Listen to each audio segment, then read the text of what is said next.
Yeah, like I went and got tea and Ooh. everything before we started Ooh. going. You're smart. I should have I gotten always try. tea. I mean, you got time now. If you want to We just went live. this is why we need pre-stream. Hello, people. We are definitely live now. Goodness gracious, but we are. I know we got. I know we got at least someone in the chat. I saw them lurking earlier. I Oh, saw 'em- I saw you lurking. really? I saw you waiting. I saw you patiently waiting. Thank you. I'm Oh, we tweeted calibrating. about it yet? Yeah, we tweeted. Hello. Hey, XF33S, what up? Yo. Hey, hey, hey. I'm gonna retweet to just show that we're like live. Thank you. There we go. Hello, hello, hello, hello, hello. We got some brand new fancy features. The first and most important of which is obviously the fact that I can hear the music now. And Oh yes. God, what have you done? Catboy Tim Allen! What? Alright, someone's got a wasp. There's only like 11 of you. Oh shit, that's two. So like, odds are like 1 in 10 that you're the person with a wasp in your room. Well, in your home. I will be clear, it might just be somewhere at random in your home. Catboy Tim Allen, that's really fucked up of you. That's really messed up. I don't know why Yeah, you would do that. yeah. It seems rude, honestly. It seems rude. It seems like really mean to your fellow viewers that you would do something like that. Do you want to explain yourself? Rude.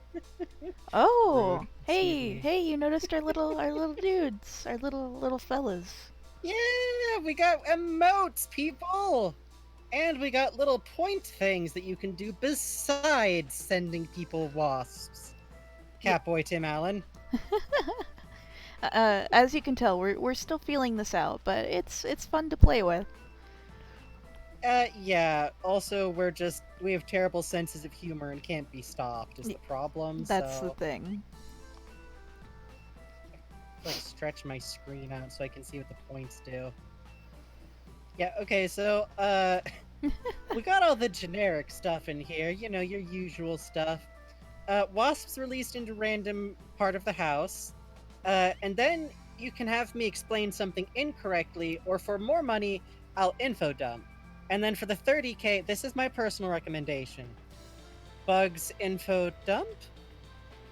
We're not going to explain what that means.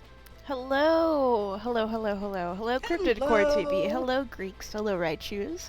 Hello, Darby No Dashes. Hi, Buggle. I'm just so chuffed with how the dancing bug looks in a row. Just a little Yeah. chorus line. Oh, I love them. Oh, and a Hi, Buggle. Dunkachino. Scary. Hello, Bubbly Jesus. Milk. Who's got people filing in? I love to see it. Is the music a little too loud today? Loud? Good? Yes? No? What are we even listening to? It's from Billy Hatcher and the Giant Egg. Oh, for God's sake! It's good. I love Billy Hatcher. It is! It definitely is! Oh my God, they're dancing together! Oh, that's cute. Kind of quiet, Somebody huh? see if the sunglasses... I'm gonna put some sunglasses on the bugs. Hold on. I'm gonna fucking modify my own emotes. That's very scary. Don't do yeah. that. No, Okay. I'm doing it. I'm putting sunglasses on the pog. I'm finishing setting up a little canvas here because I've been playing with my fun little brushes again, and I need it to look like a normal person is making art and not like some loose, terrible creature was given like paints. The sunglasses totally do not align with bog. Oh, whoa! It's inside the pumpkin. It's in the pumpkin. Oh, I'm so happy.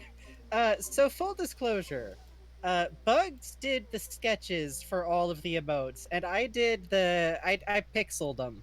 I pixeled them up together. He did such a good fucking job.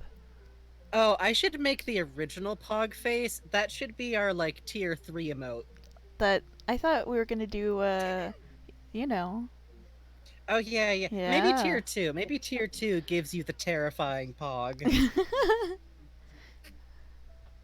Hey, thank you though. I'm glad y'all like them. It's honestly a big For relief real. that you guys really like these because I really like them. I'm so glad. I've been fucking messing around with antenna posture.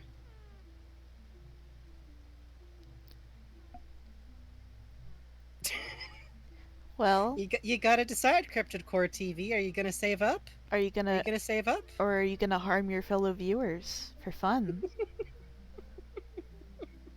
Oh, bad. Oh no! Bad. Oh, combo tech. Ah, god damn it, XF33S.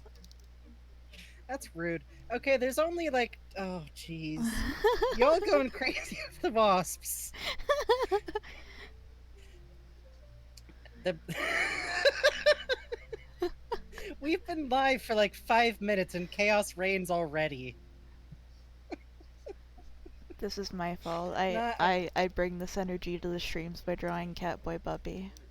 Now, it's worth noting, it's all of you guys have to recognize that it just says released into random viewer's home. You could be releasing a wasp No! into your own home. That, that one's going straight to your room. I'm gonna tell it.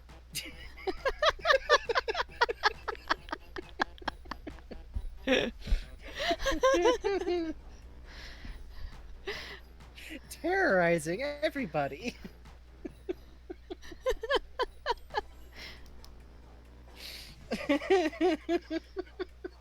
This design I thought was Fucking really good is a lot scarier now that I'm drawing it actually. Hang on. It is getting some vibes. Yeah, it's scary, haunted It's going some vibes. places. I think it's because it's the same ear to face proportions as Cat the Musical. Oh fuck. No, no, no, no. I'm right though. That's what's giving us the trouble. That's what's making us feel concerned. I wish you weren't right, but you are right. Regrettably. If If Bubby Bubby was an insect, he would be a wasp. I could see that. he would be a What do bombardier you think? beetle. Fuck, you're right. The fire, of Oh no, a course. fire ant. That'd be cute. Aw. Yeah, but he's like the one fire ant who's just fucked off to do its own thing Yeah. and gets in your boot. Oh man, I fucking in Hawaii we had our field taken over by fire ants, and we had this teacher Oh, who just God. completely didn't give a shit and made us do push-ups on the field. Oh Christ, fucking miserable, man. This mouth does not look good. I remember. That's like a cartoon. That's like a Captain Underpants joke. Right? Like, I remember I was doing push-ups in, like, literally a fucking ant mound, and I was like, I gotta go to the nurse. And he was like, yeah, right. That's the benefit of having asthma, is that you can kind of just like hold your inhaler. Well, actually, I had to go to the nurse's office because they wouldn't let me keep my inhaler on me because they were like, Oh yeah, you're gonna I don't get know. you're gonna get all the fucking albuterol, and you're gonna go like ham. Yeah. Well, what I was always told is like, no, another kid might steal it, and I was like, you're making an assumption about the speed of these tiny hands. Oh, the swamp? Wait, there was a swamp near your. There's several things going on here that I enjoy. That's scary, Catboy Tim Allen. That's frightening.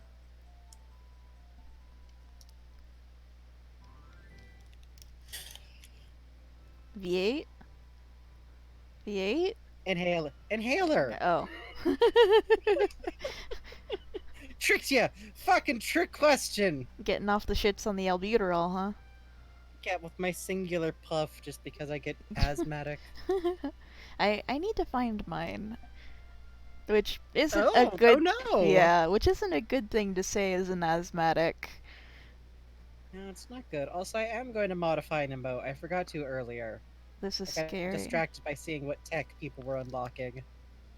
This is scary. I don't like that I'm drawing this. I do feel sad that the black and white filter does nothing. The black and white filter does less than nothing. Oh, hold on. Oh, this one's good, actually. Oh no. No, you gotta look. Yeah! Oh, that's cute. There's a little hat! Oh, it's got a hat. Oh. Look. It's got a Oh. little witch's hat. Got a witch's hat. Oh my god, you guys, that sucks about your PE.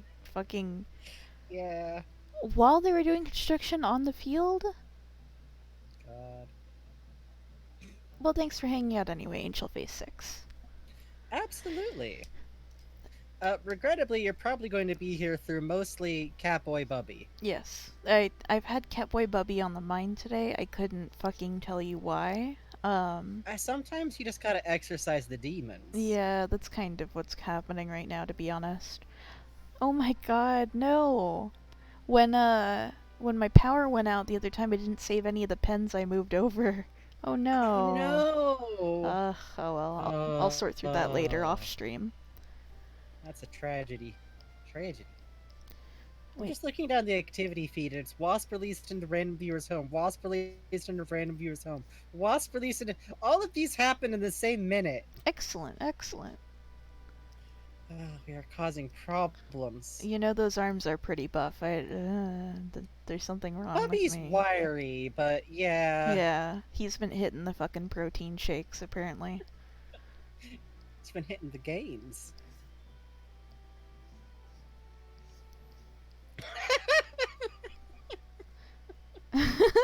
It's just not like I do feel like Bubby is very powerful, like he is physically very strong, I'm, but it just doesn't feel right to imagine him being like, "Oh god, what's going what no, no. it's one of the prototypes. Oh no."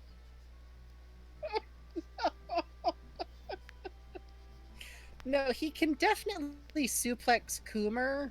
God, that's haunting. It's just that he's not necessarily like physically buff. It's just like weird alien strength. Listen, my natural thing is languid poses. I cannot help this. This is simply the way I am. Bubby's, he's got poise. He? Yes, he is.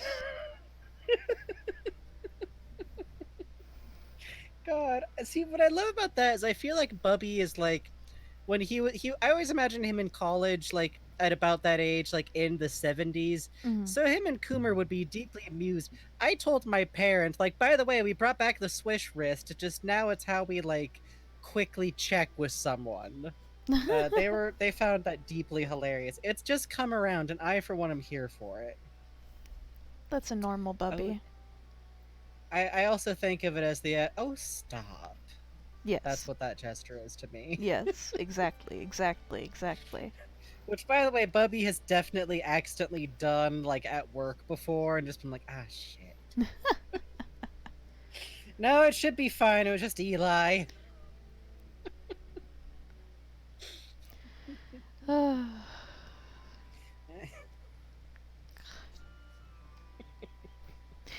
Somehow Listen, drawing Catboy Bubby made us lose 5 followers or 5 viewers, and I can't imagine why. I don't, I, I don't know what else they came here for, which is ironic because this is one of the few days where we've got like a theme planned ahead. Yeah, more or less, more or less. So, you guys. Yes. So, how are you, chat? How are you? It's been a while since we last spoke. Yeah, it's been a couple of days. Oh hell yeah, Splatoon music. Yes, yes, yes. I love Splat. I Oh gotta no, keep it's the. oh shit, it's this music though. Now I gotta kill. Yeah, you got 1 minute. Fucking fuck, shit. I haven't gotten the. Why the fuck hasn't anyone painted the base? Gotta do fucking everything around here, you animals! Look at this. What Oh, are you doing? Oh god, everyone's over at the sniper nest. oh yeah, go for it. That'd be cool. Yeah, absolutely. No, please, if you make art, please post it somewhere and tag us, Yeah, so that then we can retweet it and also hold it like a beautiful little goblin horde. yes. Oh hell yeah, Hades. Hades is a good time, but play it in 20-minute chunks. Just no reason, stretch. Ancient Greek homework. That's pretty cool. Oh hell yes, aqueducts, dude. Oh, aqueducts is tough though. That's not what I want. Is like I just want like where do I hunt down and then somehow get the teaching materials from like food of ancient Greece kind of stuff because there's some people there's not enough of the content I want for that. Hmm. Which is that I just want to hear about food. and also then see someone try to make ancient food and see if it's weird. Oh shit, we got Latin knowers in here. Ah, fuck, gotta watch out. Hey, don't worry about it, Bisso Bandito. Thank you, though. I'm glad that you came to hang out. Absolutely. We will be here on the VOD Yes, yes, yes, yes. doing God probably knows still what. cursed stuff. Yeah. Oh, hell yeah. Cowboy Tim Allen, I would not mind the link if you could hit a brother up. I'm I'm just gonna go watch that, okay, Bubs? Yeah, yeah, sure. Bubs? I was desperately hoping you wouldn't notice that I slipped up and called you Bubs as in the concession stand. Bugs concession stand. Somehow more worrying.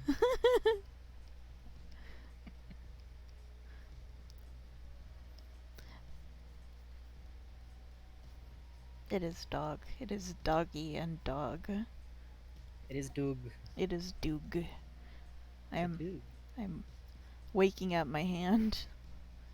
No, dogs are full of a lot of good lines for that. They Some good are. like parallel. Curves go oh god. Clip why you gotta do this. It's okay. These legs are a wee bit too long, but that's okay. She's slipping a little towards like the greyhound. It's a half golden She's retriever, half red-maned wolf. she's transforming into a borzoi. This is actually like part of the Animorphs book kind of transition, God. but just like a dog to a different kind of dog, so it's less weird. Horrifying elementary school book, Wayside School. Oh, wait for class. That you like had to read. That's I don't know. I feel like I'm trying to maybe think of The Giver. I'm trying to That's think not of exactly something. horrifying, but Yeah. I'm trying to think of something not like historically depressing. yeah, yeah. Uh That one fucking Vonnegut short story where he just like decides to give up on all subtlety and hit you over the head with it the entire time. you know what? What if being equal meant nobody could be allowed to be good at things? Whoa. Oh, that's Thanks, fucked Kurt. up. That's fucked up. Uh I forget the name of it though. you know what my favorite one is actually? Hmm. This wasn't elementary school, it was middle school, but you ever had to read Like a Lamb? No. Oh, it's all about all these detectives are at a crime scene and they're like, it's fucked up how this lady's husband died and we can't find the murder weapon. Boy, this leg of lamb that we're eating sure is delicious. Yum yum yum. Ha! No, that's a great one. That's great. Oh god. Hey, ghost breath. Hello, Ghost. Hello, Ghost. I read a lot as a child because the fucking internet hadn't been invented yet. Hand to God. You were I just. What? It's not like I read like great literature. Yeah, I read the lottery. I liked the lottery. Oh Like even yeah. even as a tween, I was like, whoa, that's messed up. Yeah, I The feel like banality of evil. Whoa. I feel like short stories like that are your gateway into creepypasta, you know? They honestly are. Which like I do really respect. Like I think anyone who as a kid actually got like really into it when around Halloween you got to do the Mask of the Red Death, you probably grew up to be gay or trans or both. Yeah, Or yeah. just really goth. But also like the crossover for goth is pretty like Did I tell you I ended up getting stuck in a situation where I had to study the fucking Odyssey twice? oh, that Yeah, sucks. like I like the See, Odyssey and everything, but I'm like fucking oh, I know what's gonna happen. I fucking know. Cersei, you can't yeah, trust her.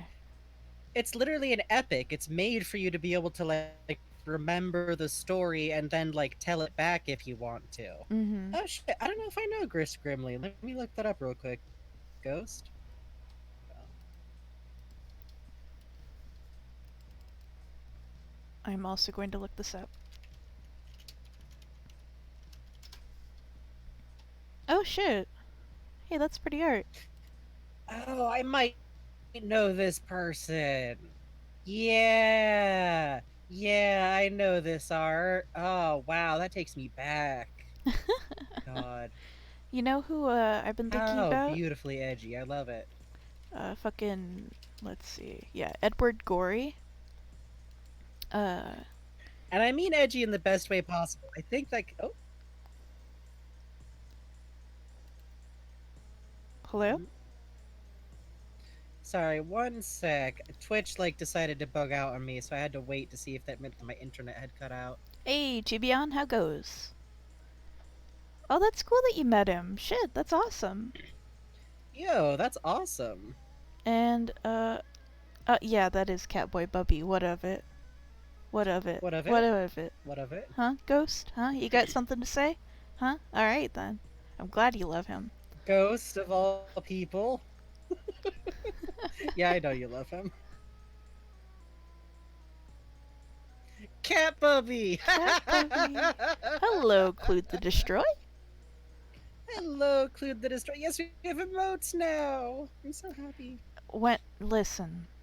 I take Ghost, commissions, I'm and gonna time you out now. I take commissions, and if you would like to exchange money for goods and services. Mute. For no. Oh, I've I actually joked fucking about dare muting you. I people more than fucking I've dare muted you. I fucking dare you.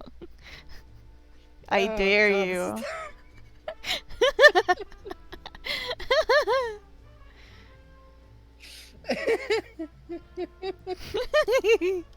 See, this is the guaranteed way to get commissions. You just start daring random people.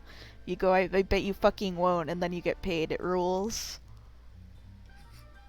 That's how I used to fucking get 25 cents off of people by eating an apple core at recess.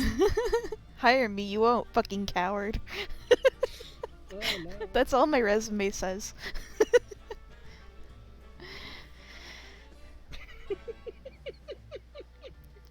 The bald like a Sphinx cat, but I think his hair puffs up and shit. He looks too weird with no fur. I like to think that he's just not a pure breed. That's all. Oh He's yes, just got patchy fur. and yes, we are nude It's after stress. dark. Yes, we are, because I just bought No More Heroes, and it was a little irresponsible of me, actually. God. But I wanted to play it, so. I ate That's an pretty entire fair. orange like an apple on a dare once. So I relate. But my nana. I think I only did little pieces of orange peels. That was my limit. My nana actively suck out and ate orange peels for some reason I cannot fucking understand to this day. It's the crunch, the texture. Hello? Why are you saying bubby milk? Oh. Oh. Okay. Good. Oh, bubbly. Okay. Bubbly. God. Good. Good. That Good. L is vitally important, people. That L is doing a lot of work. Toss the fruit? No. Toss the fruit. That's some shit you would do to establish that someone's secretly an alien. Yeah. Super no shade to people with different, but specifically throwing the fruit out. That's the moment when you're like, oh shit, I think this adult in this direct-to-TV Disney fucking Halloween movie might actually be the swamp person. Holy shit, I hope Mount Molehill updates again. God, I need Mount Molehill to do a Halloween episode. So bad. I don't know if you guys have been following Mount Molehill. It's the podcast that Snapcube Penny and Chase Clown Depot have been doing. It fucking rules. It's about watching Disney movies, the old bad Disney TV live action movies, you know the kind. Like the one where the kid turns into the mermaid and it's fucking horrifying, and then finding Your hocus pocus at best. the deeper meaning to the movies. Perhaps that the authors did not realize that they were conveying. It literally works under the conceit that no matter what the purpose of making something is, it is being created by people and thus has some kind of thumbprint of those people's beliefs, and that you can take any form of media and force yourself to beat meaning out of it. And I love it because that's what I like to do to stuff. By the way, that's what we're going to be doing later, kind of. Sort of. I don't know why we're teasing this. We could have just announced it at the top. Uh, maybe with like our stream description. oh yeah, you should probably like explain what we're doing. Yeah, I was just It's gonna say I don't dorky. know It's why we're. dorky, but it's us. It's very okay. So tonight we didn't necessarily feel like working on the comic or taking more requests, especially because that kind of attracts some people who are trying to get some free commission work. That's no fun. Not you guys. I just mean when like someone shows up like, "Hey, are OCs okay?" Yeah, Well, hey, one of the people who did that last time we did that stream sure had a lot of pictures of women being turned into liquid and being poured out of bottles, so we're trying to avoid that. always check. Anyways, so what we're going to do is that I've been thinking that it would be fun to just pick a specific character and just kind of go off on theories about on my concept of the characterization, our theories about them, while Bugs draws that character and maybe I don't know, even like breaks down some of the shapes and stuff. And we're gonna be starting with G-Man For fun. because the G-Man has attracted some of the most deeply boring, intense theorizing on the internet. And I want to get into what I actually think about the G-Man and my concepts of what he's like, because at this point I feel like I've got it pretty down. And when you go out to try and find like cool theorizing about the G-Man, what you find is people being like, "What's inside his briefcase?" It's the note that says, "I did all the bad things." They modeled it on the inside of the briefcase. Um, so It's actually full of lollipops. does that sound fun to y'all? Is that something you'd be into? I mean, we're gonna probably try it out no matter what, but I hope y'all will enjoy it. Uh, and this is something where, like, tonight we're gonna start with the G-Man, and then we were thinking about then moving on to, like, Forzin and Darnold, because I've kind of been trying to think a little bit more about what's going on with them, but we might also do a different characters. I'm probably gonna do this again in the future. Uh, I was thinking this would be something that could be fun to, like, run a short Twitter poll of, like, hey, which one of these do you want to hear about? Because like I got a lot of thoughts about like Barney, Gordon, basically any member of any cast of any media I've gotten super into. It's also But basically Half-Life, it's basically an excuse for us to info dump also. but like with a specific goal, because normally we info dump on here like bouncing around at random. Yeah, Yay, the thumbs up emote! I love the thumbs up emote. I do too. I will definitely get into Barney one of these times. I'm very fond of Forzin and Darnold. They're just characters that there's like a lot less about, and it's kind of tricky when you gotta like build a foundation before you get to the house. You know what I mean? Oh hell, no, it is cozy. In California, it is actually finally like cozy weather. Oh yeah, I fucking roasted pumpkin seeds and I burnt the living shit out of the garlic powder on the outside, but hey, my house is Oh nice and yeah, warm, so that's yeah. fine. Of course, I do still have a fan trained on me right now because streaming is very strange that way. It is. Oh shit, y'all gonna get snow out there, Ghost? Oh, lucky. I would appreciate some form of I damp. I love that too, Bubbly Milk. My other favorite thing for Darnold is Yeah. if he's named Dr. Pibb and they're like, "Oh, Mr. Pibb," and he's Yeah. like, "No, Dr. Pibb." I did not go to Soda Sciences for 8 years to be called Mr. Pibb. Thank you. Recognize my What degree. about? You ever think about? I like to think that in HLVR AI, it's still canon that Gordon like whipped through school like weirdly fast. Oh yeah. But I like to think that in HLVR AI, it's like more apparent that he definitely had like a mental breakdown doing it that way. Oh, for sure. Like he's like, no, yeah, I got great grades. I don't remember age 23 through 25 though, so it's just like a blur.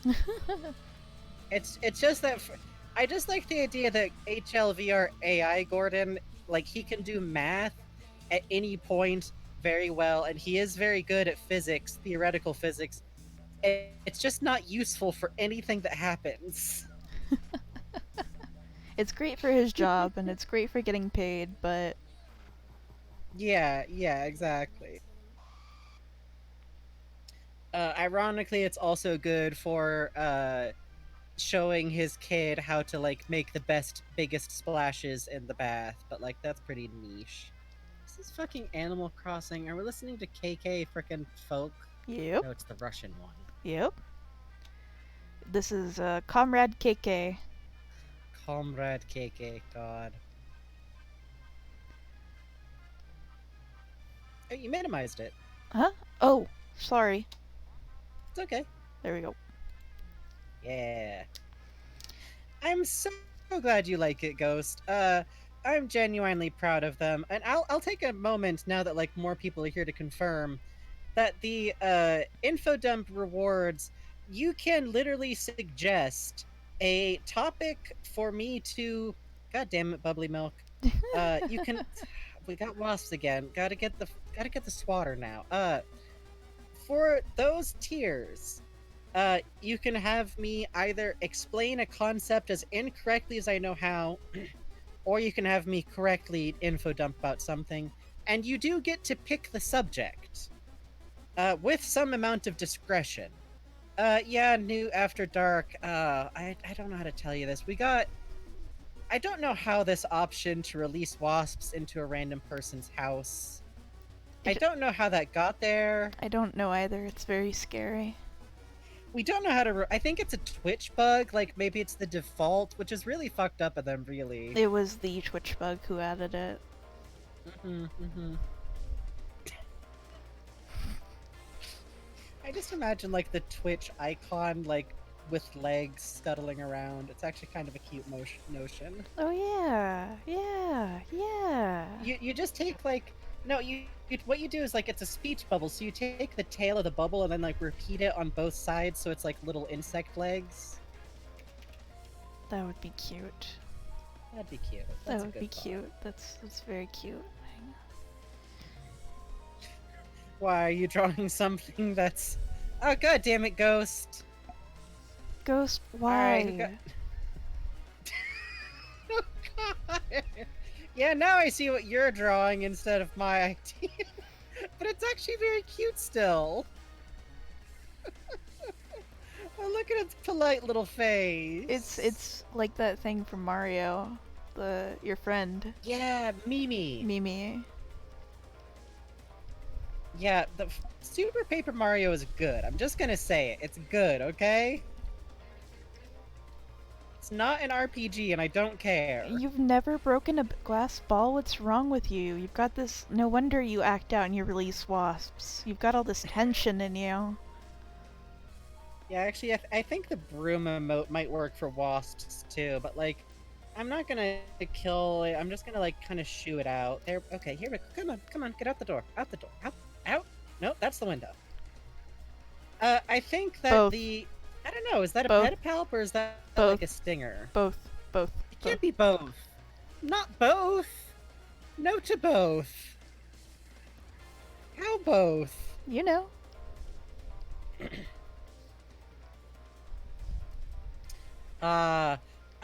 We know now, Bubbly Milk. We know what you've done with your glass balls. Oh, Angel Face, you're setting up to destroy a city, huh? I love this horrible creature. Is the problem? It's a Also, friend. this music is. This is officially a yokai. Listen to the music. We've invented a new yokai, and it's just Twitch. This is your new friend. This is your friend Twitchy, and he causes parasocial relationships. Fuck.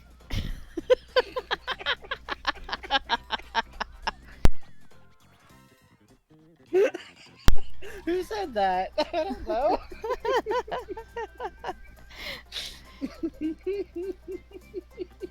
I feel like I just accidentally wrote a Yokai Watch episode. Oh, It's I the fucking love e-girl Twitchy. episode of Yokai Watch. I'm sorry, Nate, but I spent all our money on bathwater. Oh, no! No! Hold on, we got an emote for this now. Hold on a sec.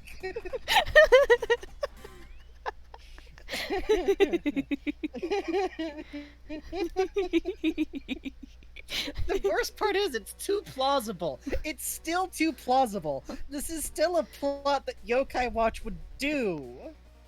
God. By the way, if you've never checked out Yokai Watch, Yo, I'm not gonna say fucking. that the anime is like great. I'm not gonna say it's like fine. I'm not gonna be like, oh, it's like Princess Tutu. It's this transformative.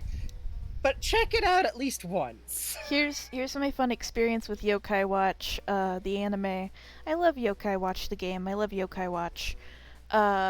In general, I have fucking Komasan plushes all over my goddamn house.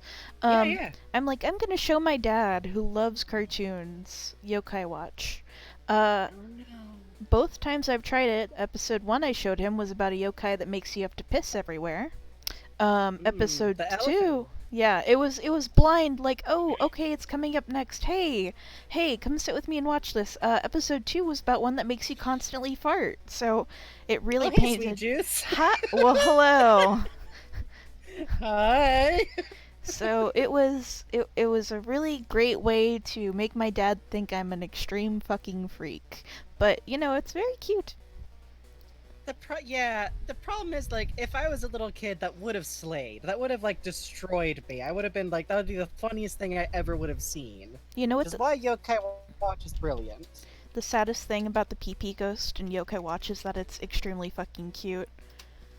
It's very cute otherwise, but it's upsetting.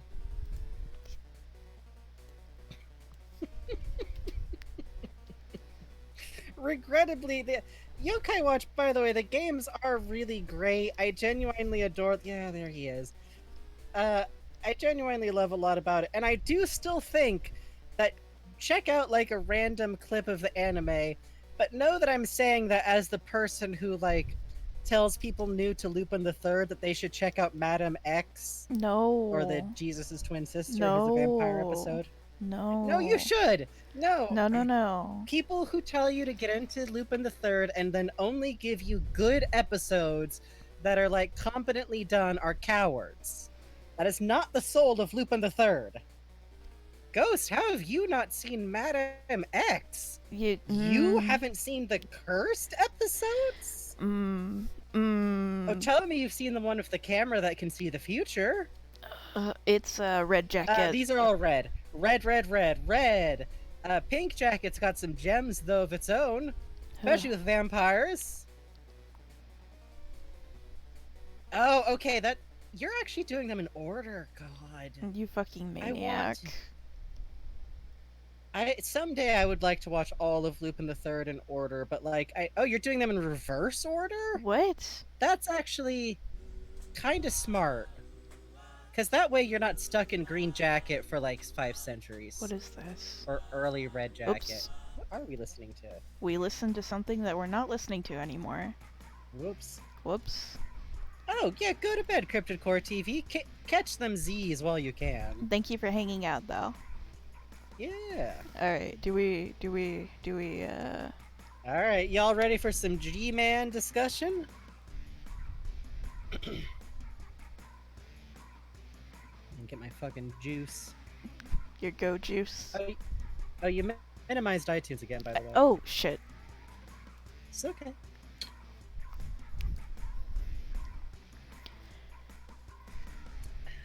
Oh, I love this song. Yeah. This is the song of stress.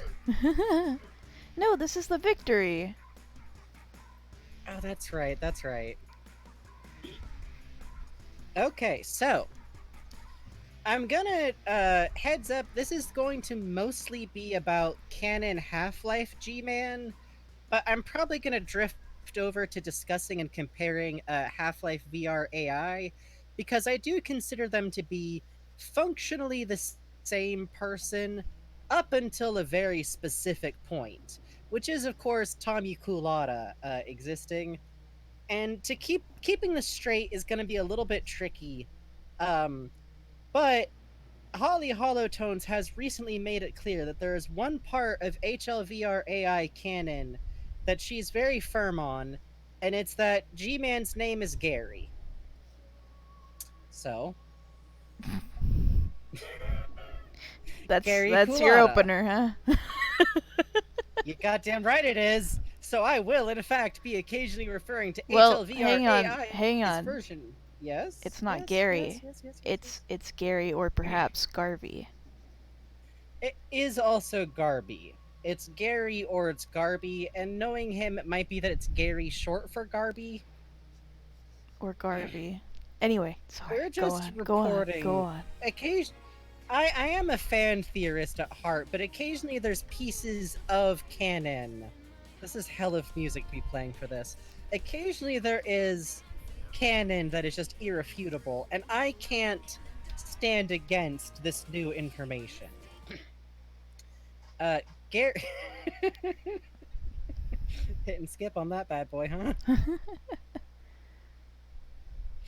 Uh, but yeah, no, but like seriously, I to keep track a little bit. But as I said, Half Life, all G-Mans are the same G-Man up until one point, and that's the diversion of being the G-Man who had a kid. So, oh, did Mike also say his name is Gary? Okay, double confirmation, Gary, the Gare Man. Getting slightly tired of SpongeBob jokes is what the G-Man is doing. Yes, like the snail. So, the G-Man in Half-Life 1 is really interesting to me particularly because the G-Man is actually a character that it's pretty much possible to miss seeing through like most of Half-Life 1, right? Like I think a couple of times they make sure that you're likely to be looking in his direction while he's being all spooky at you. But the short for context is that in Half Life 1, the G Man is a reoccurring, unique model of what appears to be some kind of businessman or federal agent, hence the nickname G Man, who shows up in the background, walking past, doing stuff while the entire facility is falling apart. He's never running, he's never losing composure, and the first time you can see him in the game is actually before the disaster, talking animatedly with a scientist who aren't they like shuffled? Yeah, so it's any scientist. The first time I saw it, I was like, oh, it's cute that it's the Tommy model. That must have been the thing. Yeah, it was slick. But I was like, oh no, this happens every time. It's a different scientist. Okay. Yes. Yeah. I also love the cut being able to run thing. And yes, you can see him on the tram in the opening. That's the first time you see him. Yes. So they do make sure that like he's a model that it's capable for you to notice. But something that I always find interesting to try and think about is that if you went into this game blind like when it first came out, it would be totally possible to just kind of write off most of the times you see the G-Man at first. He just makes sense to exist there in that place. The G-Man looks like someone who would be in a super intense facility, which is important to note because to pull back to the meta a little bit, Valve had no goddamn idea what they wanted to do with him for a while, as far as I can tell.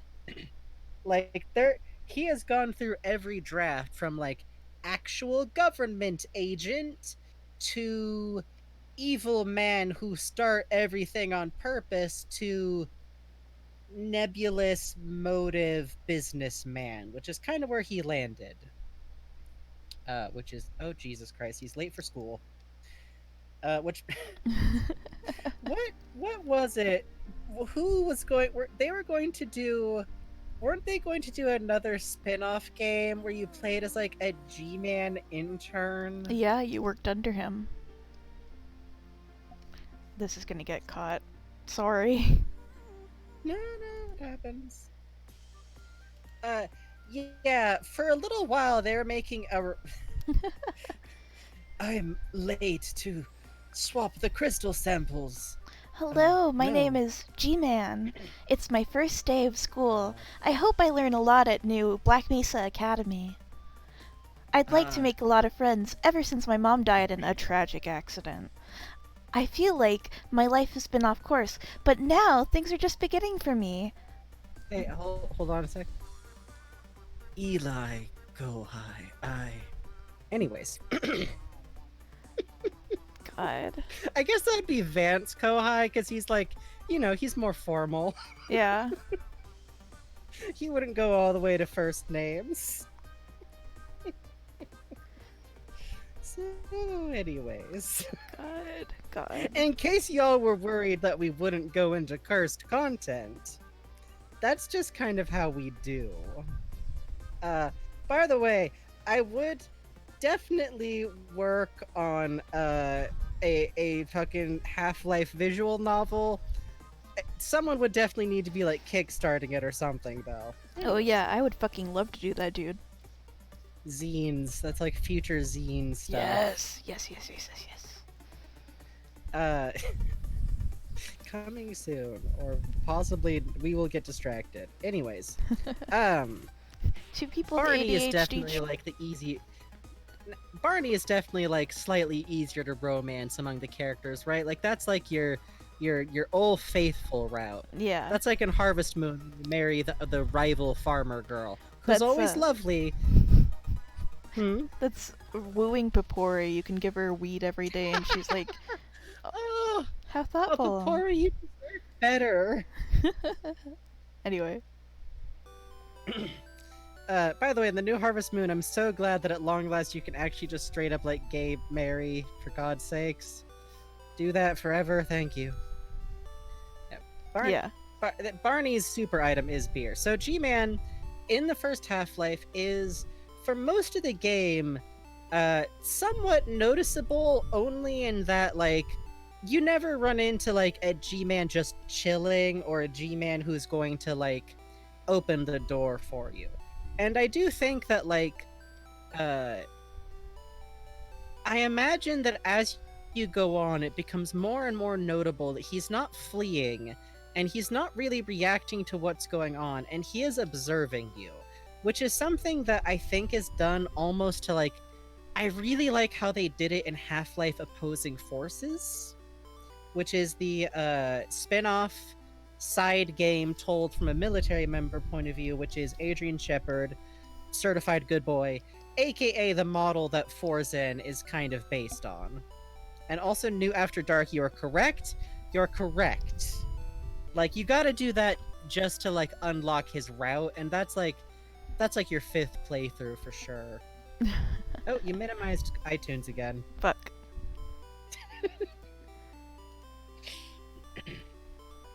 Oh, good. Now I know what my backing is. Yeah, please take Adrian out of the freezer. I should probably explain, like, real quick his presence in Opposing Forces and Blue Shift, huh? Yeah. Also, this G-Man is actually adorable is the problem. Oh, yeah, Adrian has a distinct model because Adrian wears a gas mask. I mostly just meant that, like, Forzen, I kind of think of him as Adrian's parallel, even if he's supposed to be just, like, a generic military mook. Yeah, there's a lot going on with Half-Life's betrayal of a lot of things. Anyways, so, in Opposing Forces, you play as Adrian Shepard, one of the U.S. military forces who get sent in to Black Mesa, who it is worth noting as an aside about his character, they don't get told that they're going in there to, like, do the world's clumsiest whoopsie cover-up. And he crashes before he gets those orders and winds up, like, helping military out. Adrian is a good boy. Or scientists out. Yeah, that's right. Adrian is truly the last member of Team Nice, but G-Man shows up in that game a lot, and curiously helps Adrian directly. Gordon does not get helped during the normal course of the game by the G-Man. The G-Man observes him from a distance. Adrian, on the other hand, has the G-Man... doesn't he, like, specifically open a door? So you're drowning in a radiation chamber and you are about to die, and he walks over and he pushes the button and lets you in. Yeah, which that's interesting because that's like Adrian should have died there. like without outside interference. So that's already the G-Man stepping into the same level that he does for Gordon after Gordon's done in Zen. Which is already interesting to start with, but then the G-Man, it's implied that the G-Man is who's leading you around places of the goddamn Na'vi bubbles, and this sounds like I'm making it up, but I swear this game is just weird. Okay, there we go. Honestly, Monster from Minerva, you're not wrong. I love all of my protagonists. Adrian Shepard, Alex Vance, and Gord Freeze. Free Gords. Interestingly enough, I'll get to Blue Shift, because I think that Blue Shift is also very interesting in an opposite direction. But mostly I just want to say that at the end of Half-Life Opposing Forces, this is some fucking hijinks ass music, huh? At the end of Opposing Forces, G-Man not only shows up to rescue Adrian Shepard the same way he did Gordon, but he says that I'm not fucking misremembering this. He does literally say that Adrian Shepard reminds him of himself, right? Yep. Survival through no Like, matter what. And he also says, I'm going to make sure I'm going to take you someplace where you do not have to hurt anyone and no one is going to hurt you. Yep. And that is a very specific way of phrasing that. He says, you remind me of myself, more or less, and says, you don't have to hurt anyone and no one's going to hurt you. That is outright empathetic. That is the G-Man literally looking at basically a kid, like, Adrian's 22, he baby. Mm-hmm. And G-Man's just like, you shouldn't have to die like this. You shouldn't have to deal with this. That shows that the G-Man is to some degree capable of, like, kind actions, I think. But yeah, okay, so Angel Face did kind of get into it. So then you have Blue Shift, which I must inform you all totally opens with Barney Calhoun, like, dropping 7 stories into the basement. Like, when this all happens for Barney, he literally, like, watches portals open and watches aliens spill out, and then he drops, like, the entire depth of Half-Life, like, the entire depth of Black Mesa into the sewers, and immediately overhears military personnel chattering as they drop corpses into the sewer. And they're just like, I'm so psyched to kill all these people here in Black Mesa. And Barney's like, I just fucking got here. Yeah, he's been on shift for like 20 minutes. Like, Barney was probably this close to, like, calling out of work, honestly. God. And so I want to mention that because Barney Calhoun then goes on to face, I'm going to say, more military than Gordon does, with, like, a security vest on. And he also winds up in Zen for a hot second, right? Mm-hmm. That's where you encountered the Chum Toads. Yeah, that's right. That's where he can find the Chum Toads. So, like, he does all of that. He deals with the military. He gets out of Black Mesa. He helps scientists escape, which I think is kind of implied that he got Magnuson out, because one of the scientists they rescue is a Slick model, right? Mm-hmm. You can interpret it a couple of ways, but, like, Barney does literally, yeah, Barney also gets, like, a look at Gordon being dragged away by the military to be left for dead, so that's fun. Nothing to pine over for 20 years. Don't worry about it. Definitely nothing kind of rough to be the last time that you saw Gordon Freeman before 20 years go by. Yes! Oh, that's awesome, Angel Face 6. I love people making sad fan art of that specific moment. You should link it. I want to see this. Yeah, please link it. But all of this to say that the G-Man doesn't show up once. The G-Man is like, I think Barney sees him once he sees him once or twice. He sees him But the once, G-Man, yes. but the G-Man doesn't even look at him. Yeah. Which is interesting because Barney is presented as like a protagonist of his own story. Like Adrian or like Gordon is, which is very funny to me because that either implies okay, so one of my big not even a theory. This is what I think is true. Hell yes. Oh, I think I know this one. Do I? I might know this one. Oh yeah, I've seen Whoa. this. Oh god. Yes! Oh, this one's great. Ugh, that God, kills poor me. Barney. Barney has had terrible experiences with teleporters. It has never gone well for him. Not once.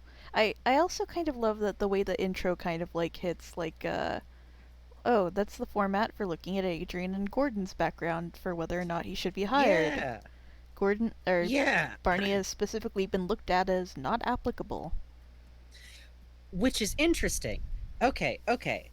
That's what fascinates me because I think that the G-Man's job offers can only happen if someone is absolutely going to die, if it is impossible for them in the timeline they are in the moment they are in, to survive without an outside force deciding to reach out. Like, the G Man does not belong. This is getting ahead of myself slightly, but the G Man does not belong in this universe. It is hinted over and over again that he is some form of alien intelligence. He has been dealing with the Combine a long time. We know the Combine come from an alternate dimension, which again is slightly that's like Half-Life 2 stuff, but because of all of this, the only thing that I can draw from his lack of interaction with Barney and from him being marked as not applicable is that Barney was never going to die during Black Mesa, and in fact has never been fated to die since then, presumably. Barney's the one motherfucker in Black Mesa who could take care of himself, apparently. And yes, exactly, Catboy Tim Allen. Like, if the like it's I don't think he's just being a dick about it. Like, because at the end of Half-Life 1, the G-Man's offer is basically you can either work with me or I drop you back into the situation. You're going to go into an unwinnable battle. And I always think that that's just because that was what was going to happen to Gordon before he got grabbed by G-Man. And in Adrian's case, he had to save him from dying pretty early on. He kind of had almost no choice but to hire Adrian, because oh shit, I picked the human up. The mother won't accept it back in the nest. God. Yeah, which I think is interesting, because what that means for Half-Life 2 is that if everything had gone without Gordon, without the G-Man's interference, at least as far as the Black Mesa incident goes, Gordon was never coming back. The G-Man just straight up like dropped a dude who was definitely supposed to have died. Like, let's see what let let's see what this fucking let's fuck around and find out.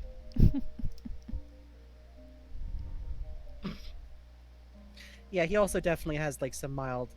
It's actually just social anxiety. He's just hard to understand. Uh, He's missing his the tram.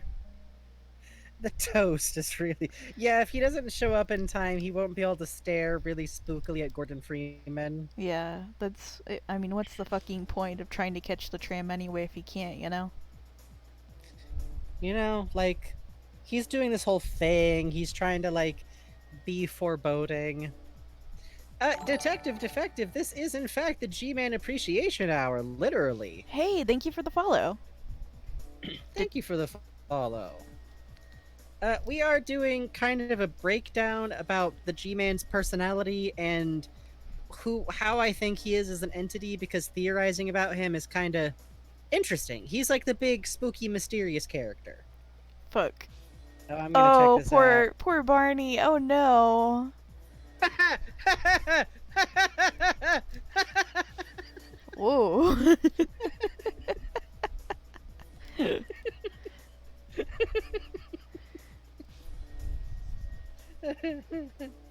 God, Oh, thank you, that's Stage Play. extremely fucking good. Thank you, Monster for Minerva.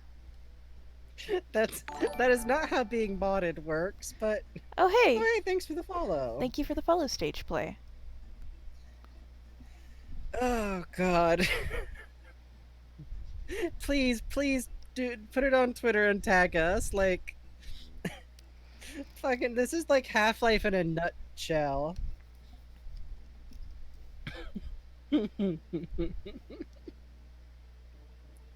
Oh god. Okay, so Half-Life 1 G-Man is what I think is interesting is that in Half-Life 1 the G-Man is distinctly an entity who blends in even if it's increasingly clear that something is weird. And I always really do love how at the very end he literally brings back the context that you first saw him in like the most alien disorienting way possible. And the way that you accept his contract offer is literally by stepping off of this last piece of the knowable into quite literally an unknown future, which admittedly I do love because there's something genius about ending any story with and then our hero stepped into a portal because you can go anywhere with that.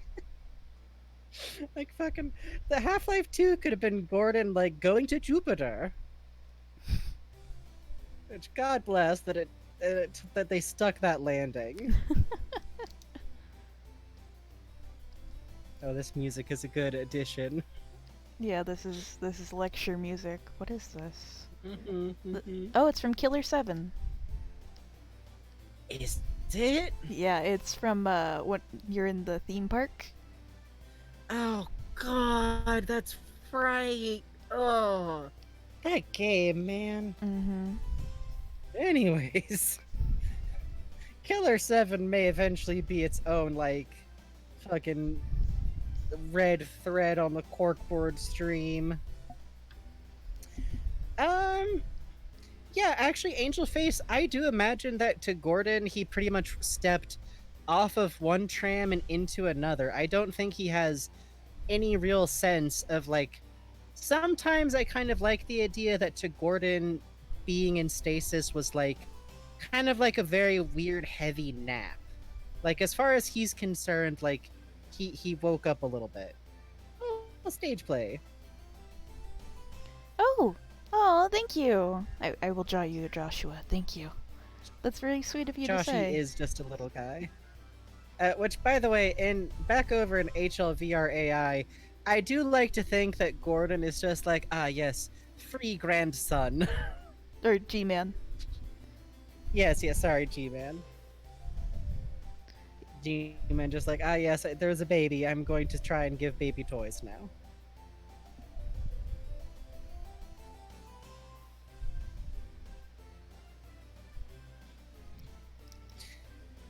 It depends a little. He either like stepped through and just didn't feel anything and was already on the next tram, or I do kind of like the idea that he stepped off and it was just kind of like he just kind of dozed. But there's no way to know. And I then the do definitely G-Man think that trimmed Gordon his could use several ponytail naps. off. Hmm. He's... Oh yeah, fuck. Do you believe in the Stacy's theory side that effect. either G-Man trimmed him like a bonsai tree and kept his goatee in check but took off the ponytail, or as he stepped through the portal, did G-Man just fucking go for it with a pair of scissors? I'm a ponytail truther, and I choose to believe that he never lost the ponytail and that Valve are cowards. I see. Oh, yeah, stage play. We're drawing you a Joshi. Drawing a baby. Bugs, what are you drawing, actually? Nothing, don't worry. What are the fucking hitboxes on Gordon's ponytail, you think? Oh, hey! It's a little bit oversized, oh, hey! actually. Other child, hey! Thanks for the follow. Hey! Thanks for the follow. I oh, no, know you. XF33S? Hmm? Oh, God. oh, no! Yeah, you Gotta correct that real quick. Catboy Tim Allen, I actually have incorporated what Mike Shapiro had to say into my concept of G-Man's backstory, which is a slightly wild thing to assert. Uh, I haven't quite gotten there yet. I admit so far I've been kind of my general pattern is to be like, okay, here's what we definitely know in canon and what I think is interesting about how he's presented. I just think it's extremely fucking funny that he has this much thought out about the character, and that And like it's all totally buck wild. yeah, and that like specifically when Valve was reached out to and asked about this, they're like, we don't know what he's talking about, but all Yeah, it's not right. like he's reciting this from like a secret Valve document. This is what he thinks about when voicing this mischievous man. Yeah, Valve needs to get over themselves because Valve handed us a date that ends in X. Valve doesn't get to tell me shit. I do love Joshy though. I'm thinking so hard about how to draw him. Sorry. No, I'm all wound up and ready to go. Okay. Okay, so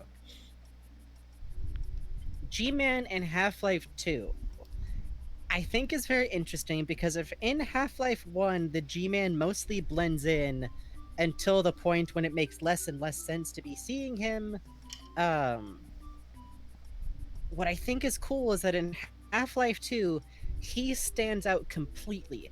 Every time you see the G-Man, he is immediately noticeable because no one looks like the G-Man anymore. In Half-Life 2, nobody wears suits. Everyone wears their goddamn dystopia uniform.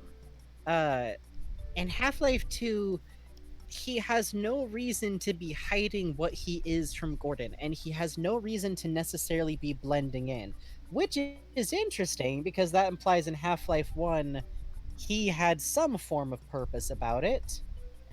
Uh Oh no, stage play. We had coin eating. That happens sometimes. Yeah, you gotta get your dystopia jean jacket on. You have to wear head to toe denim in fucking evil dystopia combine future. It's very rough. That's fucking tokes. Also, this fucking jungle educational short film music is kind of grooving me out. I gotta admit. I'm all ready to hear about the Nile River and play an educational CD game. Yeah, this is from Mario Sunshine. I finally got a copy that actually worked.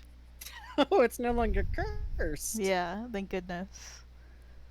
I don't remember what the brand of the suit was. I just remember that it cost like $3,000. Oh yeah.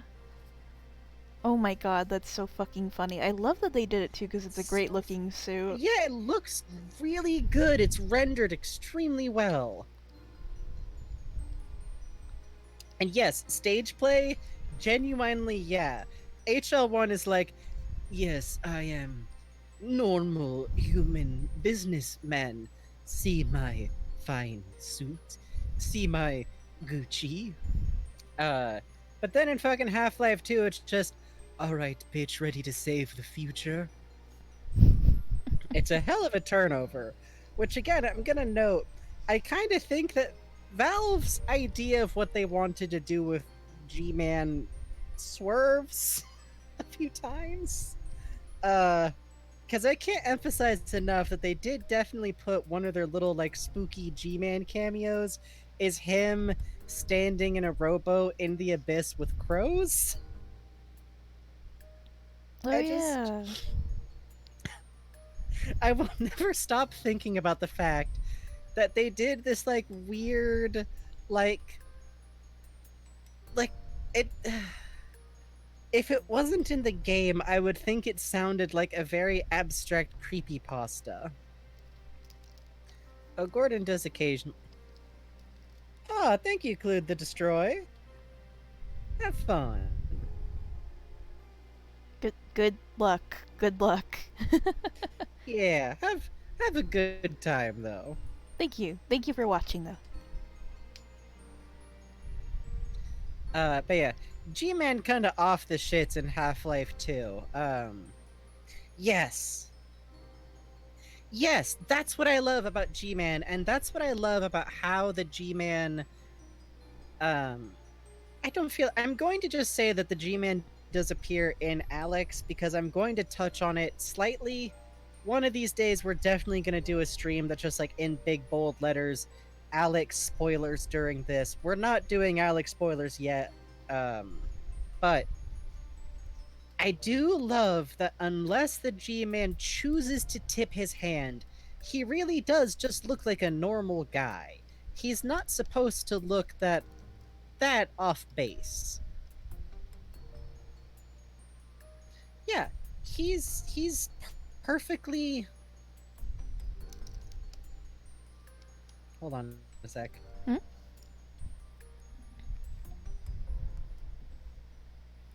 Oh, did he really? Biggest freak? That's beautiful.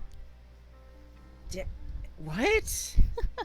I I mean, there's a lot of ways I would like. The problem is the only way I can parse that is like freak, as in like super freak, eh? But, anyways.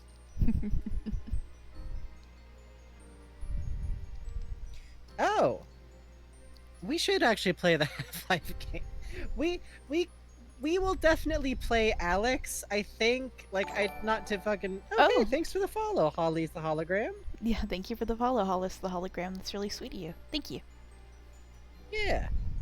Someday if we can figure it out, we've talked about doing an Alex stream. Yeah, I didn't know y'all would be into that, but if you want it, we'll do it. Hell yeah. Uh, I don't know about us playing the rest of the Half-Life games because I love them, but they're slightly old games and they have some quality of life problems. I do have fun playing Half-Life 1, though. Yes, Half-Life 1 has a lot of very fun goofiness to it. And I think Half-Life 2 wouldn't be so bad just cuz we know what's coming, but it's a lot. But Alex to me is the thing that's like there's a lot about it that I haven't actually seen talked about, which is wild. Like, I don't know. I want to get into fucking decoding Vort art, but Ravenholm's a bit rough. I can't lie. Ravenholm's is a lot. Which, by the way, as a side note, I do secretly wish that Half-Life 1 and Half-Life 2 were more horror games because they get so close to being horror games. And it's so, oh god, fuck those 5 Striders. Striders are literally part of why I'm like, I don't know about ever playing Half-Life 2 again. Anyways, so the G-Man. Yeah, that section is not my favorite, to be honest. It was a little bit. Holy shit, honey. Huh? You What? did Ravenholm with just the gravity gun on the Xbox? Whoa, that's cool! Holy shit. I mean, I guess it's gotta be possible. Like, they got all the traps and everything, but damn. Dude, you're dating a pro gamer. That's I very cool. know. I know. It's extremely cool, is the thing.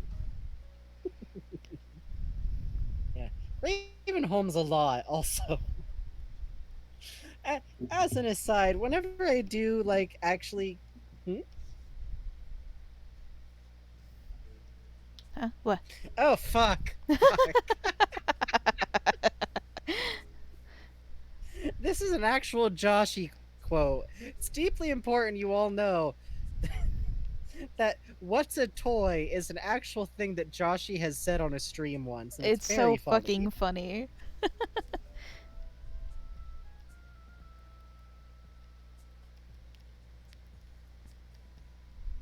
What is this song? I recognize this song, and it's weirding me out. This song is Spirits Eve Festival from Stardew Valley. Oh, of course, yeah. That'll do it. It's fucking ingrained in my subconscious is why I know it. Okay, so in Half-Life 2, the G-Man is very obviously some kind of alien figure. But what's interesting to me is that in Half-Life 2 Episode 1, which I need you all to understand is a distinct entity from Half-Life 2. Half-Life 2, Half-Life 2 Episode 1, and Half-Life 2 Episode 2 are three distinct games. Why? Why? Aw, thank you, Silver Strigday. Yeah, thank you. Strigday. Thank you for hanging out, other child. Absolutely. And Joshua's night out is fucking legendary, but this was the Talos God. fucking what is it? Talos Principle. Yeah, the Talos principal, It's and Joshy was it's listed. going. Joshy was off the shits in it. Joshy was wild. I think Gur and Mira were both in the background just running Joshy bits. It was extremely Absolutely fucking good. tremendous.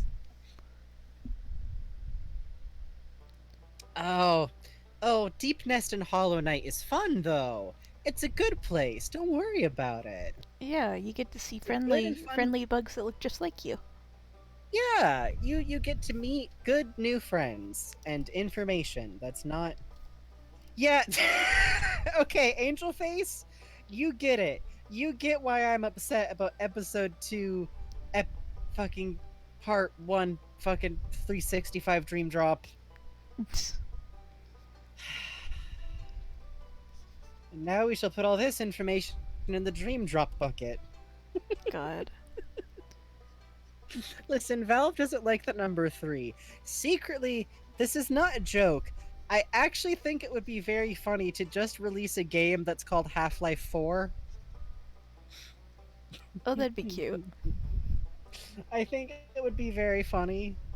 Especially since now we've got Half-Life 2, Half-Life 2 Episode 1, Half-Life 2 Episode 2, Half-Life Alyx. We're like officially off into soda flavors. Half-Life Diamond and Pearl. God. Half-Life 2 End of Half-Life. Half-Life 3, you cannot play as Barney, but the nod is in parentheses.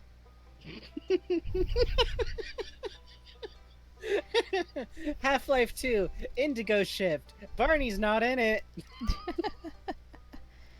You know what? Every second that Valve forgets Barney exists is the second he's not dead, so that's fine. That's true. It's another second where they haven't like given him a girlfriend to be sad about being apart from, and then he dies. Yeah, he's like, oh, Which Gordon, is the worst case my scenario. girlfriend Lauren, who you remember from the instruction manual for Blue Shift, who the photo in my locker. If you will listen anyway, tell her I said I love her in a very heterosexual way. And then he dies. Also, I think this song is gonna get caught if it's not from the video game. It is. It is. Oh, what is it? It's from Sonic Rush. It's wrapped in black. I'm so glad. Oh. No, literally, like, Blue Shift tries to give Barney, like, oh, he definitely has a girlfriend somewhere. Don't worry about it. I wish you could meet my girlfriend. My girlfriend who lived in Canada before the Combine destroyed it. Yeah, honestly, I like to think that it's like Barney's sister, because without getting too much into Barney lore, which will be a different stream, I do like to think that he's got like a bunch of siblings. He's kind of from like a country home that way. I like that. Yeah, his big sister Laura. Yeah, Shapiro, give us the Barney lore. Yeah. Please. Shapiro, go crazy and give us Barney lore. I've never asked before. Do I not deserve to hear your wild thoughts about Barney? I'm realizing I've drawn Joshy's arms about twice the length of his legs, so that's fine. Listen. Joshy's part gibbon, it's very sad. Joshy's very powerful and can't be stopped is the problem. Okay, so something that I enjoy about how the G-Man is presented in Half-Life 2 is that it is actually made clear in the episodes after, well, at the end of Half-Life 2, and then again in Half-Life 2 Episode 2, which is really where the series hits its stride, he says, actually kind of unironically, the G-Man isn't all-powerful. The G-Man can be stopped, and this is a Half-Life spoiler for Half-Life 2 episode somewhere. It happens in there somewhere. I think at the end of Half-Life 2, straight up. Uh, about 12 to 20 Vortigons, straight up, are enough to stop the G-Man from doing shit. Which I think is, first of all, interesting. Mm-hmm. It's also especially interesting because something that we do find out here and there in background of stuff is that the Vortigons know who. The Vortigons are implied heavily, at first, to know about the G-Man and to consider the G-Man an ally or at least not an enemy. It's isn't it like we work for the same mystery is the line, right? Yep. Well, after he was looking at the G-Man on TV, just in case you didn't get it. Yes. There's a specific Vortigaunt who's in one of the safe houses with a single human, which is an arrangement that you find like a couple of times. Oh, what is this song? Oh, Resurrection from Celeste? yep. Yeah. Celeste has good soundtrack. Yeah. I want to play Celeste at some point, but I also feel like it's not going to do my wrists any favors. I got really into it. I beat it in like the 2 days that everyone was playing it. No game has ever made me madder in my life. But it's a good time. Really? Yeah, so there's something to be said about games where you have to keep repeating things and learning and building your skills, but if you're in a rush to beat everyone on Twitter from spoiling you, it turns out that's not a good way to enjoy a video game. No, it is. Which, side note, is the one thing about Hades where I'm like, could people just not post screen caps of stuff from after you beat Hades? I'm sorry, I started playing it like 2 months after everyone. Yeah, I feel that. Stop. I know you're all gay, but like, can we have a courtesy month? Anyways. Yes, the G-Man has a weakness. Exactly, stage play. Sorry to like single you out like you're way too intense college professor, but very insightful. That's very insightful. I always loved professors who would do that because I was that kid. Yeah, same. Adult.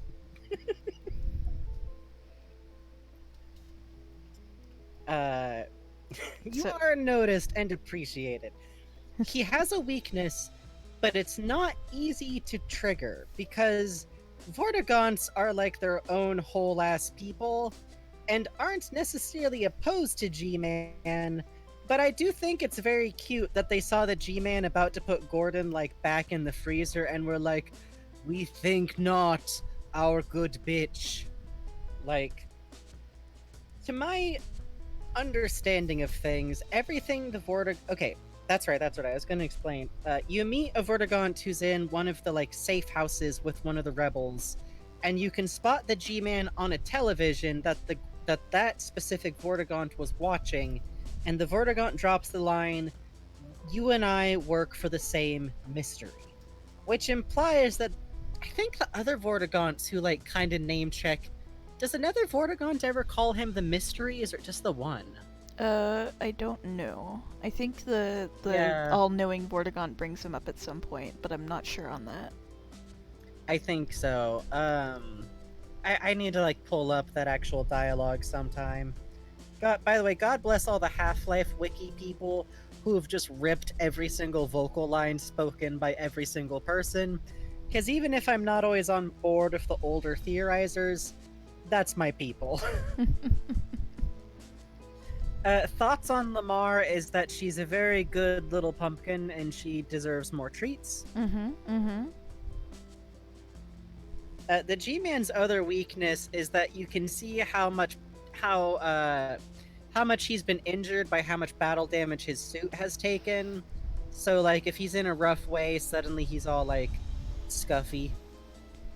Well, thank you. Yeah, I like, when you see him in that thing, he does certainly look a bit scuffed, doesn't he? Yes, maybe like later on in the night, I'm gonna be like, all right, for 20 minutes, we're gonna have Alex spoilers. This is very difficult to talk around. Anyways, but we'll get into it, especially if we wind up like playing it for chat because that will be fun. Yeah, that'll be cool. We can we can wooble props at the camera to our heart's content. Um, so the G-Man's not all powerful, but he is distinctly something else, and the Vortigaunts speak of him cautiously, but imply that he's on the same side as them. The Vortigaunts imply that he is something they're working with, and I don't feel like the Vortigaunts would put up with a situation where like they're not okay with that, because I feel like the Vortigaunts are kind of sick of otherworldly bastards doing shit to them, which also might be why they stepped in for Gordon. Besides the fact that like Gordon and the Vortigaunts have a very deep connection, uh, I also imagine they're just not big fans of Gordon being shoved around without a say in his like volition. Yeah. Because Gordon's experience really is fucking getting on the Haunted Mansion being moved around through the house. For real. Like, oh my god. Alright, time to get on Dr. Breen's wild ride. Woo! Oh, Gordon, you got the this Jeep. very home. Fuck. In this house, capitalism still waits at the altar. Anyways, God. Gordon needs so many naps, honestly. Give him like a juice box and a cookie and let him sit down. Oh hell yeah, this is the Celeste jams always have that good like bit that gets you kind of hyped up. Yeah, exactly. HL2, but it's actually just like a slice of life video game for like the first hour. Actually, I don't know why I'm drawing him like that. He's beefy. He's beefy, goddammit. Half-Life 3. Sorry. Turns out Half-Life 3 is actually just like a farming sim, but it's about like trying to get the soil working again in Russia after the Combine and everything. Oh, that'd be cute. I do actually want that game. It's not a game that's ever going to be made, but it would be nice, and I can point to other action games that have had inexplicable farming mini games. Okay, maybe it's just one and it's a very obscure I guess fantasy action game. Anyways. Yeah, Half-Life 3 Stardew Valley edition. Okay, stage play, I have to say, Gordon of Half-Life couldn't have played Farmville, but Gordon of HLVR AI... Oh god, Sarah Murphy, why would you curse us with that? G-Man's got a fucked up bed like grandpa from Stardew Valley. God. Yeah, hold on, Catboy Tim Allen, we'll pause.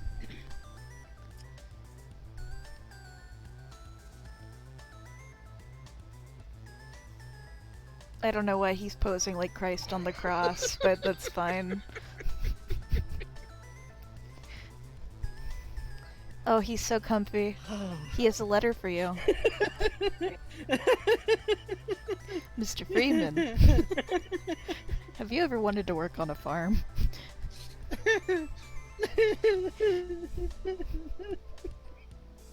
It's fucked up that the Vortigaunts would do this to him. What's making me cry laugh so hard is that, like, it's obvious that he can't... I don't think he can die, really. So I'm just imagining him just like, No, I have definitely died, and you must inherit my farm. I'm going to go now to be buried. And he just, like, gets up. Like, walks out. Oh no, this is me dying. God, he has like a fucking Benry comprehension of death, just like, you know, oh, he's sleeping. Of course I know how death works. You lay down and say, I'm dead 10 times, and then you can rejoin the game, yes? God. Gordon just like, oh shit, oh no, oh no. Gordon, Adrian's been sleeping for quite a while since I put him in the helicopter with no food.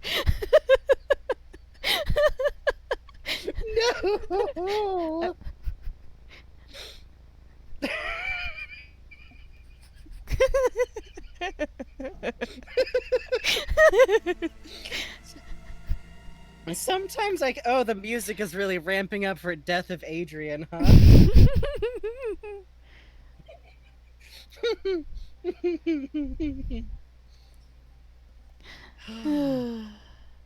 Okay, God, what the hell was I talking? I actually like this format for streams because it mostly just means that I have like a set thing to go back to after we're fucking off, off talking about G-Man's fucked up Stardew Valley bed. This is actually just what it looks like whenever he tries to lay down in a bed. He doesn't know how they work. Am am I doing it right? Sometimes he just stands on the bed and waits. No, no, G-Man, that's not. Hold on. What about this? No, now you're just like laying face down on it in a full suit. That's also not correct. Hello, Improbable. Hey, welcome. It's okay. We won't rat you out for being late. No, it's fine. We are doing a slightly focused, theorized slash character We're focused being thing. big fucking dorks tonight. Welcome. We're being big fucking dorks tonight. Limiters off. One specific subject. At this point, we may not actually move on to a second character. I could probably go about G-Man. Nah, I probably get about a half an hour more of like G-Man theorization in me. What was I on last? We were talking Oh, about G-Man, G-Man has limits and weakness. like his love for I think. fucked up beds. Yeah, his love for fucked up Stardew Valley beds. Oh, Yes, thank I you. also love the way it is always very good. I really like Gordon. He's made of friendly shapes. Even if he has two very different body sizes. Hey, thank you for the follow, Yakin Solarum. That is a hell of a name. The G-Man in That is a great name. pajamas. You Oh, you God. will it, and I will draw it. Yeah, but okay, but it's got to be the Jigen style Oh pajamas, no, right? for We sure. both I'm know putting that. him in the sleepy cap. Don't you fucking worry. Okay, we're putting him in Sleepy Bear outfit. Good, good, good. Oh, I'm gonna hang on. Ghost Breath out. We're fucking doing this. Hang on. Jigen would also be G-Man's favorite. I'm just going to say that. Sleepy bear tea. Oh, I typed in sleepy bear tea. Good. Sleepy Bear tea. Sleepy bear. Okay.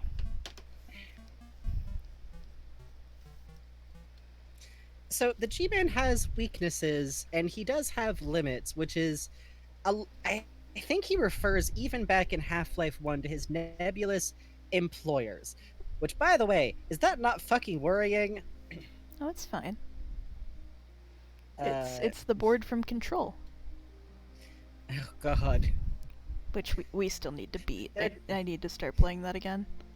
Yeah, to be fair, we were mostly waiting for it to stop being like 99 fucking degrees out every day while your computer desperately chugged to draw individual like dust particles. The problem is that the challenge of Control is that you keep it running and see how long it is until your computer catches on fire. Yeah, yeah. It's a psychological or horror game. Or you could turn down the settings, but why would No. you ever? I want to see every individual light bounce off every individual clock. Anyway, you were saying? And thank you. Okay, so something that I find interesting is that it's implied that the G-Man's limits and weaknesses include the idea that he's not actually supposed to just step in and save people for no reason. It is one of the few things that's somewhat explicitly clear by the end of Half-Life 2 Episode 2 that the G-Man can't do. The G-Man can't rescue someone without justifying it as profit as a get. He can't do it unless he has something that he gets in return. which is where we gotta bring in Alex. And these are not Half-Life Alex spoilers. These are spoilers for Half-Life 2, where it is eventually made pretty clear, I think out of G-Man's mouth himself, Yep. that he rescued an infant Alex Vance from Black Mesa. Alex was never supposed to be around still. Alex fits the same qualification as Adrian, where he indicates that he has no choice by his superior's orders to not treat his rescuing as Alex as anything but like a game token. But here's the thing about G-Man that kind of blew my mind actually watching the game. Here's what G-Man does to quote unquote collect on his debt with Alex. He asks them to send on a specific message to their dad, Alex or Eli Vance. And what he asks them to send on is an explicit warning that Eli specifically will understand the weight of. He doesn't send on like, I have decided to do evil and fucked up things, Eli. Come and stop me. Hoo hoo hoo hoo. Like, No, that's what he what says. he I said. remember that. I'm going to. This is the part of the game where I get fucked up, and welcome to my crazy I world. have a busload of orphans, Mr. Vance, and No, what he does. Hey, do you have more for that bit? and I'm going Go on, to Angel. run them into the orphanage for kittens, Mr. Vance, and sorry, go ahead. That's actually how the outsider from Dishonored works. Just to make the world's most niche joke, that is actually the outsider. God. Dishonored is a fun game because God keeps prancing around you doing a gay little groan going, "What will you do, Corvo? Will you eat a kitten? Or will you save this nun? Mind freak." It's basically the God. summary of... Prepare for me to get I like fucked up Dishonored. and evil. Prepare for fucked up and evil and twisted things, Mr. Vance. The outsider is kind of like G-Man's really edgy nephew. Can you say something for me in G-Man's voice that I'm going to send you? Oh god. Yeah, okay. Okay, I sent it to you. Oh, Please? Please? I feel like I should make you spend channel points for this. Okay, hold on. Please? Hold on. Please? Can we not do this to Miyazaki music? Please? Okay, hold on. Hold on. Please? I'm literally trying to. Interrupting me smiling. I'm gonna have to deafen myself. Snails, no! Damn it, it won't let me deafen myself without being muted. Okay. Mr. Freeman, I'm the Joker, baby. Yay! Oh, you said it. Oh, I'm so happy. Now we got wasps. Great. Hi, That hi, was- snail. Hello, snail. Alright, who's got the wasp? Check your house. It could be in any of your houses. It's a very exciting prize. I really wish Twitch wouldn't set that as the default, like, channel points thing. I think it's really fucked up of them, honestly. Mm-hmm. Yeah, did someone clip that? Make sure to clip that one. Oh yeah, we got clip points. We got emoji. That betrays how old I am that I still call them emoji. I am played Neopets when it was still fresh as a middle schooler old. You had My a precise mammoth age. running on a treadmill and it was powering your Ethernet. Fucking on the mountains practically. we had like an in the mountains like satellite hookup for a while, and that's basically internet by wishing really hard. Oh god. Oh yeah. Okay, so Right. Sorry. Enough about the God Joker bless you, baby. stage plate. So what's interesting about G-Man pulling he explicitly frames having Alex send this message as in some way paying off that he rescued her. He actually phrases it very interestingly. I might actually pull up his actual I'm gonna cave and actually look up the canon dialogue here. Okay. Half-Life 2, Episode 2. But in rough, what's interesting is that he says something along the lines of like the people he works with, his superiors, literally tried to tell him he wasn't allowed to do this. That there was no point to him saving an infant. Which, by the way, that's fun because that implies that the G-Man considered it worthwhile to save a baby, and whoever he works for doesn't, which I can actually get into later. I think it's kind of a scope problem. Half-Life 2. Okay, okay. I shouldn't do the voice because doing the voice for actual canon lines is going to be terrible. Anyways, Uh huh. when I plucked her from Black Mesa, I acted in the face of objections that she was a mere child and of no practical use to anyone. I have learned to ignore such naysayers when quelling them was out of the question. Which, by the way, does kind of sound like G-Man was like, meet me in the parking lot for an ass whooping if you say it again, Jenkins. Fucking say it again, I dare you. Please, Which, real quick, Catboy Tim yes. Allen, can you bring me back a Crunchwrap Supreme? Thanks. Oh shit, I would love like three of those really cheap little crunchy tacos. I love them motherfuckers. And cinnamon twists. Oh, Fuck, real I can't. quick, Silver Sturdigate Day. We have someone in chat who it doesn't want Alex spoilers, so we're not talking about that so much. We will eventually have a stream where we either just post up a big thing that's like, sorry, Alex, spoilers, or play it, and then you all get to hear me go ham about Vortigaunt art symbolism for like an hour. But real quick, Ah, god damn it. that is fucking fascinating context to approach Half-Life Yes. through, and I'm so Yes, glad for and you. that's literally part of why I'm like talking about the G-Man so much is that a lot of the older fandom locked in their perception of G-Man as, oh, he's the bad guy. And when I went into Half-Life, I was like, oh, like, okay, yeah, he's like very vague and edgy in Half-Life 1. But in Half-Life 1, I was like, oh, no, Gordon was very obviously going to die. And his offer is, I can rescue you if you work for me. That's it. That's the only option he has.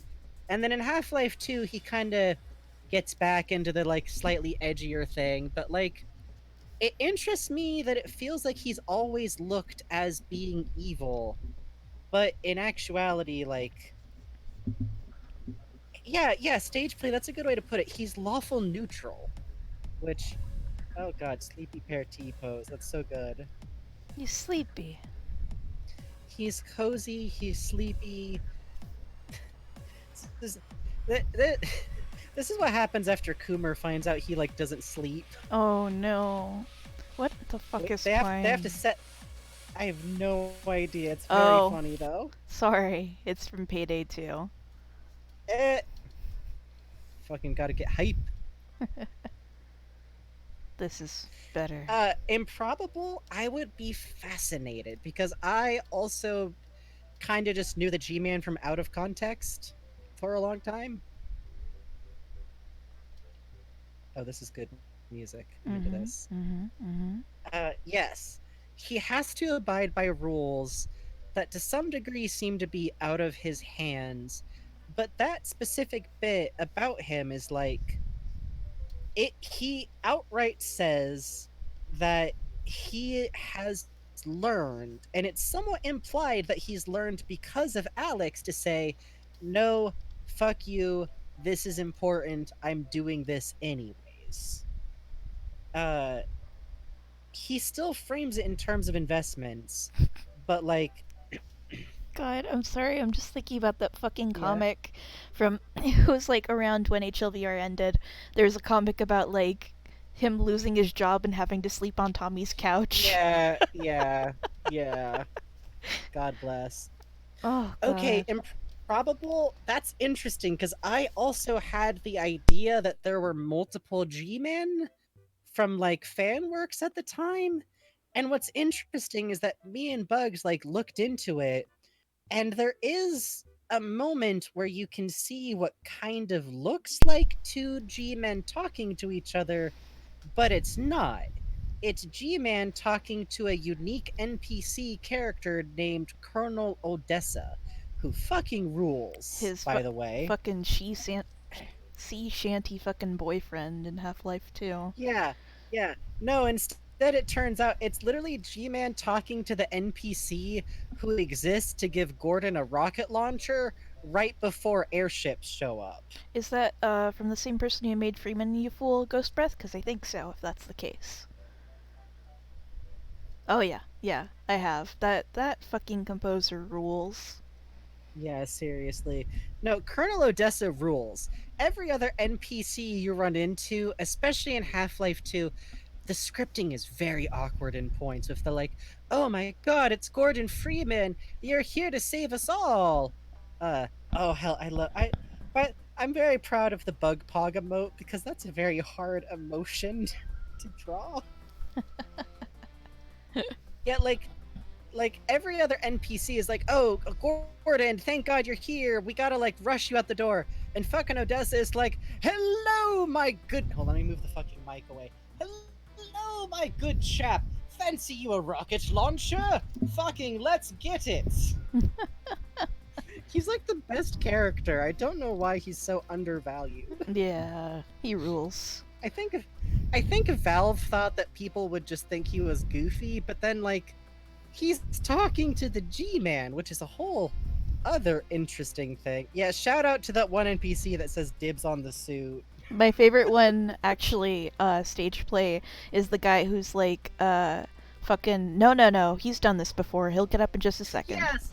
Yes, like which you know what? They're not wrong actually. Oh yeah, Oh yeah, you must people have been gifting subs, which is a huge surprise. I actually made a whole little yeah. animation for it. It's nice. Well, it's We for community subs, but yeah. uh as we often are with y'all, we are delighted and surprised by the support and audience, which bless honestly. Seriously, holy Even shit. if y'all keep releasing wasps. Yeah, I don't know why you people keep releasing wasps, but you know, That seems like mean to do. that seems kind of fucked up and evil to do, but it's whatever. Yeah, honestly, improbable. People oddly bury the lead that he's implied to be an extra dimensional entity. But god damn it. Newt!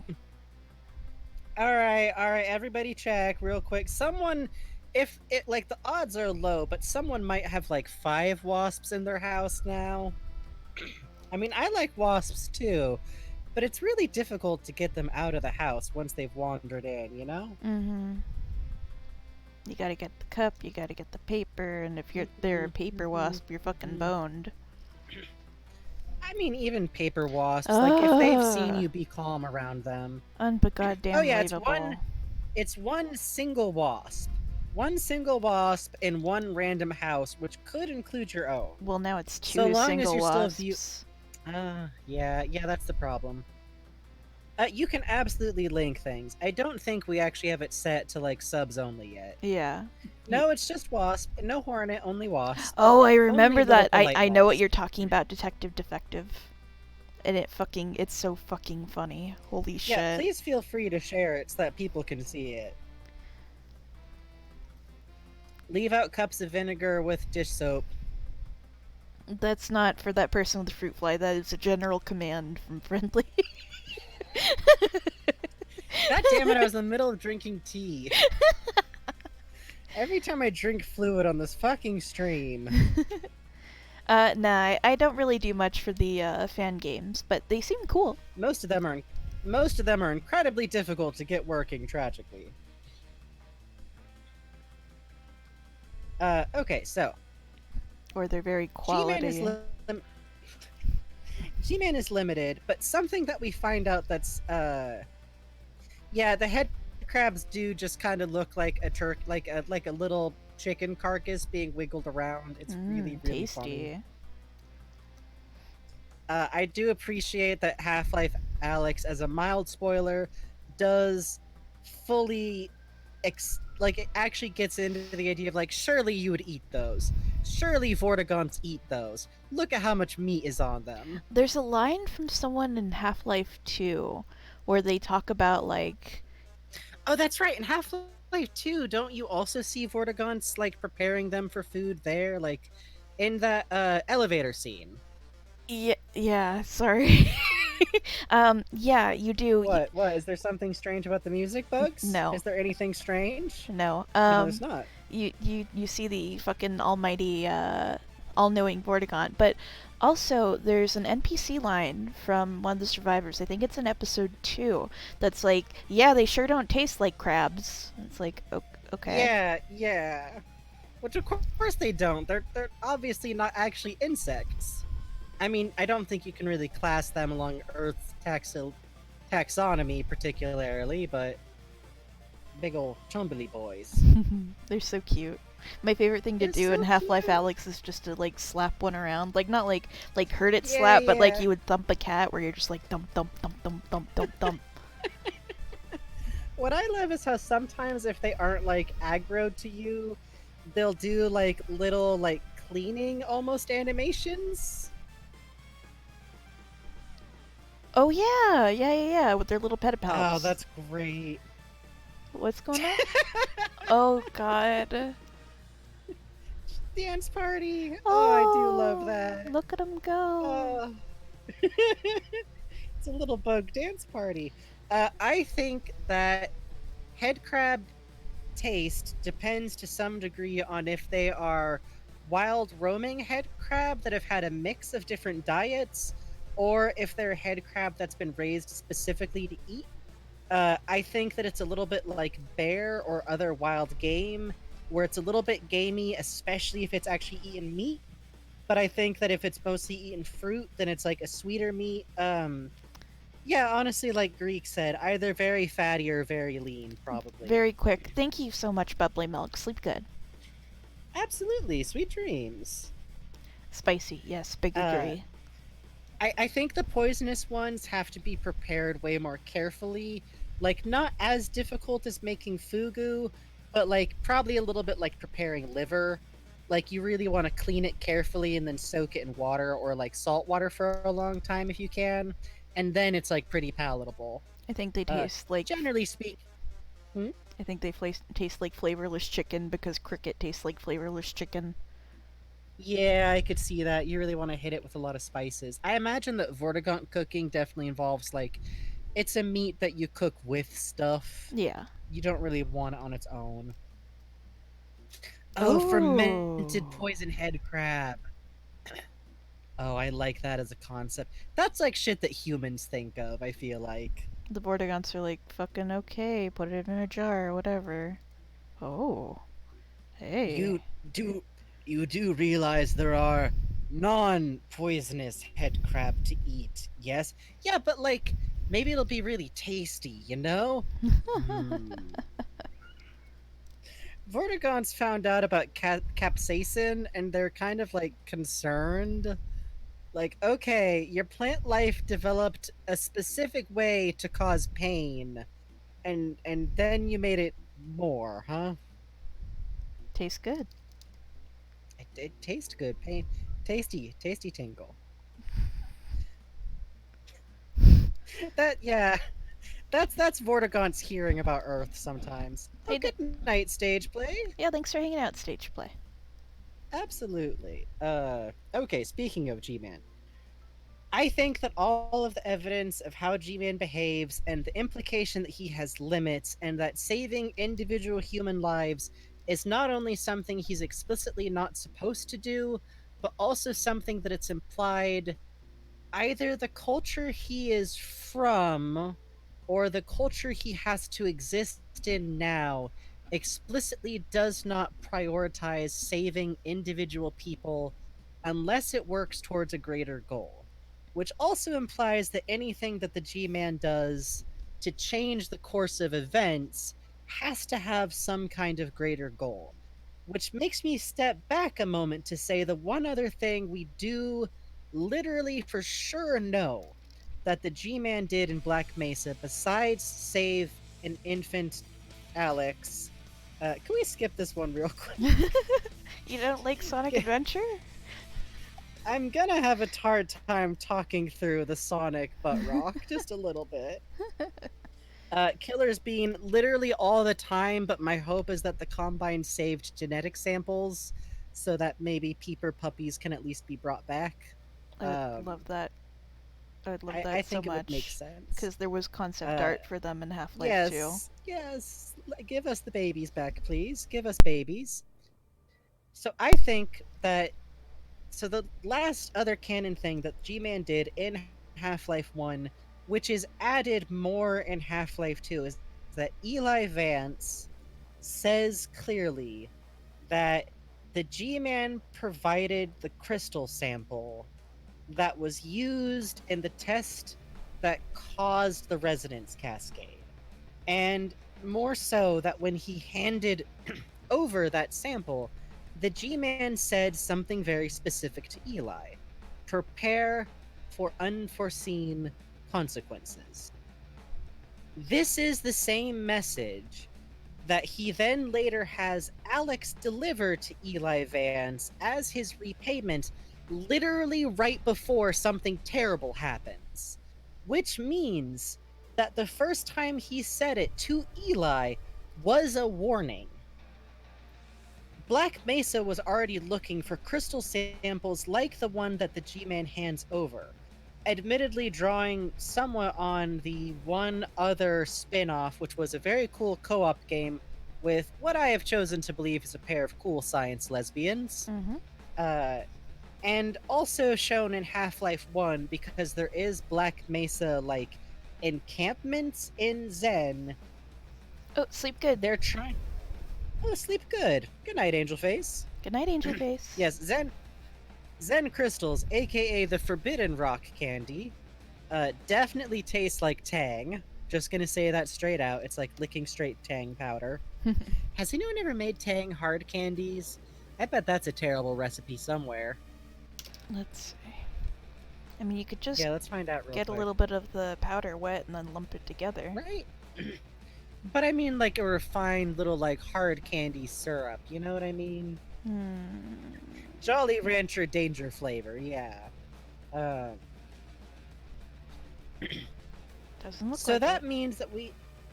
Wow, no kidding. Huh.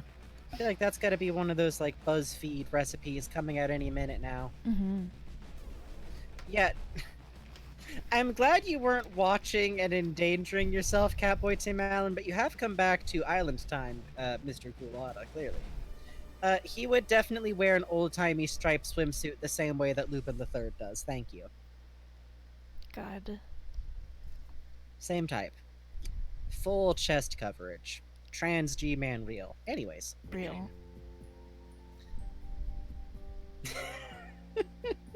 I'm so glad I can hear the music now.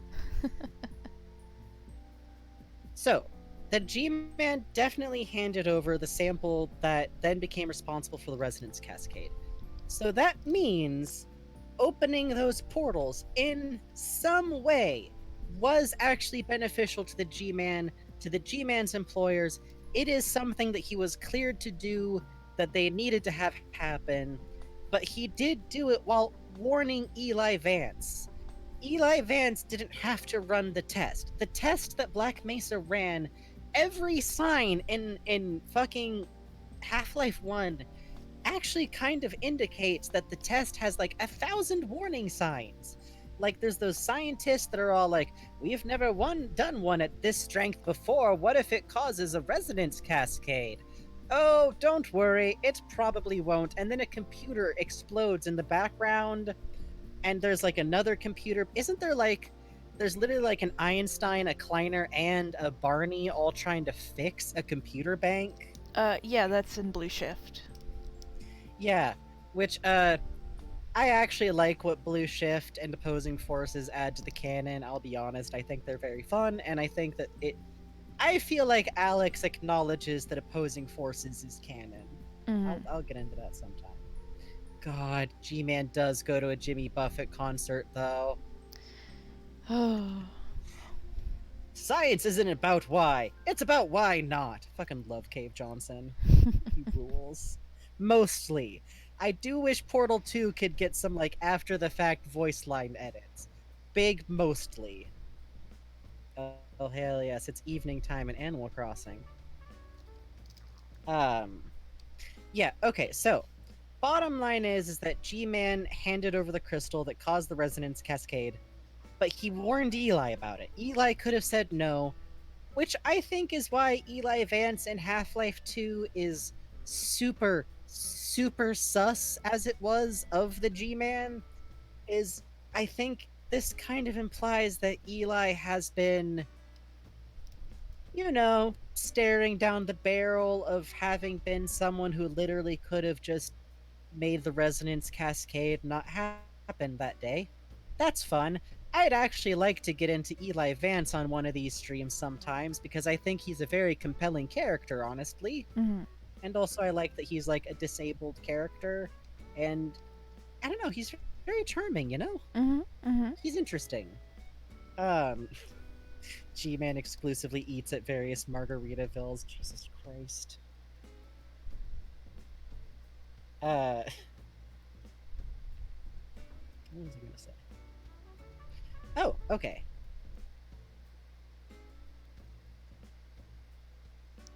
Yes. So, sorry, I like have to like order my thoughts about Half-Life 1 sometimes because a lot of stuff happens. Okay, I remember what I was gonna say. The Vortigaunts treat the G-Man as someone that they work with, as in some ways a, if not a good entity, then an entity they're okay working with. The G-Man gets stopped by the Vortigaunts and never does anything back to them about it. I feel like it's important to note that the worst the G-Man does after the Vortigaunts literally stop him from recollecting his employee is get kind of catty about it later. Like when he comes in to talk to G-Man after a particular event happens in Half-Life 2 with Alex, he's literally like, "Yes, I know this isn't the best timing, but I had to wait until your friends were busy." Which is like, "All right." I think that the purpose of the G-Man letting everything happen at Black Mesa, letting the resonance cascade happen, and super unfortunately letting the Combine even get a hold, is that the Vortigaunts were being freaking enslaved. What happened as the difference of the portals opening, besides humanity having to deal with the Combine, is that eventually the Vortigaunts, almost entirely to a one, are free. The Vortigaunts are in a better position after the resonance cascade. And like that's some rough math, but it's kind of implied that the Vortigaunts that like we encounter as a group might be the last Vortigaunts. The Vortigaunts in Half-Life 1 are revealed to eventually be directly mind controlled and enslaved because they have some form of shared consciousness or shared psychic link. They're being enslaved by a being known as the Nihilanth, who is. It's actually very unclear if the Nihilanth is a different alien species or if he was originally a Vortigaunt. It's unclear, and I sincerely hope Half-Life never answers any questions about that. I actually think it's the most interesting if the Vortigaunt's past is kind of obscured. But the Nihilanth is taking the Vortigaunts and moved them into Zen to try and escape the Combine, and then as soon as the portals open in Earth, is trying to move through with the Vortigaunts, which is fun because that implies that if Gordon hadn't destroyed the Nihilanth, then how that math works out is that then we would have the Nihilanth trying to take over the Earth, and the Combine's still coming in behind it, and the Vortigaunts are still enslaved. So, what I think it is that I think that the G Man's employers and the G Man in some way. No, I haven't seen the game theory about G Man. This is all me. This is all off the dome. Basically, I think that the G Man scope is just giant. I think that the G Man scope originally in Half Life 1 is big. I think that his employers don't weigh things with individual members of species. I think they look at it as we have the chance to free one species and get any form of foothold with that. And sure, a bunch of humans die, but some humans versus an entire other species. That, I think, is the math that the G Man is, if not himself working under, then the conditions his employers have set. And I think that the G Man is different to some degree. And Half Life VR AI, specifically because whoops, he had a kid. Uh, Vortigaunts are so good and cute, and I love them a lot, and I could probably do one of these just about Vortigaunts. Resting your hand there for a sec, Bugs? I was thinking about going to make some tea real quick. Oh, hell yeah, I can keep everyone company. Alright, thank you. Uh, Technically, everything I'm laying out right now is. Oh, good night, hon.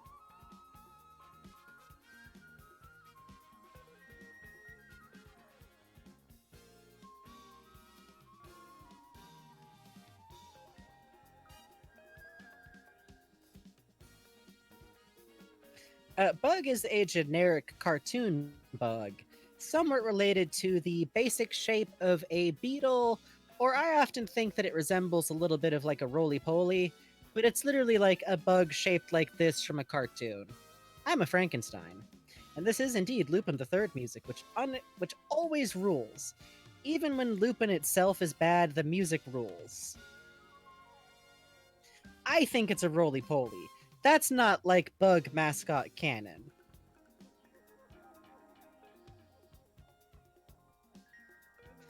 Lupin is great. Lupin is also extremely silly, and my favorite parts are some of the silly parts. It's definitely modeled a little off of a cockroach, I think. Like that cartoony bug beetle. Nah, just bug freestyle. How y'all enjoying the G-Man lecture, by the way? Which, by the way, real quick, just to specify, I'm basing a lot of this off of canon information, but my conclusions about the G-Man's motives are totally a fan theory, functionally. I think it's what would make the most sense, though. I'm so glad! Oh, I am so glad. Thank you for the hearts. Also, I'm looking. Oh, the sequel of the G-Man! Oh, that makes me very happy. I like the G-Man is the funniest part about all of this. In Half-Life VR AI, the offshoot fan thing that got me into Half-Life, he canonically has a child, yes. Spoilers a bit, kind of.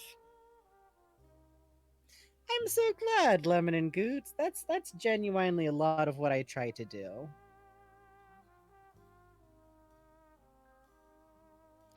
Yeah, Half-Life lore is very fun, but it's very a lot of the older like okay, confession, what started the idea for doing a stream that's so like focused on the lore and interpretation of like one character at a time, and specifically starting with G-Man, is that Bugs found some like cool like oh Half-Life theory Easter egg thing, but one of the things they were talking about was like what's really in the G-Man's briefcase. What? That like as in like the literal model of G-Man's literal like briefcase secretly has something inside of it that somewhere on a note in Valve they're like contents of G-Man's briefcase. The G-Man has a briefcase because he's supposed to look like a businessman. Because he's supposed to like look like he's a Fed. Like cuz he's a dude in a suit and they only had like 30 polygons to communicate what he's supposed to be. They had about as much pixels to work with as like Steve Minecraft does. And that kind of kills me because I think there's so much interesting about the G. Obviously, I think there's a lot of interesting stuff about the G-Man, but like, yeah, it's the briefcase is full of sandwiches. You know, it's full of lollipops. The G-Man's briefcase actually has like a little rubber. We don't know. That's not a real question.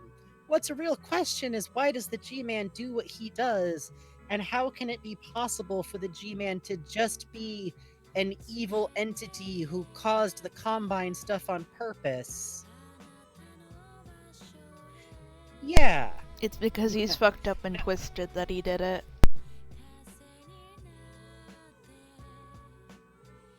Yeah? Hello? It's true. Hello. Can you hear me? I can. My mouth is full of peanut M&Ms. Oh, good. Get a little bit of peanut M&Ms. Yeah, the G-Man's briefcase is where all of the wasps come from, and in Half-Life VR AI, it's definitely full of pictures of his son, like 100%, and also like some pictures of Sunkissed when she was a puppy. Yeah. Should I? Actually, this would probably be a good place to like stop and either talk about G-Man in HLVR AI or switch over to talking about Darnold and Forzen. Yeah, running the orphanage bus into the kitten factory. God. Yes. Honestly, Snail, that's it exactly. There's so much like theory crafting that like every story is a real little world that definitely has all of the very literal answers. And I don't know, G-Man's a person with motives. Like, if it's true that he was once something like a soldier, then does that mean he was once in combat? Does that mean that he had superiors who gave him bad orders? Did he have to survive through something difficult? Is it not possible to imagine that the G-Man is some otherworldly entity, but that he did have like a childhood and some sense of community? Real Is it quick. not like I think that's interesting. Sorry. Real quick, Ghost, were you trying to silence your cat? Hmm? Are you trying to silence your cat? It seems kind I of want to fucked hear what your up. cat has to say. Ghost, that seems mean, actually, to not let us hear what your cat needs to say. Yeah, Ghost. Let your cat speak. Okay, Holly the hologram, that is very funny. Why did they... That's perfect. That's perfect. It really did have a model in it, and it's like... Well, stuff. My favorite thing, though, is, like, in Half-Life 1, where you can see inside his briefcase and it has, like, Yeah. the ID and the photo of him and, like, a pencil Yeah. and, like, blank paper. It's like, okay, that's cute. That's definitely an HLVRA. It's like a giant picture of Tommy. Yeah. But it's also not like, and that proves that actually he's a human working for the government, or just stuff in there. It's where he keeps his chiclets, okay? Also, this song is kind of a jam, I will say. Yeah. It's, from Also, Samurai... while you're drawing... Yes. Oh, shit. What up? What up? Alright. While you're drawing puppies, I'm gonna BRB myself real quick. Ah. Hello, chat. How are you? Have you been learning things? Have you been talking theories? Oh, Kumori, you're a fucking poet. I hope Ghost treats you right. I'm good. I'm making, don't laugh at how I'm gonna say this. Framboise? Au chocolat? Raspberry and chocolate tea. No! Oh, that sucks. I'm sorry to hear that. Rest up, okay? Good that you are giving her treats, though, Ghost. Oh, good. Yeah, we're gonna have a test after the stream. Yeah, I'm gonna have Frankie write that right up. I'm sure he'll love that.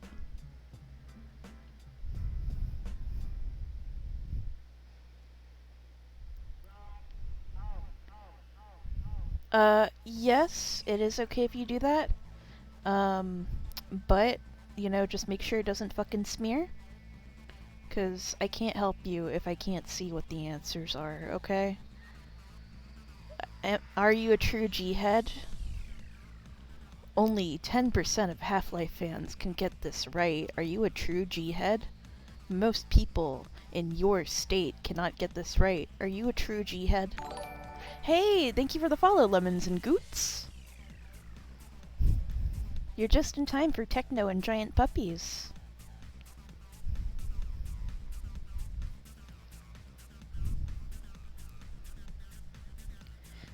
What's really in the G-Man's briefcase? Cheese sticks and apple juice. And he also has to take, like, one of those, like, fucking... Oh! Hey, thank you for the follow, Fended. The G-Man fandom is dying. Repost if you're a true G-head. Do you think G-Man had a fandom like Snape did in Harry Potter, where there were, like, the whole, like, astral plane thing? Because I feel like he kind of attracts that sort of vibe. Oh. You don't want to hear the truth about it? You don't want to hear about that? Look, I draw him enough. You guys have probably picked up on the fact that I'm like, damn, that old man, though. But, Oh, yes, I want to see that cute Gordon. Show me. Show me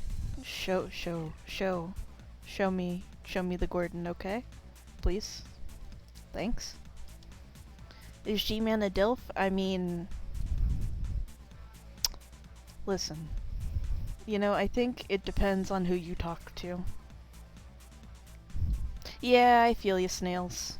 I do. But I've really been enjoying listening to this podcast by two former Harry Potter fans who realized how fucked up it was. Called The Shrieking Shack. One of the hosts is actually also non-binary, which is rad. Like me, yay! And it's extremely fucking funny, because they realize on a reread, it's like, oh, not only is this, like, bad, J.K. Rowling is a piece of shit, these books are kinda shit, actually. It's a really fun thing. They go, like, chapter by chapter, they hit the movies, it's a great time. And they do news about, what shit's been going on with J.K. Rowling and fucking Harry Potter and stuff, but they phrase it in a way where it's not extremely fucking miserable to listen to, where they are constantly owning her for being a dumb piece of shit. So it's great. I really enjoy listening to it. Yeah, I feel that, Sweet Juice. Hello. I've been talking about... I've actually been meaning... Oh, yeah? What were you saying? No, go for it. I've actually been meaning to listen to that podcast, but I feel like I'm slightly frightened to, because, like, revisiting those books and details is gonna be interesting. Oh, it's so fucking weird. Like, there's some shit that you extremely do not fucking remember from reading the books.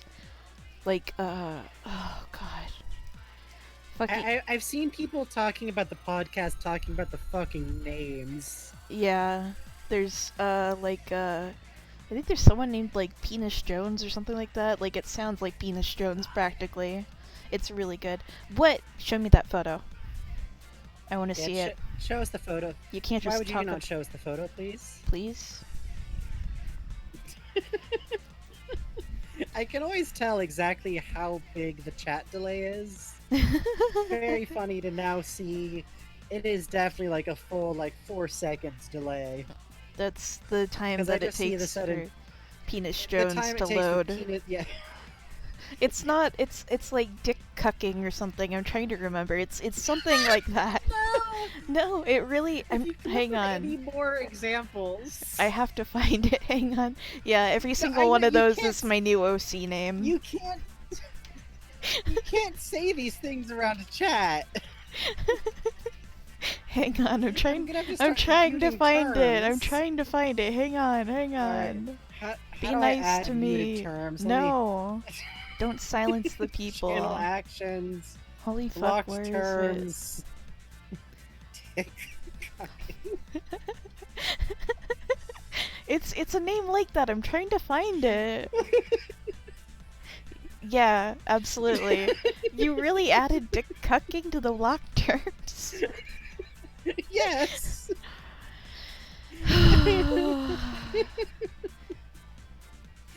I'm silencing you all. That's really fucked up. That's so mean. Listen, I gotta flex my mod power sometime. Yo, XF33S, good job! Hell yes. You Oh, holy peaked. shit. Yo, yo, yo, yo, You yo. peaked the cross. Did you see what Newt put up? Oh, yeah, the That rules! I didn't see that. I must have been when I Yeah. was making tea. Holy shit! That's so fucking cool, Oh, shit. Newt. It's so good. Fucking continuing saga. Holy fuck. That fucking rules, Newt. Thank you so much. Oh, there's the frogs in Adidas. Oh, the frog. That's the Instagram one. Oh my god. Ya boy Toby Toad. Hang on, is this all? Oh, this entire account is... This entire account is this frog in costumes, bro. Oh my god. Oh, Holy shit. By the way, if there was like a modern, mundane AU of Half-Life, Barney would definitely be a dude who runs like a pet frog Instagram channel that he occasionally posts pictures of himself on that he's somewhat unaware are borderline thirst traps. Oh, for sure. And sweet juice, that is beautiful. I love that. The sparkle is a good touch. That's a complicated angle, let me too. take a Good look. job. That's really good. What are we listening to? Oh, Jesus Christ. This song. Fucking, I'm gonna get into it one of these days. I'm gonna get into it. Ralsei is not to be trusted! Okay. No, he's our friend. No, he's not. No, he's I our mean, friend. he is, but He's our friend. I think he's our I fluffy think he's friend. our friend. His story doesn't match up. No, he's our His friend. story. Ralsei. Sus. Ralsei is sus. Seems like you just don't like fluffy boys. Seems kind of fucked up and I mean saw of you. Ralsei venting. Seems like you just hate him because he's so adorable. That's very sad. Holy shit. XF33S, that's amazing. I'm very glad. Holy shit. Oh, I know this song. I know. Yeah, Honeycomb Herald. Yeah. No, we all neurodivergent here. XF3DS. Yeah, If don't you didn't you catch the last 2 hours of here. Let me present all of the evidence that the G-Man's not just the Joker with magic. He's the Joker with magic and a nice suit. It's an okay suit. It's got 4 buttons on the sleeves. I know because I draw them never, but... I love the G-Man suit because it actually looks like the kind of suit that a dude who doesn't... I could get into it at some point.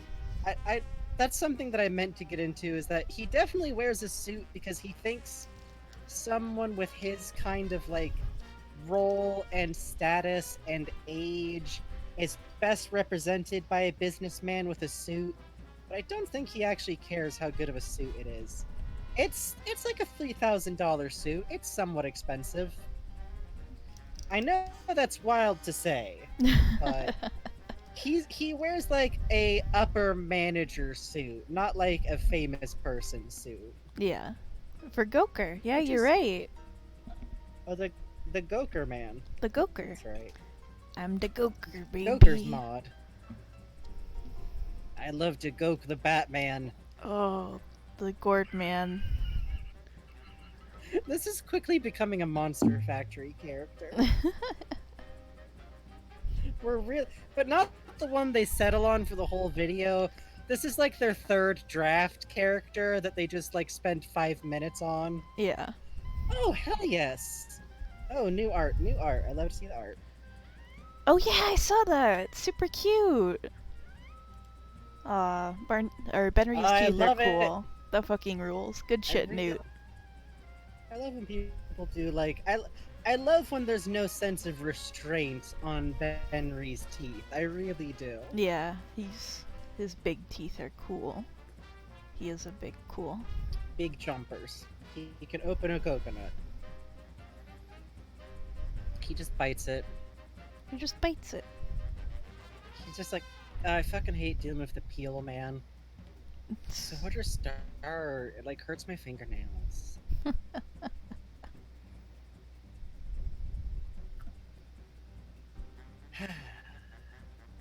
I have tea, so I'm for a moment zen. Oh shit, my tea.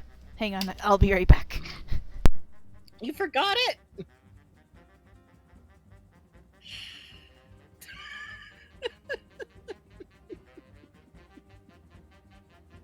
How you doing, chat?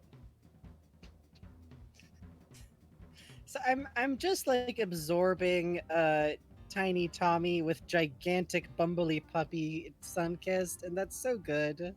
Look at that big Bobby. Sunkissed didn't like grow in size from puppy to dog. She just like refined into the shape of a dog. I'm having a wonderful time, killer lesbian. Uh, I I genuinely enjoy getting to kind of go off the handle on a specific subject, and I feel like the G-Man specifically is something that I've like thought about and thought about and thought about and actually have pretty nailed down. Oh, that's understandable, Lemons and Goots. Sometimes it's tough that way. I definitely recommend like some good frog videos are a good time. Or be like me and watch videos of authentic Victorian cooking stuff. I don't know why, but I gravitate to like cooking and sewing videos. But someone doing challenge mode. Bernadette Banner is a good time. I am definitely glad you all enjoy it. I was going to try and get to Forzen and Darnold, but it's probably gonna have to be one or the other, and I want to do a quick note on G-Man's actual what I think he is. Like, I think there's a what to the G-Man that I think about a lot because they're never gonna reveal that because they can't. They literally can't. You are P-Cross, the person. You have ascended humanity. You are now a colorful number puzzle that resolves into a very clever piece of pixel art. G-Man is a cool dad, sometimes. Yeah, in HL, that's the other thing is that I kind of want to talk about HLVR AI G-Man, because I definitely think that in his case, like, whoops, I have baby now, it turns out, which I've seen a lot of headcanons of, like, Tommy being adopted that I think is extremely cute. I also just love him just somehow have baby now. Ah, P-Cross fan is very powerful. Yes, this is indeed Katamari Damacy. I wanna roll you up into my life. Fucking played like 90 hours to this sucker. I want to start playing P-Cross. I might start playing Murder by Numbers, which I've heard is a very good introduction to P-Cross. It is. It extremely fucking is. Did you get your tea? I did. Yes, the prince in Katamari is very precious, honestly. He is baby. He is baby, is the thing.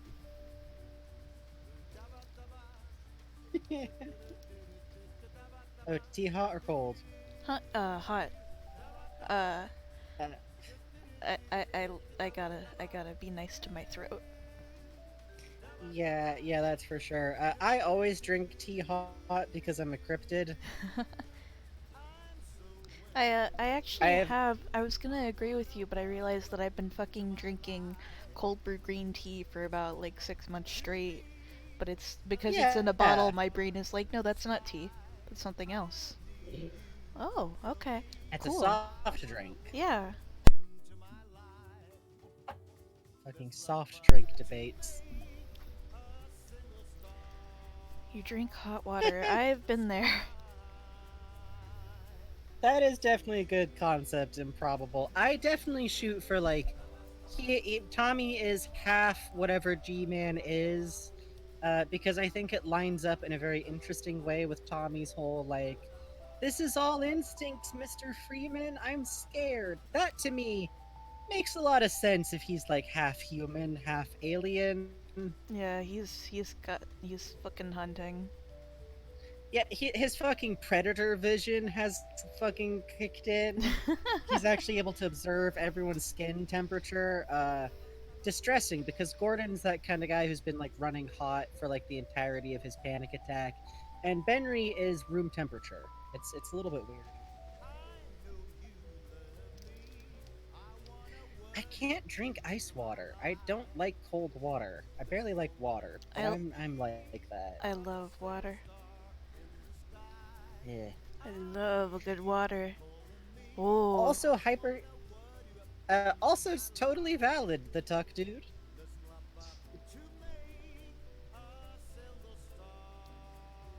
he has a heart to kill, a heart of gold, and he is born to kill. You're absolutely right.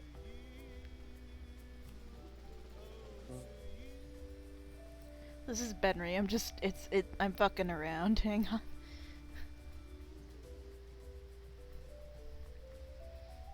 Hey, that's what these streams are for. That's true. Uh, okay, Twitter is making me once again refresh their page. Refresh their cursed page. Oh, that's fun. Mm-hmm.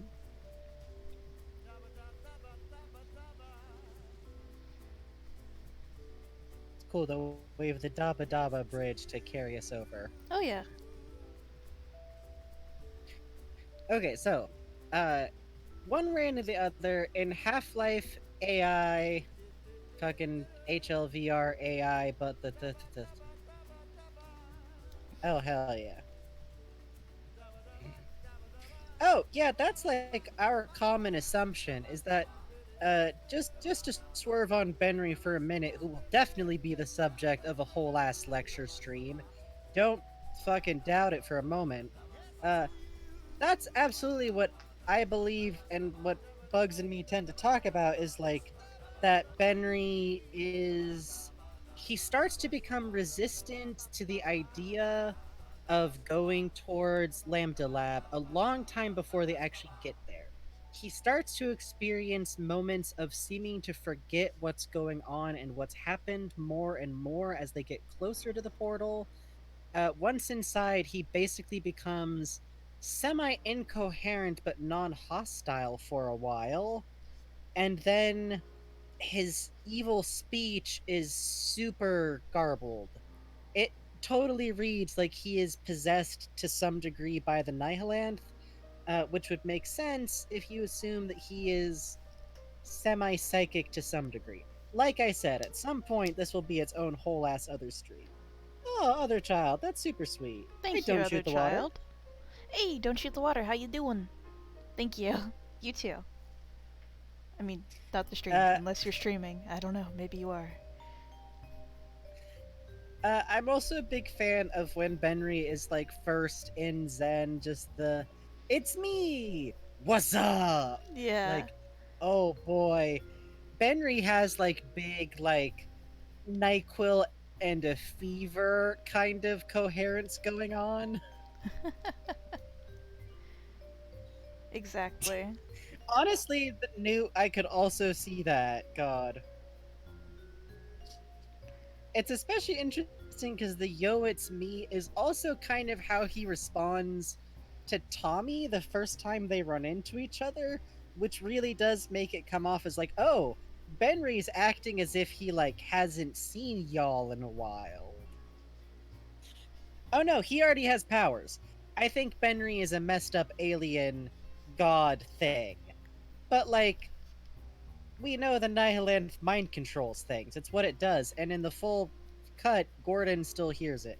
Like I said, this will be another whole ass other thing because I can talk. I am a very weird person, and Oh, you're breaking up, bud. Though it is very funny that it did just go, I am a very weird person in that. Now you'll never know. Yeah, I actually like giving Benry like a pretty clear backstory.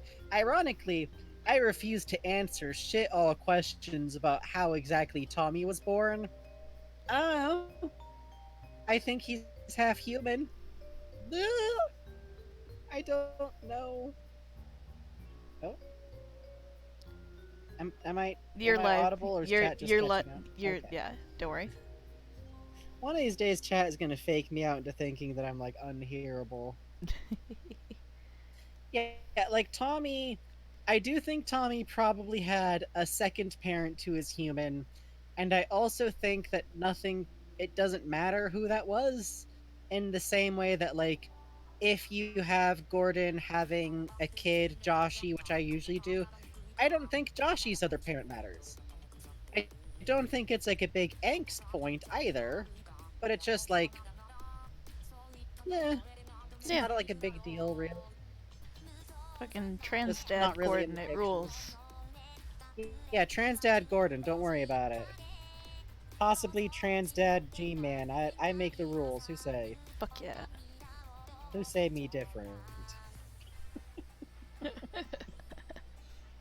No, we're just gonna move on past that. But yeah, in Half-Life AI VR, G-Man is a kind of different, but not entirely, because I still think he sees stuff in like very big, broad ways that are probably difficult to put together with Tommy having like human friends. But I do often think about the fact that explicitly the way Tommy decided to have a dog was by making sure that he didn't have a dog he could lose. I think that definitely points to the idea of like Tommy is not mortality might be difficult for Tommy. Oh fuck yeah, sweet juice. Honestly, yes, that is the vibe of these streams. Is just intense info dumping energy. Mm-hmm. I really do love Benry with that fucking expression. That's great. He's going, what's up? Snail, that is actually very funny, and I think that's what HLVR AI G-Man says. If anyone like bugs him about it, he's just like, "Oh, Parthenogenesis. Goodbye." Oh, Good this night, Ghost. Tommy is me from the past. I stole him, and I actually do still like my own very silly idea that the G-Man in HLVR AI rescues Alex and is like, "Oh, actually, babies are quite cute. I would like to have one of these." And then Tommy just poofs into existence and he's like, "Oh, wait, I should give Tommy some time to grow up before all this disaster shit happens." And so he just time travels back 37 years. oh, That's why it's exactly his birthday. well that's cute. It's it solves no problems. I just think it's very funny if it would be possible for like Tommy to wave at baby him. God. Sorry, hang on one sec. I'm fixing a small technical issue. Sure thing.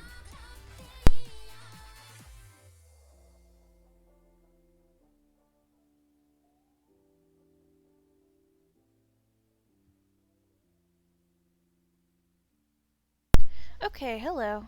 I'm back. Hello. The technical issue was me looking up the price of my headset and then making a noise and deciding that I have to shop around for something cheaper. Oh God. Yeah. Yeah, understandable. Hi, chat. How Yeah, are we'll get it you? figured. Y'all still with us? uh, Vin Diesel fits into is this because very Tommy's symbolic. gay. Yeah.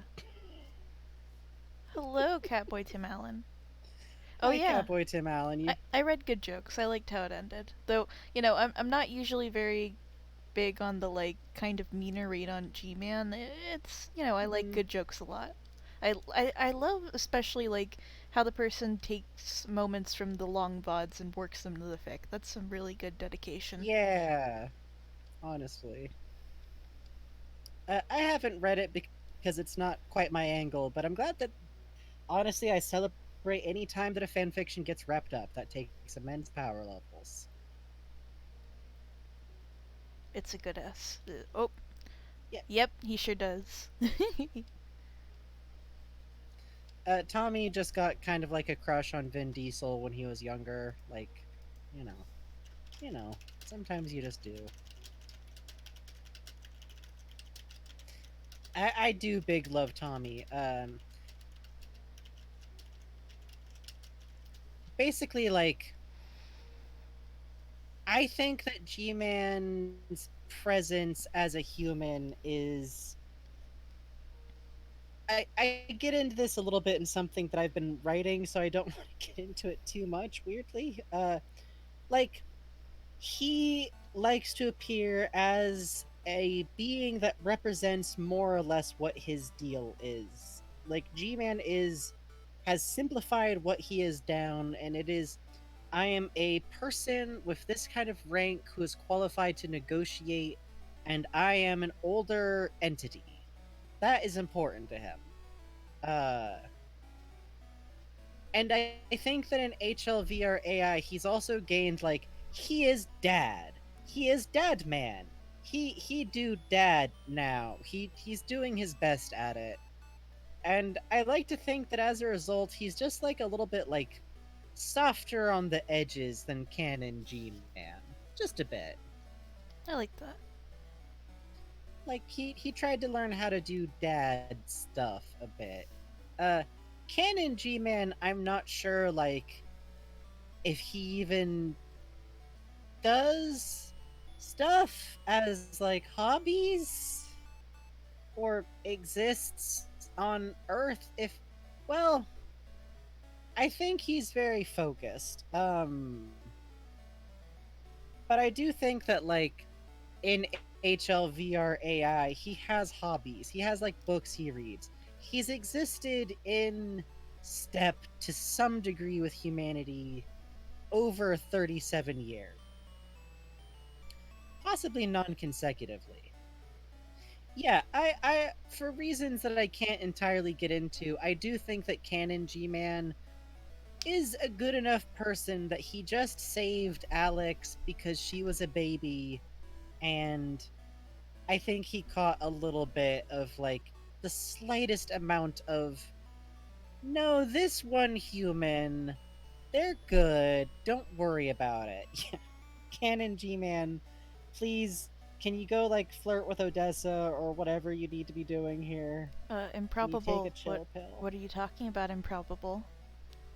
Do you see something on What the screen? there's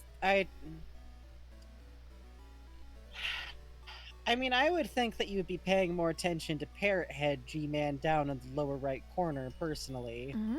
I think there's a lot going on with the energy of him tearing open his shirt, apparently. Oh, don't worry about that. No, don't worry about that. Yeah, don't worry about that.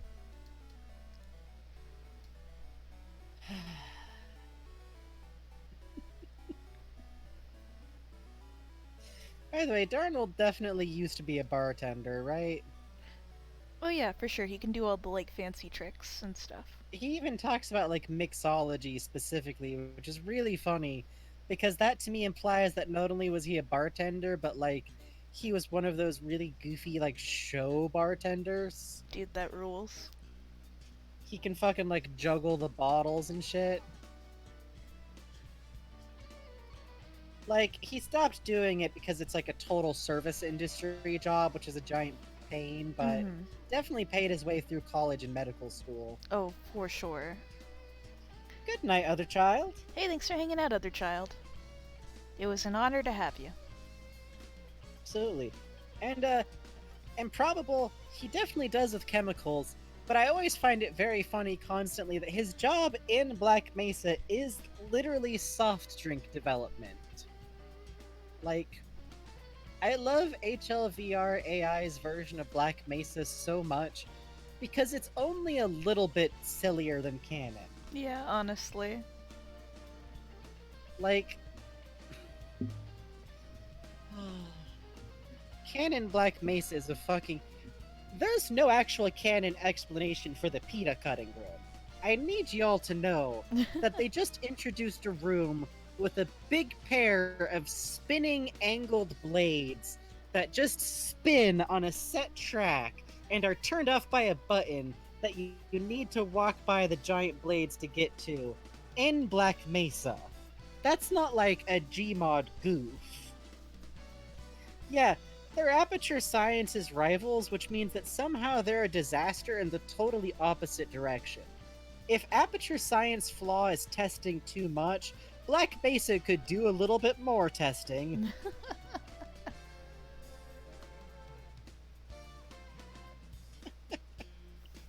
Okay, here's the thing though, is I think Darnold's not actually that old, but I do think Darnold actually knows how to like glass blow his own test tubes, which I need y'all Yo. to know used to be a thing that scientists had to know how to do. That's Like you would very have like a cool. little kit. Like my parent has talked about this because they like fucking went to school in the 70s. Yeah, okay, it's still a thing. It's still a thing. Yeah, scientists just be out there with like little glass blowing pipes.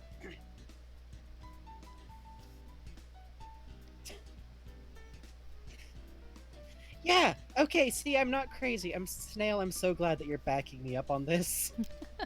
it, it's a wild assertion to make. But like sometimes it's literally just easier to get a beaker in the size that you need by just fucking whipping it out real quick, I guess. Because science was kind of the wild, wild west for a while in there. Fucking wiki wild, wild west. Beautiful. Thank you. I just feel like Darnold can definitely still do that. And like once or twice just to flex, he's like, oh, we seem to be out of drinking glasses. Hold on a second. Let me blow us a shot glass. It's his extremely subtle way of flirting with, like, Tommy and Gordon. Benry's just like, excuse me, why are you not sharing the hard candy? Pointing to the pointing to the glowing molten hot piece of glass. Forbidden cherry candy. Hand over, please. Red hot, please. Come on, man, snip me off a piece. Rude to hog all the candy. Sound of Gordon screaming in the background as Darnold shrugs and cuts off a piece.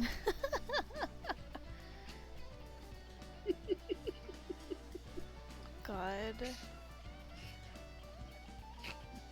I feel like Darnold's response to like Benry's shit. It's only a short scene. He has a very different style than Gordon, where he does like swat him off of stuff, but he's more prone to just like, yeah, okay, man. Yeah, he's Infinite. Gordon's style is no fuck you. Darnold is like yes and. Yes, which Gordon's method will never work. Gordon's method is the most fun response that Benry could ever get. Darnold just kind of like going along with it or leaving Benry to do like whatever the hell he wants. That's not as fun for Benry. Yeah. God.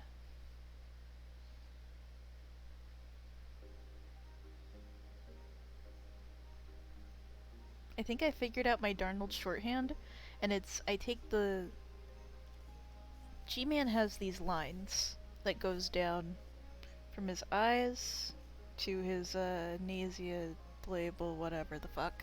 I think I figured out that on Darnold, basing it off the model in HLVRAI, what I want to do for the shorthand for him is to zoop, zoop. Because it like ages the character, but it doesn't make him look like extremely fucking like crusty, like the Tommy model sometimes does. Slick is a little bit haggard. Slick has not had good night's sleep in a while. Thank you.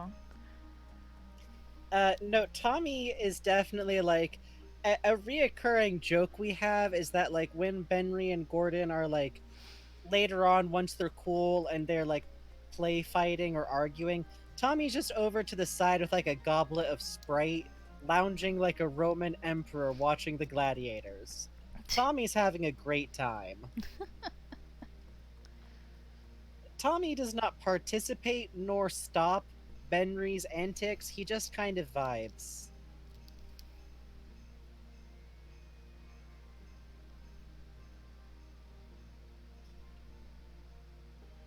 What are we listening to? This is so familiar. Oh yeah, Animal Crossing. Oh, Animal Forest Christmas Eve. Yeah, that'll do Yeah, it. yeah, yeah. Oh, thank you. Thank you, Killer Lesbian. That's very sweet of you to say.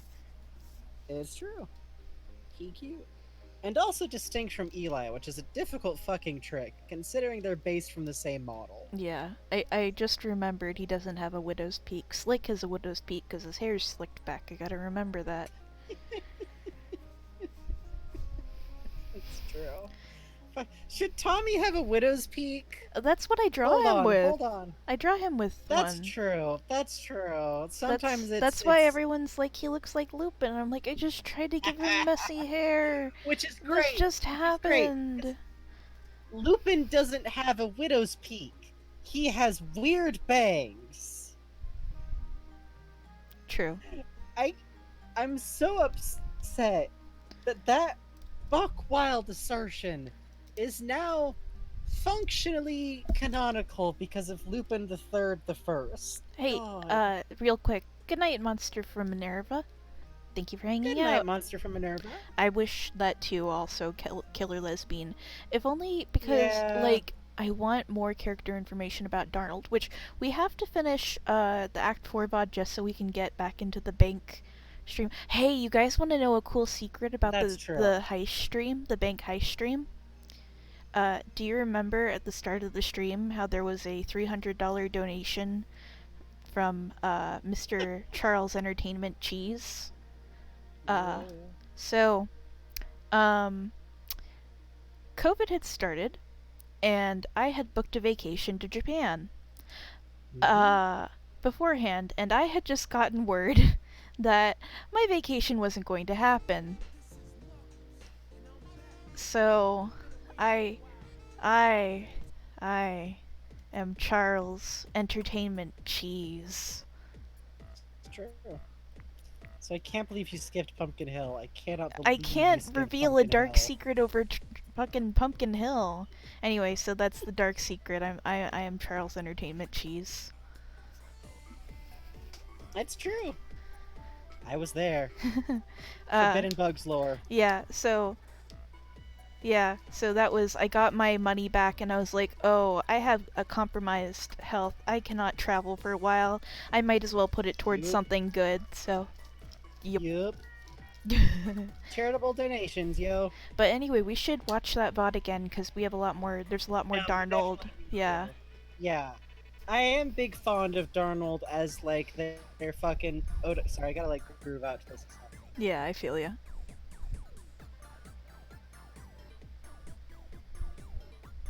But yeah, me too, cuz it was literally a once in a lifetime thing for me, not in a like Bugs is dying way, but in a like at the time I had a financial support that has since gone away.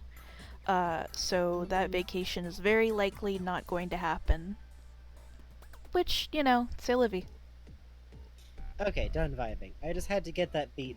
Yeah, drop. it's a My good favorite song. part of the song. It's literally like one of my favorite songs in the game, so I just kind of chill to it sometimes. It's okay. These things happen. I will live. These things happen. Yep.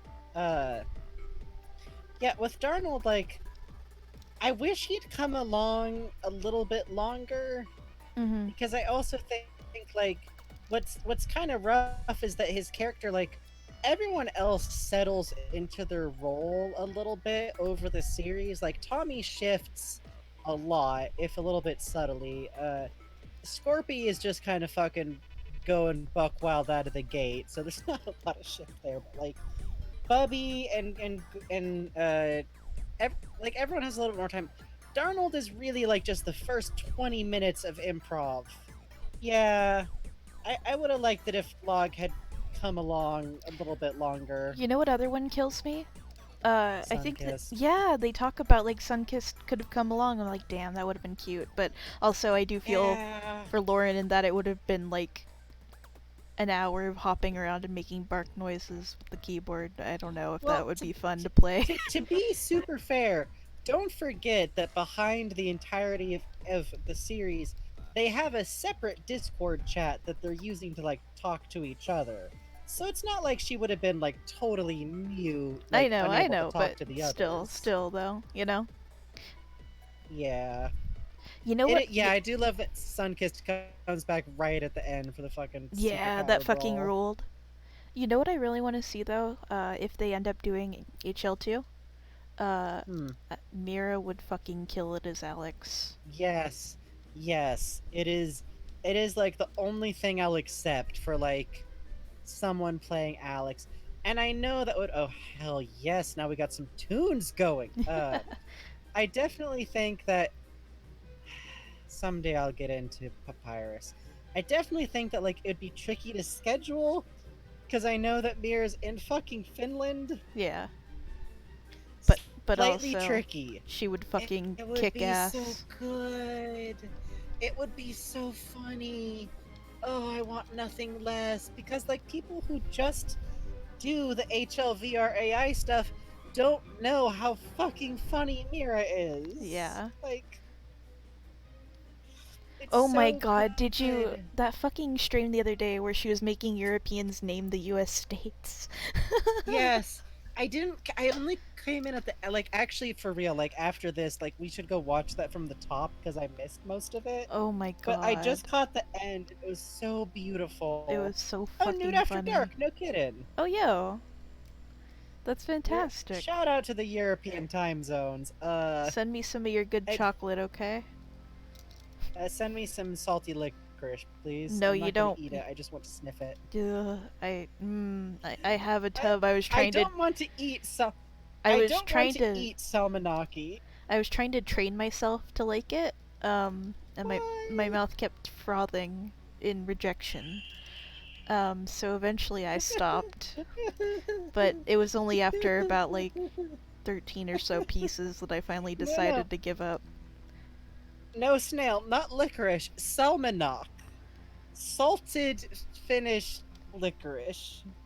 I have been informed that it is as oh German snacks are actually Oh, good. That's a good yes, sign. Milka. Fucking Milka. I live for Oh Milka. yes.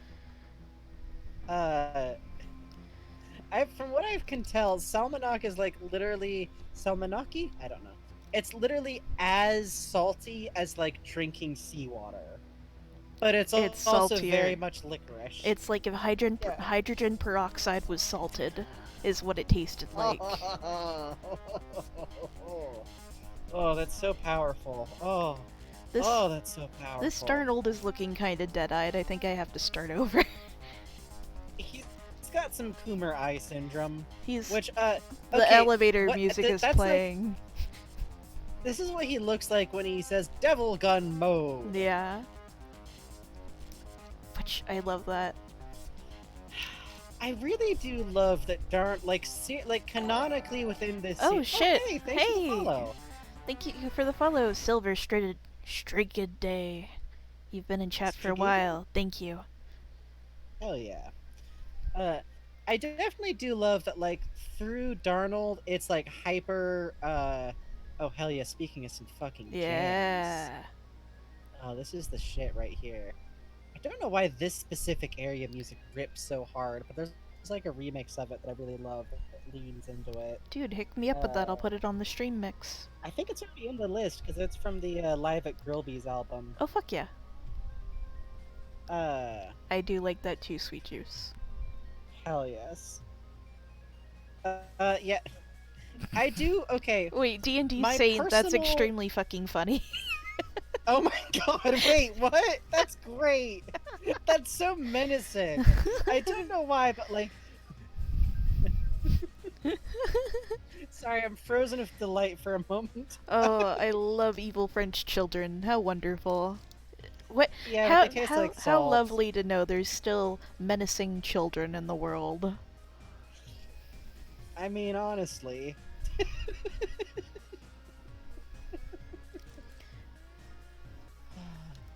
Oh. Okay. I remember what I was going to say about GLaDOS. A personal favorite concept of mine for like a post Half-Life 2 like Barney and Gordon kind of thing is I like the idea they go, okay, we're gonna try and like start seeing if we can get a foothold back in America, even if it's like all fucked up from the resonance cascade and everything. Oh hey, look, here's this big area that's actually remarkably clean of any combine interference. And that's how Gordon and Barney accidentally start a farm directly over fucking Aperture Science. I like that a lot. Uh, it's my favorite, especially because like that opens up for like Shell is just a feral cat in their barn for a couple of days. Oh god damn it. Sweet juice, what have you done? Unbelievable. Y'all gonna have so many wasps. Oh, see? You Look what released you it into reap, your own home. Look what you've done. dummy. Look You what you played the did. odds. You played the odds too many times. Now you got wasp in your house. Yeah, the game was rigged from Look, the start. it should be fine. Just put like a little piece of meat out. Sleep Oh, good good. night, Catboy Tim Allen. Sleep good, Catboy Tim Uh, Allen. What is this? I'm opening the Oh slate. my god, beautiful. Thank you. Holy shit. Wow. Oh, his little A. Oh, that's Oh, I'm wonderful. so Thank I love you. I I love the little like smug knife cat face he has going on here so much. Oh, that's beautiful. Thank you so much. What a gift. Honestly, how beautiful.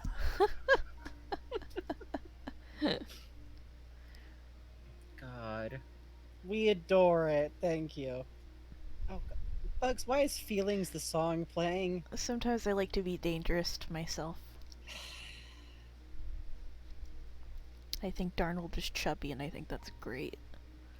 Darnold is chubby. You're correct and you're a genius. Thank you. Side note for chat, just because I don't think I've ever shared this thought with them before, but I actually like to think about like Gordon streaming a lot because I like to think that like if the payday AU doesn't happen, he definitely just like starts streaming more because he lives at Tommy's, and I definitely think the poor bastard like plays Undertale and why he would get into it too much, and then because he's a parent Oh, yeah. he would have some trouble at some points. Yes, he's an early Justin TV streamer. Oh. Oh, thank you for the follow. Hey, thank you for the follow, Captain Atlantico. Always excellent to see that. You were But yeah, saying? I because I'm a big fan of like the OT3 nonsense. I definitely imagine like Tommy's still doing science, but like just like do whatever you want, even if it's your doofy little hobby video game thing. Raise your dang kid, okay? Oh, But he'll never get famous, but it's nice to see him be happy. fucking 3 years later, Gordon's like one of the premier fucking Justin TV streamers. God. He's never like a giant streamer, but he gets like a pretty solid audience. No, yeah, no, he definitely like they have to call a fucking BRB screen a couple of times during the Undertale playthrough. He Oh. like needs to go and like look at his child for a few minutes.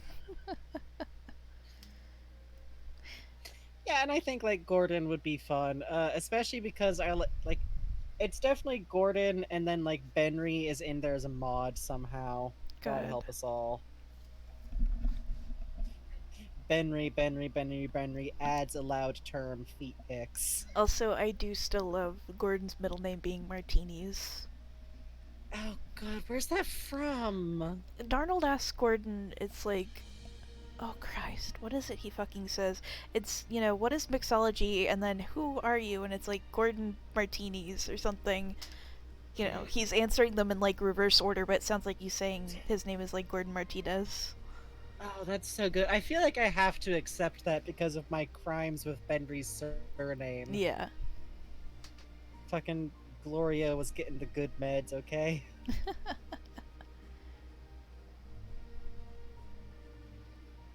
Ah, this song, Christ. Sorry, that's... Hmm? You gonna cry? Sad? You thinking about feelings? Huh? Huh? Huh? Huh? Maybe I'm Huh? thinking a little bit You about thinking about feelings. feelings? Huh? Maybe I'm Huh? thinking about the crushing Huh? realization that if the price of going home is killing a monster, then it's not worth it, and what that might mean for a very small child. Huh? Ugh. Yes, excellent. That is my crime. I think that it's very funny because in the Payday stream, Benry's like username is John Wick Lover. I think it's very funny if Lover is actually his last name. He's Benry Lover. And his middle name is also Benry. Yes. This also, I'm even worse than that because my canon idea is that my fan canon is that Bubby is functionally Benry's dad because he's built from the same program that made Bubby, and that he actually got his surname because Bubby is big trans doofus who named himself Dr. Lover. Because he I couldn't do think it's Dr. not a Feelgood. he couldn't be Dr. Feelgood, and fucking his twin brother Dr. Kleiner already got all the awards or whatever.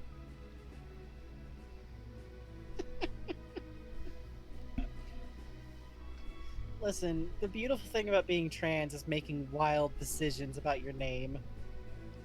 I literally plan on having the middle name The added to my name. Fuck yes. No one can stop me. Fuck yes, Pug. I mean, if I'm already gonna have to pay like fucking $200, I might as well get Yeah, my like damn money's fucking worth. get your money's worth.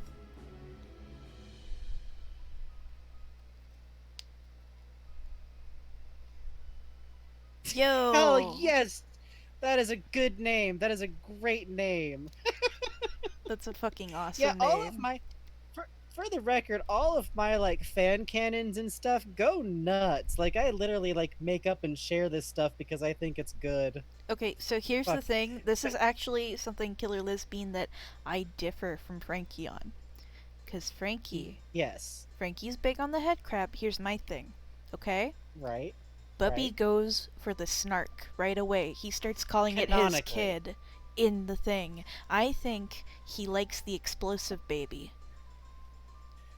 I just think it's very funny if he winds up with a pet head crab who's the total opposite of Lamar and is just this little cuddly baby. Oh, Like he yeah. got one of the fries from Zen and hand raises it, and it's just this little fat French bulldog of a head crab that wears sweaters and cuddles on laps. And meanwhile, like fucking Kleiner is over there with Lamar just like furiously attempting to kill everything around her. Also, XF33S, that rules. 3 is an excellent name. Fucking hell yes. Oh, a little head crab. How cute. Oh, that's from you. Powerful, powerful. Oh, oh, powerful. I can't use my own emotes. I think I would be too mortified to use them in someone else's chat because they're I extreme. have already used them. You have? Where? Yeah. Where? In Holly's chat, No! yo. Holly's. No! I respect Holly I so made much. Oh them. no! I made them. I'm allowed. You are. Oh no.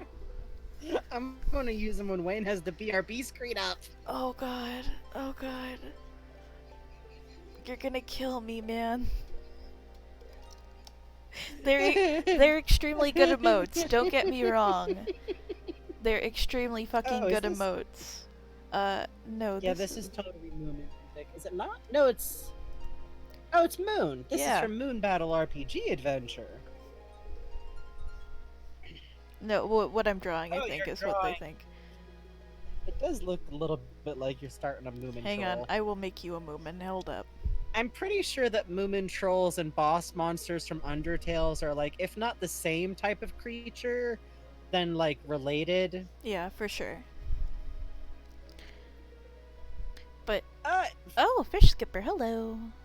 we got a little while longer going, Fish Skipper. Yeah, we. Yeah, don't worry. Um.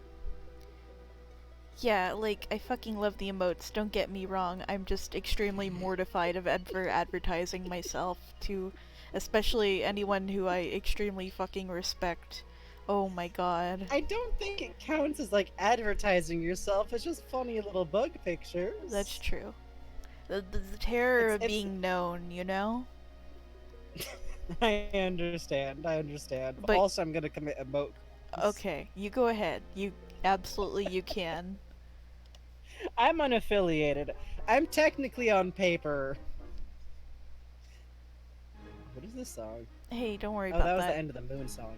No, Oh that hey, was oh that hey. was that was like a 5-second song from Tulip. Ah, that's beautiful. Good night, son or child. Good night, child. Sleep good. Good night, kid. Yeah, sleep good, kid. Hey, you come and wake us up if you need anything, okay? Yeah, yeah. Don't worry You about got it. Okay, school tomorrow, we're alright? Sleep good. we're gonna be up for a while. Um, Don't wake no, us I up if you definitely want think water. You're old enough to get your own water. Gordon and Barney definitely wind up with like a little pack of peeper puppy hound eyes. Like that's just happening. Uh, Oh, for sure. or Adrian. This is Adrian, I think, love alien babies. Adrian wandered into Zen and was like, "This swamp is full of free dogs." yeah, and free giant fucked up pigs that lay eggs. I don't want those, but they're there. Those are also there. Yeah. I would love to see if like I think Alex got really close to like some of the same like Zen weirdness that happened in Half-Life Opposing Forces. I'd love to see a straight up full grown gene worm enter the picture. Yes. Like I think that would actually be very cool. Yeah, no, peeper puppies are cute. They're really cute. They have animations for if they're like left alone where they look all scared. Oh. They were supposed to be friendly, but Yeah, apparently all the playtesters immediately shot them because fucking video game players from 1998 are all feral, I guess. We could have had cool we dogs. could have had a dog.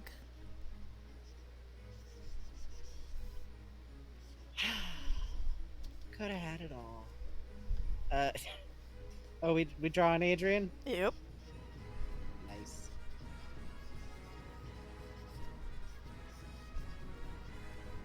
Oh, I know. There's little. I know.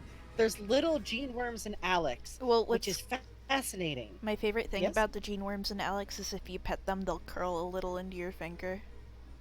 Yes, it's so cute. Oh, I'm like literally like stim patting my chest about it. It's so good.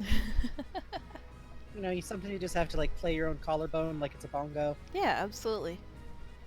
Um, what I love is that because they're clearly gene worms, the concept of Zen biogrowth growing on walls, just ambiently around, is distinctly from Half-Life Opposing Forces, which also is where the barnacle grappling hook comes from.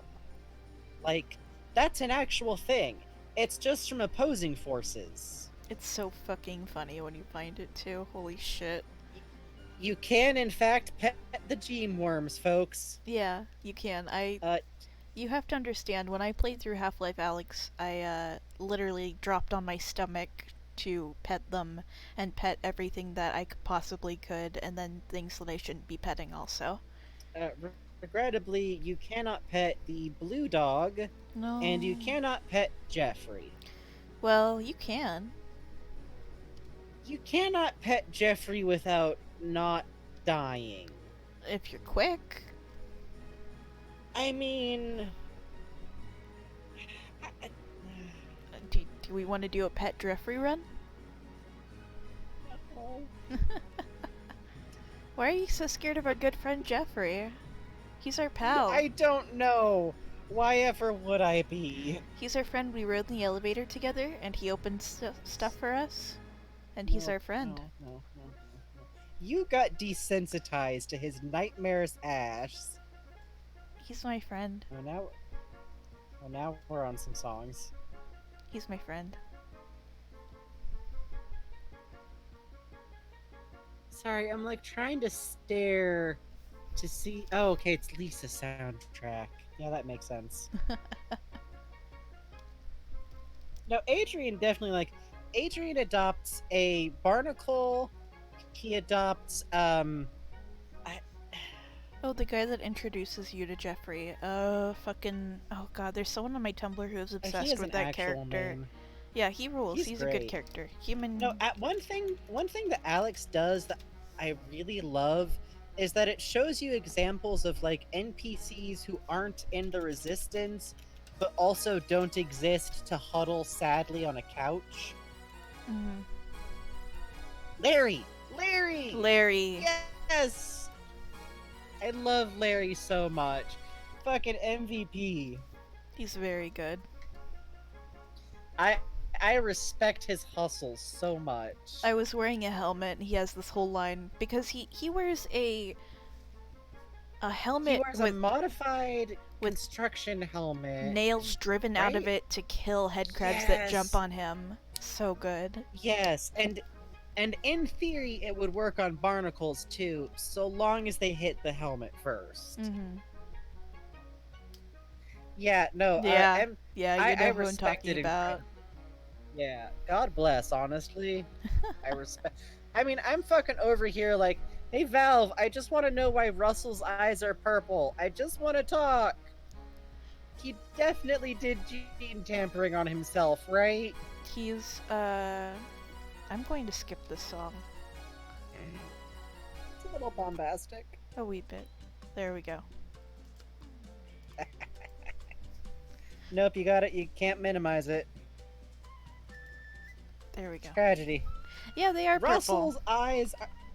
Someone did like an actual literal like texture rip of all of the eye colors in Half-Life Alyx, and Russell's are purple. And I haven't stopped thinking about it because for like, okay, in theory, maybe his eyes are just purple because the environment you talk to him the most in is his apartment, which has very dim lighting, I thought to myself.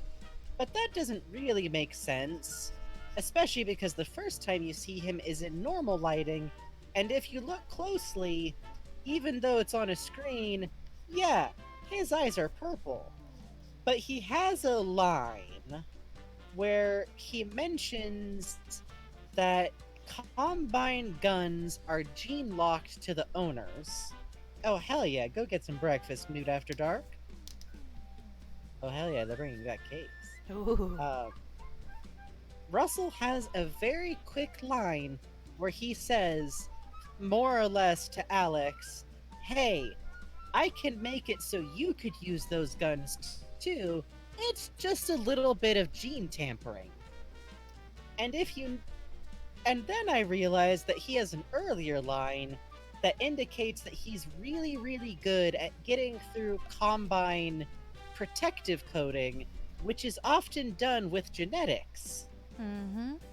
All implications are that Russell has experimented with Combine gene tampering to get past Combine systems, and he tested it on himself.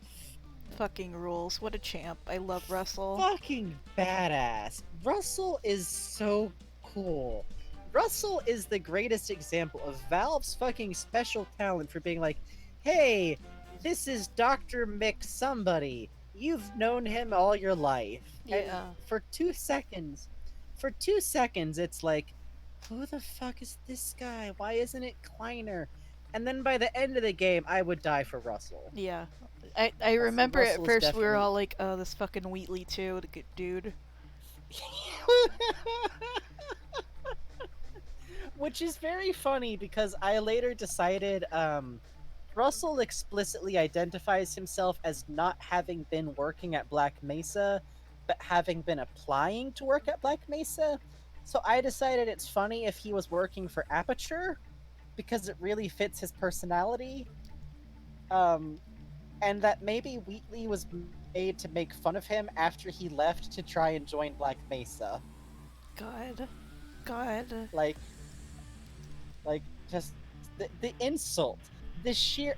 I'm from New Zealand, you assholes! Are we listening to Sonic music again? I'm gonna No, squint to see. this is Payday. Good. Payday or Sonic would be a great music quiz. No, yeah, that's canonical. I can't stress enough. Russell canonically downloaded the whole internet. This fucking badass looked around at an alien fucking invasion and thought, okay, time to Library of Alexandra this shit. Like, straight up. Yeah, Sonic music does slap.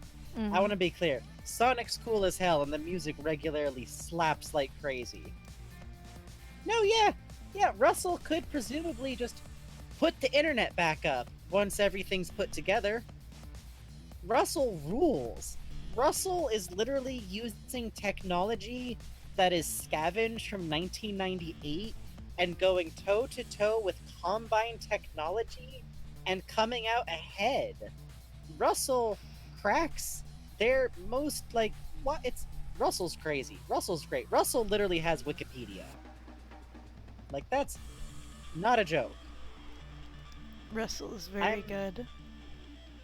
Russell's especially we probably wouldn't love him so much if he wasn't like I really like Alex because without spoilers, Russell actually acts as if he's overwhelmingly aware that he's sending in a 19-year-old into a really dangerous situation where, like, Alex is the only shot they have at rescuing her dad. Russell's, like, really patient and very, like, hey, okay, let's take a moment. Or, like, you're not gonna jump off from there, right? Because it's really high. You will get hurt. And, like, jokes with them. And, like, openly is like, hey, do you need, like, a distraction? I don't know. It's probably because, like, I'm turning 30 soon-ish. And so media where it's like, here's these plucky 19, like, teenagers being sent into dangerous adventure situations to save the world. And when I was a teen, I was like, oh yeah, this sounds great. And now I'm like, oh god, oh god, oh god, who's sending these babies into war? Yeah, big agree. It's very good. So Russell's presence makes me very happy because he's like, okay, actual child having to be sent in to help your dad. Let's do what we can, okay? Here's my gun. It's definitely no. I have other guns. Please take it. Please take the gun. Don't worry. Take the gun.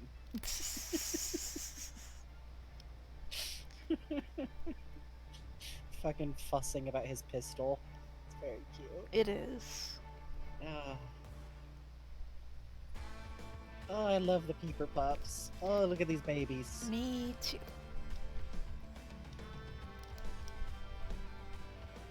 I just have to remember what Adrian looks like. You know. Military. Something. Military and looks like he could. Oh, hey, thanks for the. Moltergeist. Thanks for the. Oh wait, Clown Godkin. Clown Godkin. Wow, how wild that both of them have followed at the same time. Yeah, pretty much. Also, excellent names all around. My goodness. Thank you. Welcome. Clown God's okay with me. It's Smile God you gotta look out for. Hey, thank you. He has a rugged face under the mask. You just can't see it. I feel like Adrian's body type makes you feel like he could use a sandwich. Yeah, I feel that. Like, he's not unhealthy, but like... You do... a little... You wanna give him... You wanna just like, hey buddy, you look like you've been through a lot. I think it's because in opposing forces, for some reason, all of like the squad that Adrian has are like they like tower over you ridiculously Yeah, it's so somehow. cute. He's so dinky compared to his team. Yeah, and like he's not much smaller than the science dudes, right? Though he just has Yeah, like a giant team. it just They just cracks. sent Adrian in with like they made a squad of like 5 8 foot tall dudes in the Adrian Shepherd. It just cracks me up when I see art of him looking like extremely fucking rugged and stuff, and it's like, I remember. Yeah, I've played yeah. this game. I know how tiny he is. What are you pulling? No, Adrian looks like his backpack should be like slowly pulling him over. I have Killer Yes, Lesbian. They're very yes. good. You should. We were playing Half-Life 1, and it was the updated Mhm. version, so it had those same distance animations. And do you remember when we all went into third person and looked at Gordon with the snark while crouching and he was petting it? Yeah. That was great. Oh, it's so good. I love Gordon petting the snark. Hey, Gordon and Adrian bond over fucking just loving these little alien goofballs. My favorite thing to do with third person in Half-Life 1 is when you play Blue Shift and you're like, let's see what Barney looks like, and then it's like, no, you're fucking Gordon. What, hello? Nah, This isn't. you're just Hello? Barney's having a rough fucking day, okay? He's just gonna pretend to be his boyfriend for a while, alright? It's fine. He literally fell down an elevator shaft. I will never get over what a rough fucking time Well, it's Barney had in Black Mesa. not only that he fucking fell down an elevator shaft, but it was while he was being fucking berated. Yeah, he got dragged over to basically do like the worst kind of like janitorial grunt work for scientists who are all basically awful Mm-hmm. to him specifically. And he's also like the only survivor of that impact. Barney is like fucking tough as nails. He is. Like, it's worth noting if you haven't played Blue Shift, and you probably haven't, or don't know much about it, uh, Gordon has a hev suit that you can like recharge a little bit of an armor thing on.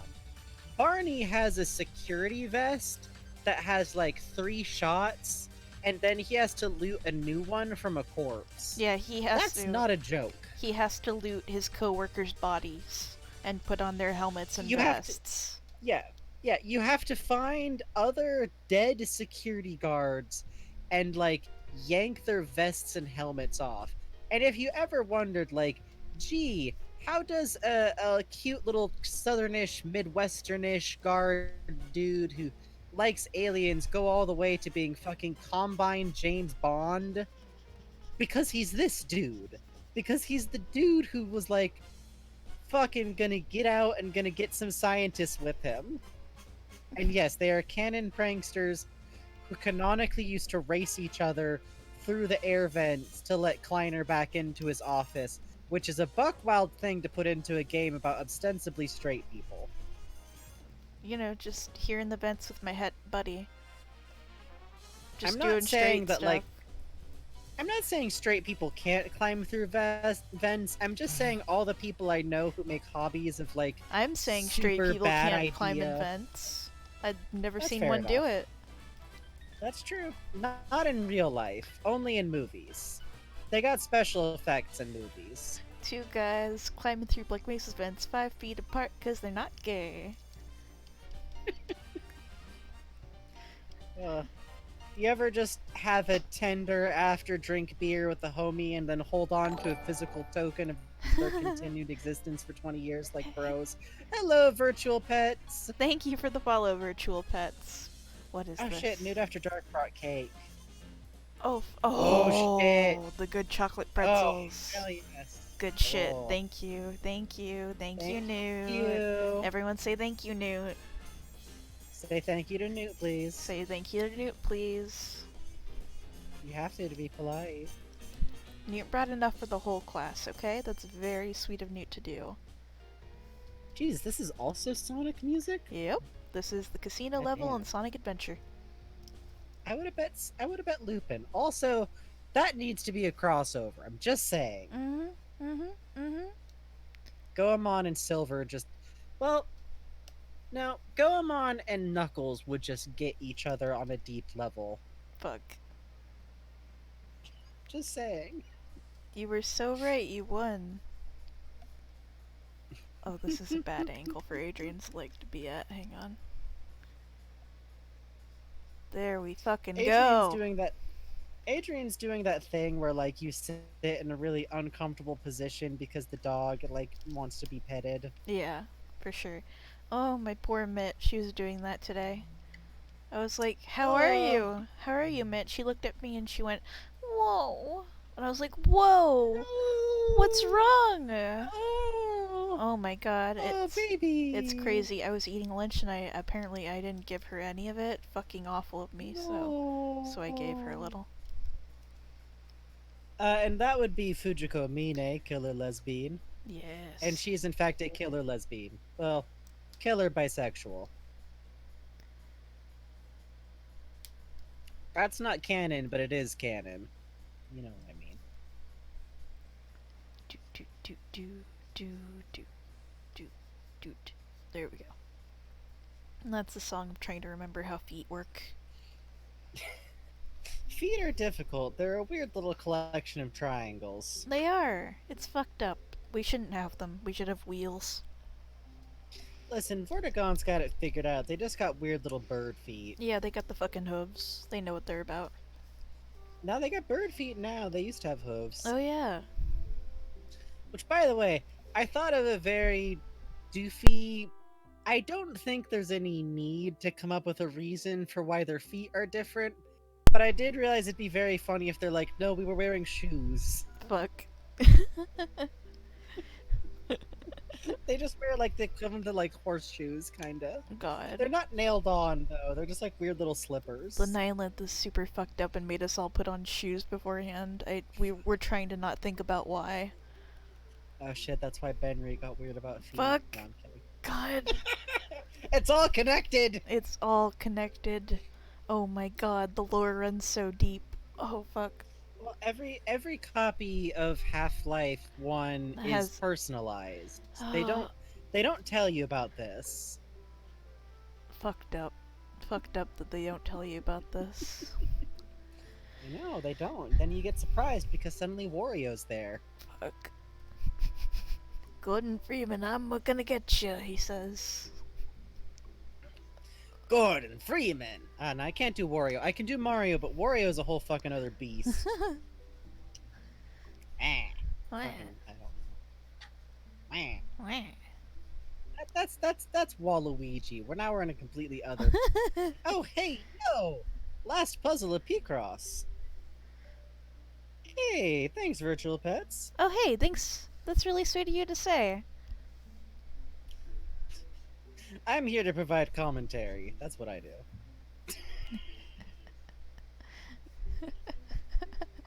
Your dog was trying to Uh, warn you about Wario. Watch out.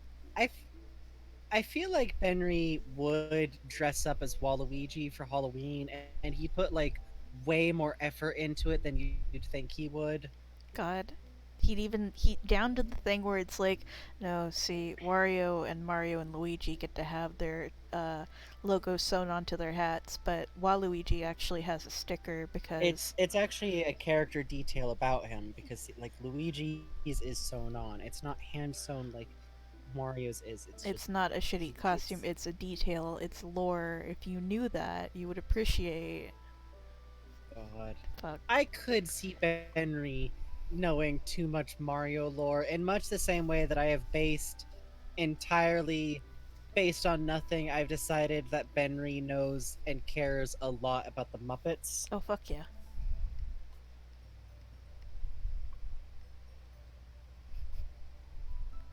God, that fucking new Homestar Runner was so good. The new fucking Homestar Runner. What a fucking love letter slash curse. The density. I could literally just like break down the fucking layers of goofs and bits. Like, oh, these are the kids that show up a lot, but like mostly just in the Halloween streams. The fucking they must have read their own wiki. That's all I'm gonna say. Oh yeah, Benry big cares the Muppets, and Benry like oh god, I know this song. It's a great Benry definitely song. has like, it's a great song. It is a great song. I feel like Benry especially like he loves the Fraggles really specifically. Like he loves regular Muppets, and he obviously loves like Sesame Street, Muppet Show, Beautiful Beautiful, but like he'll fucking rap with you about Fraggle Rock. Hey, real quick, do you remember when I was into Fall Guys and I kept winning games and shit? Yes, Um, when that was when you went happening, beast mode. I was listening to this for about 5 hours on loop while I would play. Oh no, So, get them this hands specifically, up, huh? you're okay. Whose heart will I break today? 2 time, stay friends. It worked out. I, It worked out, baby. I mean, I guess I can't say shit because I've been like intermittently listening to them changes long enough to have the song almost Oh, that memorized. song is so fucking good, though. It's so fucking good. It's fuck. Someone needs to make that shit into an animatic. That's all I'm saying. Like that might be like. I know. No one's gonna snipe it. I What? promise. No, not like that. What I mean is, like, collab with me on it, bro. I'll do it. You watch. I'll Okay, fucking then. break down the Do it, beats. All coward. right. Collaborate with me, coward. Collaborate with me, coward. Are you too scared? There's so for reference, Fish Skipper, there's a song that I really, really love called "Them Changes." It's by let's see, it is by Thundercat, which, by the way, fucking boss. Thundercat's the Uh, one who did um, that Dragon Ball Durag song that was going around for a while? yeah, it is the kind of song that like gets stuck in my head very easily because I love bass heavy songs, and I love songs that could maybe be about a monster or Frankenstein if you squint and tilt your head, but otherwise are just genuine jams. Oh, I know this music. I know this one. Oh, do I know you? this one. Yes. I know this song. This is Sans Undertale music. Yep, you're right. Everyone loves Sans Undertale. Everyone loves Sans That's Undertale, but did they it's know the about funny the Sans. shocking and It's the revealing funny. secret? It's the funny Sans song that people like so much. Yeah. That's it. You're right.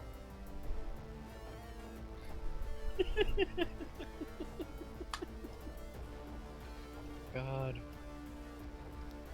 I will say one of the best experiences of listening to obviously the entire everything about the Undertale 5th anniversary concert was like fucking transcendent, functionally like Oh yeah, that fucking beautiful. ruled. But something about seeing the live chat on YouTube be utterly destroyed when Megalovania fucking hit. Yes. Oh my god. The the hype of that stream was so good because they play like the order was really good. The transitions, the like move, everyone's like emotionally exhausted by the big Undertale finale, and then fucking yeah, that is a very powerful emote, Sweet Juice. It is powerful. It is distressing. I love Penis Box so much. I wish that wasn't its name. Why? Because every time I'm reminded that that's its name, I have to like reconceptualize. I have to like remember its or oh my god, that Yeah. fucking scared me. fucking oh shit, who donated Scorpy? I'm sorry, I found the full version of the song while poking around and I really like it. I'm just watching chat to see who else got jump scared. Oh shit, this is kind of a fucking jam though. Right? I was like listening to it like, oh, I'm Yeah. curious about what this is, but no, this fucking rules. It's called Yeah, Uptown. kind of rule though. Yeah, now I see it loading in as it fucking hits Yeah, I'm everyone. sorry. I really fucking Listen. like this song. We're a fucking fan cast, okay? Oh god, are we? Oh, No, the we're not. title? Just a The little bit. title is Upmarket. It's by Jeff Bestow. Yeah, Scorpy didn't make this music. It's what he uses for his donation music is like the first few beats of it. Oh yeah, Them Changes is gorgeous. Isn't it? My music taste is best described as like I either want something that's very dreamy and has like a nice funkiness to it, Oh, or god damn it, Newt. oh god damn it, New, how many wasps have you released? Fucking problem child over here. What is oh shit, that might even be a different wasp. There's been a lot of wasps released tonight. Unruly. An unruly chat is what we have. Mm-hmm. But yeah, I also like songs that feel like the song started like 10 seconds ago and you're late and the beat is already here. Yeah. That's what I'm into. Tragically, I have an aversion to any music that takes too long in the intro before there's a beat, which isn't like a good thing. Mm-hmm. It just means sometimes I'm like, this fiddle has approximately 5 more seconds before my ADH alarm goes off. Like, fucking, I will bounce for some reason. Yes, Them Changes. Speaking of some fucking bass. Ah, fuck yes, party. I cannot be clear enough. This song is called Hardy Party. It's great. I fucking love 1980s Japanese fucking jams. Yeah. Huh? There's context for that G-Man. Yeah, enjoy the VOD.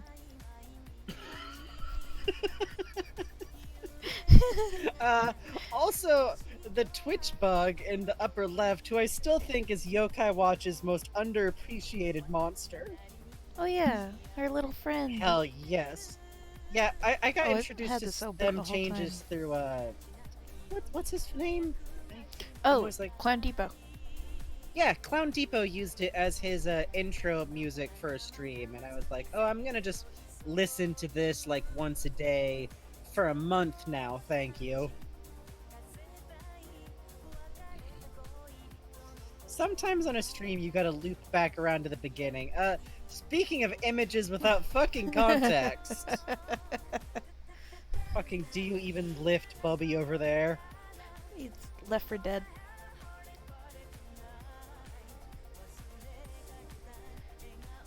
Catboy Bubby real. The government does not want you to know about Catboy Bubby. The Black Mesa The Catboy government- tragedy. It's sad, really. They keep trying to make them. It does not work. Shut down Black Mesa. Yeah, Bubby's original project was actually just an attempt to make Catboys real. Yeah. It went like really long. Hell yeah, Newt. I am almost 30. Hey, hot dog. Good job, Newt. Yeah, every year's a victory, yo. Mm-hmm. Gotta keep that bonus going. Keep that combo. It does not work. They cannot make the Catboys real. They cannot work. Fucking, what is it that weeaboos used to call themselves? It was like, you know, like how they would call it Japanimation. Wasn't there like another fucking term? Yeah. I feel like Breen calls No, himself that. I'm trying to remember what it is. It was something... Japanophiles? Oh yeah, they're, oh god. The worst fucking name on earth. That is so bad. I regret bringing that memory back. No, Ugh. otaku is still used. Yeah. Japanophile is to otaku as Japanimation is to anime. Yeah, it was the fucking worst. Nipponophile! Uh, Oh. Again, just the fucking Ugh. worst. There's a reason we don't fucking use it. Yeah, God. And That's like a... Go ahead. yeah, I Just bet reeling. you can guess why we don't use it. But Yeah, because everything about it is bad. But you know what? That's a great way to make it clear that you don't want to talk to someone. Yep. Yeah, no, Breen is definitely like that kind of anime fan. Yep. He's like really, he's always really snooty about like Evangelion, but he doesn't actually understand it. Fuck. Obviously it's about circumcision. It's about he's like that kind of person who leans really hard on it being like Freudian, Fuck. God. which Ugh. fuck God. Yeah, sorry, Holly is the hologram. Sometimes we release some like genuinely forbidden knowledge that comes with being fucking slightly older fans of shit. We are so I sorry. I literally still have somewhere in my book storage the original volumes of Sailor Moon I got from Tokyo Pop. From Ooh. fucking Tokyo Pop Publishing. These are books the approximate size of a postcard that have been flipped, mirror printed, and like bound with wishes. God. I'm gonna look at this cat pictures, but I'm gonna do. Oh, don't you worry, I've already got it open. Oh. Oh. You good? Oh, I love him. It's a baby. It's a baby. See, like, yeah, and if he didn't have access to weird alien pets, Bubby would just have a Sphinx. He might have a Snark and a Sphinx cat, honestly. Cute, and he calls the Sphinx Snark. No, Kitten's the other one. Idiot. Tommy sighing as it chews on him. Oh yeah, it I do like immediately yeah. It immediately attacks Tommy specifically, and I think what's happening is that I think it's Trog who's invisible doing stage managing shit, right? Probably Mike. Oh yeah, it's Mike. Is invisible and is acting as like the player trigger for a lot of stuff. And I think he was behind Tommy. I think what happened literally was he released it at Fuck. yeah, and it locked onto God. him as a target. Yeah, Because yeah, it's but I not just like like in the idea base that it, game you're supposed to have another player character there. that's right. That's right. It's but I just love the idea that he just has this snark that's just like very hostile to Tommy specifically. I thought the same thing, Max Rez. Trog and Log are difficult. That's tough. So far people have shared pictures by if you post it to Twitter, then you can at us specifically, and then you can we'll retweet the hell out of that because we love that. Probably. Or you can just like post it in a Discord or anywhere else and just post the image link in here. Yeah, if you send us something weird, we're not gonna, you Yeah. know, weird in the sense But of also we do like art. think about there was a sweet little grandmother on the street. Would you approach her and show her what you made? Would I show her G-Man Cat? Catman? Would I show her Benry Cat? Yeah, if you're not a coward. Fuck. Hey, Grandma, what do you think Right. about this? My grandma would say, fuck yeah, Whoa. that's great. Good stuff. Would she? Well, she wouldn't say fuck, but she'd say, oh, that's very interesting. Oh, good night, lemons and goots. Thank you for hanging out, Goofs. lemons and goots. Absolutely. Glad you've made it for a better night. Oh, yeah, you got synesthesia, fish skipper. Yeah, you got the synesthesia. You got the synesthesia. You got the sweet voice. The brain voice. Oh, fuck yes, this song. This cat looks fucked up. Hang on, I have to think about how cats work.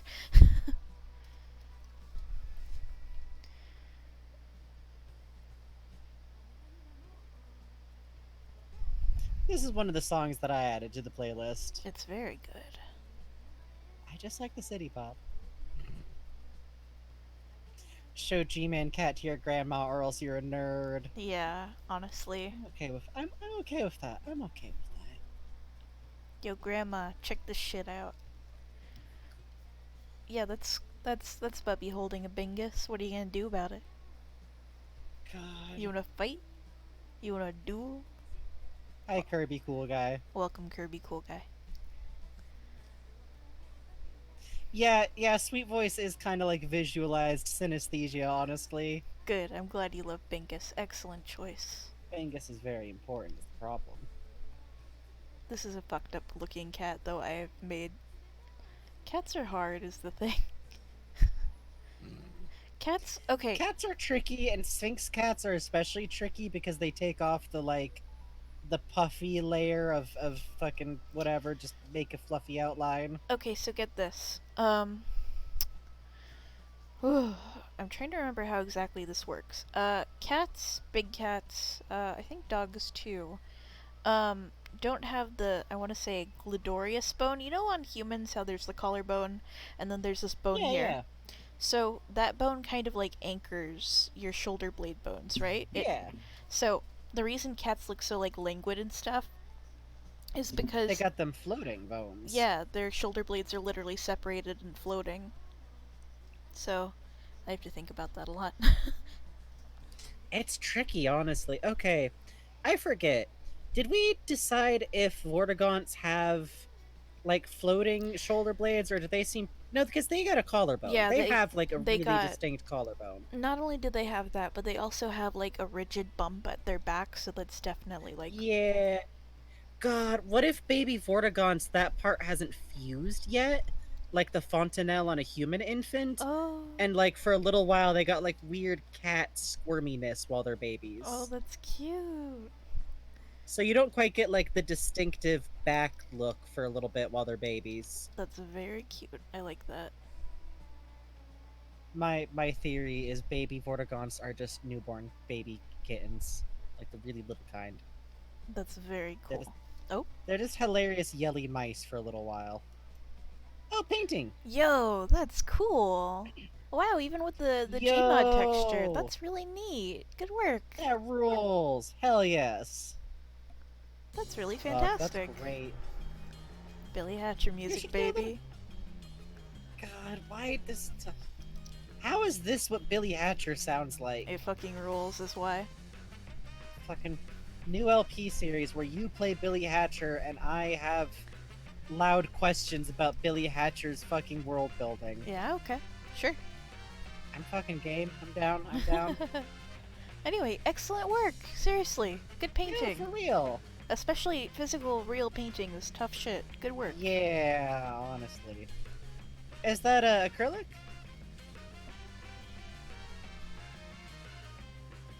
I'm assuming from the finish. Yeah, it's got kind of that plasticky sheen. Hey, Hell awesome. yeah. Extremely good choices. I've worked in oil. It's a giant pain in the ass. I've been playing with gouache recently. It's fun. Ooh. Chalky. Yeah. Gouache is really fun because it's got like this very like I don't know, crispness to it kinda once it's set. Yeah, dude, I want to touch that stuff all day. Yeah, it's got a good texture. Yeah. The only trouble is that color mixing is like Oh my god, you it's either so have to be fucking really hard. careful. Yeah, you either have to be like really careful and like slap plastic wrap over everything immediately or just be resigned to remixing the same color over and over again. Yep. And it takes so much of like the primary color to mix. Yeah. Yeah. It's way harsher than watercolor that way, honestly. I prefer color mixing in watercolor at that point. Oh, painting with watercolor with the water brush fucking rules, man. Yeah. It really does, honestly. I need to get like kitted back up with my watercolor sometime. I miss kind of doodling stuff. Dude, the Sakura sets, they're pricey, but they're so Yeah. fucking good. Oh my god, he would! Oh, little star sweaters on his Sphinx cat. Oh my god, that would be so cute. Hang on, hang on. Yeah, we gotta draw that now. P-Cross, no assist vanquished. Good job. Hey! Fuck yes! Nice. Good job, goddamn! Also- Oh, wait, hold on. P-Cross does you an old school congratulations? Oh yeah. That's Please so continue funny. to enjoy the world of P-Cross. Thanks, P-Cross staff. I will. I mean, I guess it's like a straight puzzle game, but Bubby plays Among Us because he likes the funny little astronauts and also lying. Yeah. Bubby likes murder and also violence and also lying sometimes.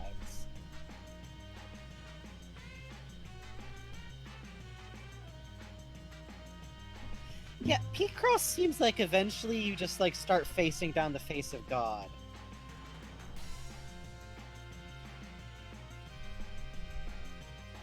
Hey, by the way, you know, earlier we were talking about Mike as a stagehand, but you guys really should look at... Yeah. Check this out. Hang on.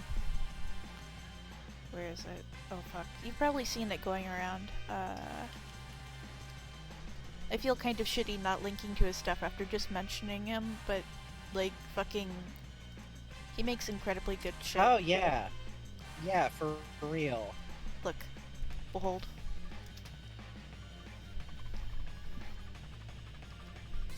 Okay, back to it.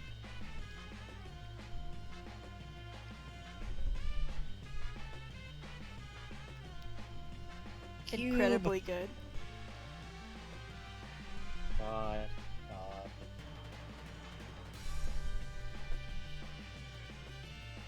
Fucking powerful.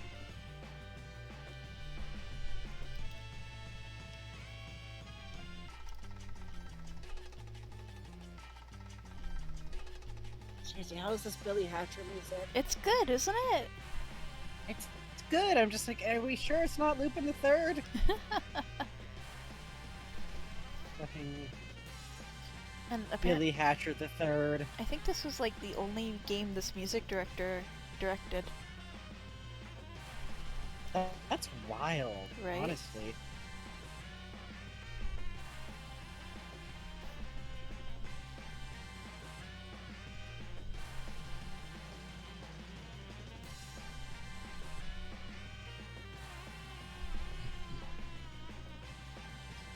Please.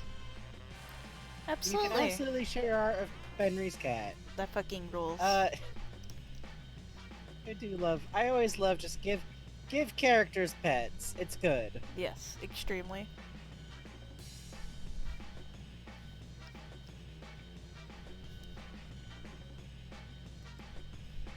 Oh, that's great. Oh my god, a sparkle cat. Yes. God.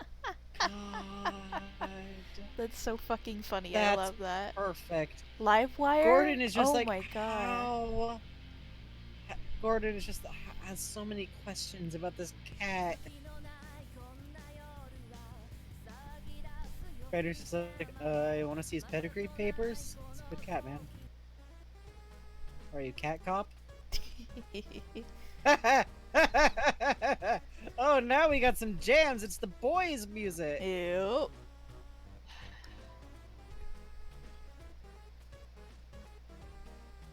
Or else they can't be trusted. Anyways. Listen.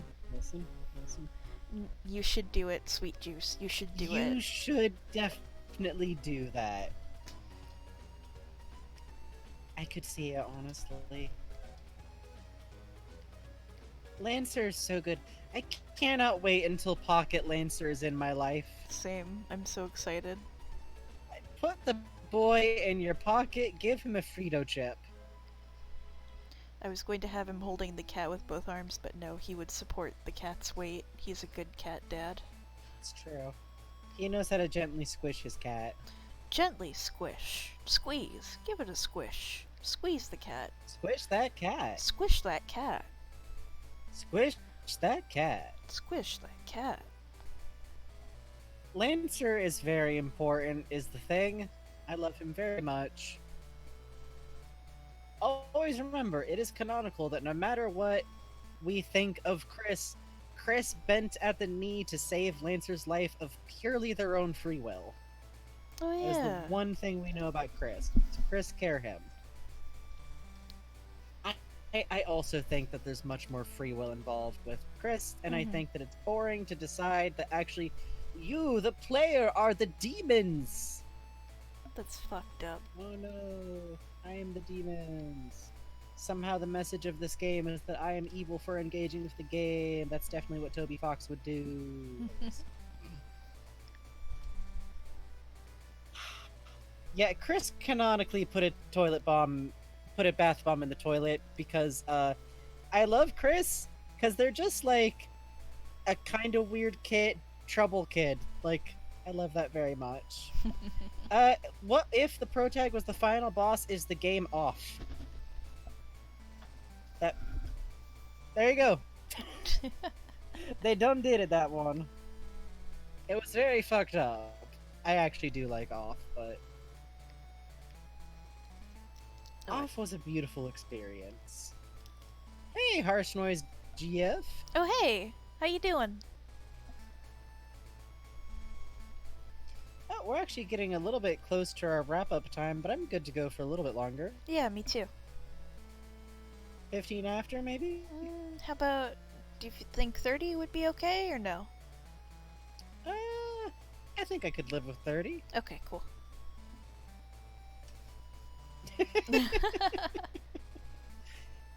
I totally understand, Fish Skipper. Do not worry. This is why we have VOD. Oh, yo, that's cool. Oh, sick! That rules, honestly. And that sounds It's- really cool, Harsh It's a Noise good GF. game. It's a good game that I have heretical opinions about the meaning of. Oh wait, I just drew in another hand where there shouldn't be. Listen, sometimes you get excited about your cat and you have 3 hands. Yeah, you know. That's how I feel with it. Today I got a marionette from the Bob Baker Marionette Theater that came with my zine that I got. And it's one of those That's awesome. marionettes that looks like this. And Oh, I was oh. having it walk over to Mitt, and she was alternating between like rolling around like, yes, play, and also like, I'm going to fucking kill this thing if it gets any closer to me. I just Danger! want you to know. Danger! Yes, it was very cute. Mitt feels danger. It's like, haha, the you are short my version- friend, stay away. Oh, those types. Oh, I love that type of puppet. Me too. The very short, rough concept of off I have that's heretical is a little bit tough because I have to sell people on the idea that the protagonist isn't evil for deciding to try and kill a child. That's a tough sell, I admit.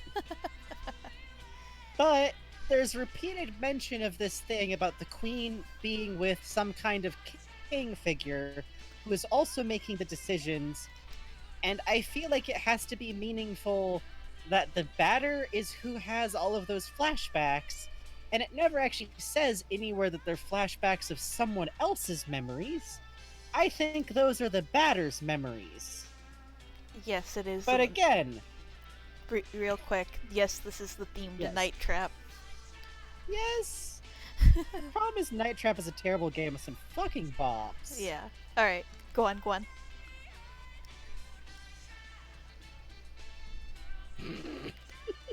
Friend? No, I recognize that it's a tough sell, but I think that there's an interesting angle to look at the batter of if something else is going on there.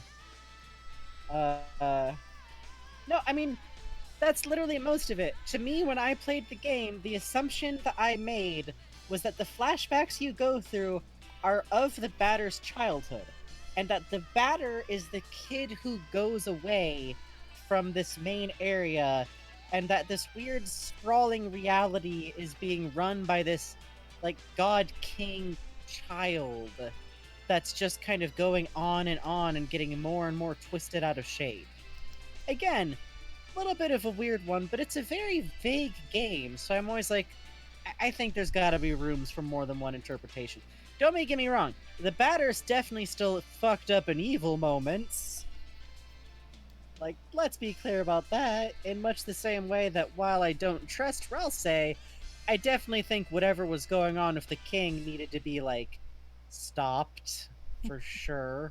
If nothing else, then for Lancer, best boy.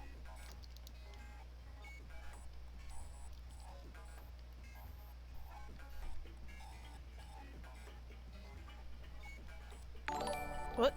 Oh, Oh, hey! hey, thanks for the follow. Thanks for the follow, Bogby and friend. friends. Ah, I loved that puppet show. Robot sound, yeah. What is this, actually? I'm Die cut sure. laser chase. Oh, I know where this is. Okay, yeah, this isn't from Portal Oh 2. yeah, it's Portal 2. Alright. I occasionally have hot takes. Good night, Snail. Good night, snails. Sleep good. Usually my hot takes are just sometimes I think fan theories have calcified in a particular direction that's hard to think around because they involve like kind of pushing back on the idea that a character did something bad, and sometimes that kind of theory is like reason 1 of 30 why King Candy is actually just misunderstood. No, King Candy tried to have a vehicular manslaughter with a 10-year-old. That's a little different. Sometimes trying to run over a 10-year-old with your car is a little bit like being misunderstood. Sometimes it's self-care actually to destroy a 10-year-old's entire life. Yeah. No. I like a lot of characters where like there's no redeeming view on Professor Venomous from OKKO. Pink Diamond did nothing wrong, don't get me wrong, but Pink Diamond did a lot of shit wrong. Pink Diamond did so much stuff wrong. Pink Diamond did everything wrong possible. I just still like her as a character. God. No, sometimes people do. Turbo is a little bit cursed. But yet, sometimes my video game opinions are wild and are things like. Hold on. Some people run over children to cope? Excuse you?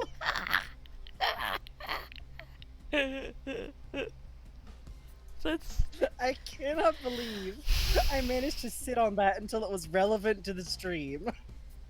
Christ almighty. Oh god.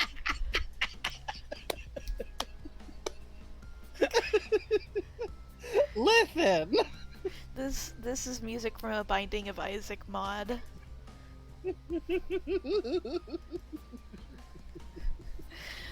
Oh god.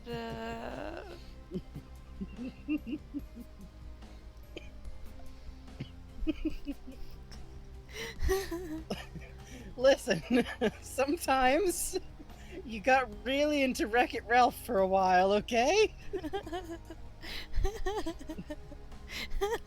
It's actually a pretty easy impression to do once you get it kind of encoded in your brain. It's basically just the Mad Hatter from Alice in Wonderland. Uh, God. uh, God, Wreck-It Ralph is a pretty damn movie, though. It is. It sure is. And the sequel never happened. What a shame. It's a shame that they never went through with the sequel, yeah.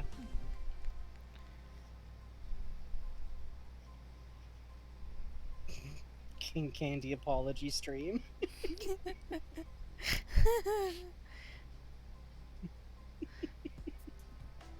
Fucking cursed.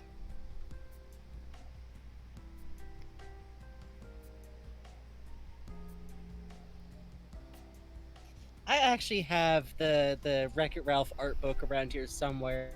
Oh, it's I so should good. fucking do a quick. I should do a quick like flip through of that sometime. I love that they did like actual real material model work for it. Yes. I love seeing that so much.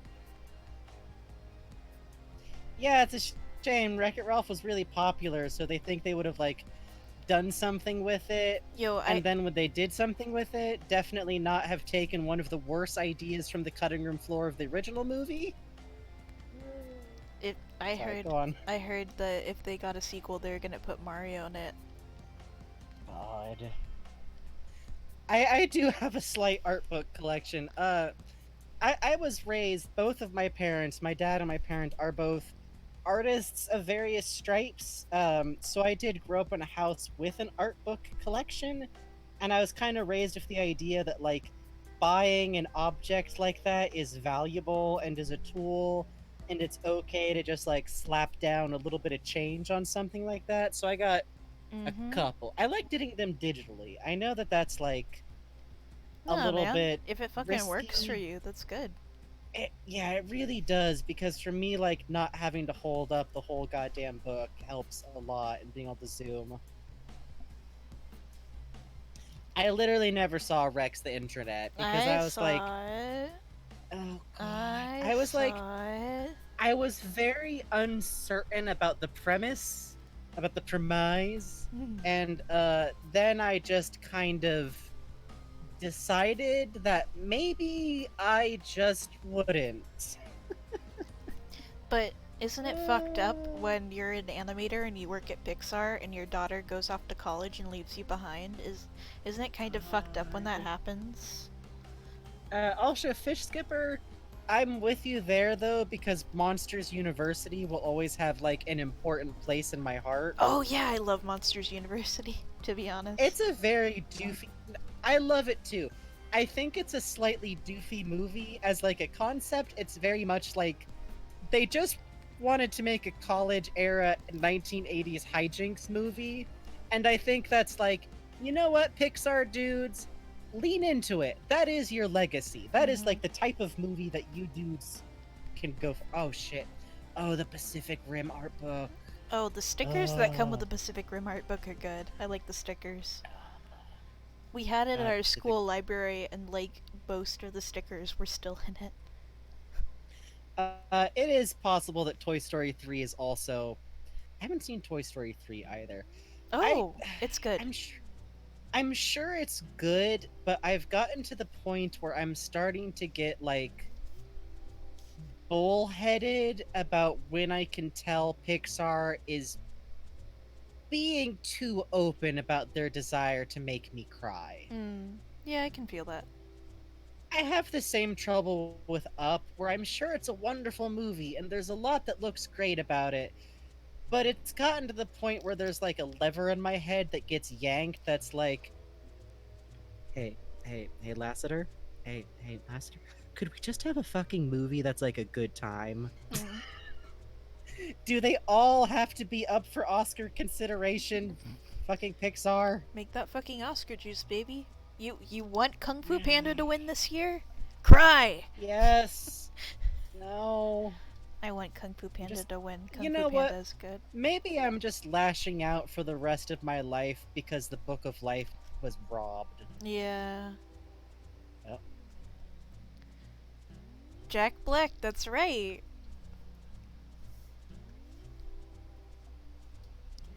Oh. Oh, so it's just me, huh? Interesting. Hello. My stream now. okay, Oh. okay. No, I'm back. Normal stream didn't say anything.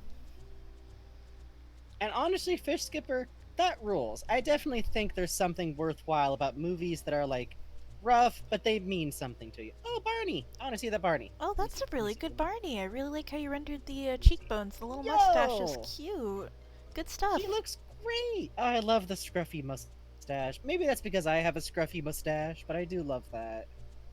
That's adorable. That's a good. That's a handsome Hey, man's. good work. That's really great. Jack Black is absolutely in Psychonauts 2, and I, for one, am proud of him. Yeah. I'm fucking psyched for Psychonauts 2. I don't want to know anything about the game until I'm playing it. I, Nope. I Yep. just Yep. know it's Yep. good. I hope it's I good. am setting my expectations at reasonable levels by trying to meditate on how many times Psychonauts 1 did something super fucked up with a jump. Yeah, that's true.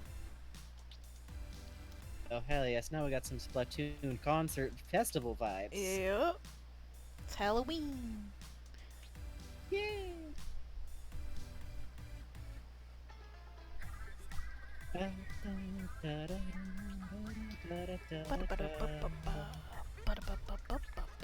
Fucking ingrained in the memory of anyone who's been into Splatoon a little bit too hard for a while. God, I'm so Yeah, excited for the Pearl and Marina Figmas.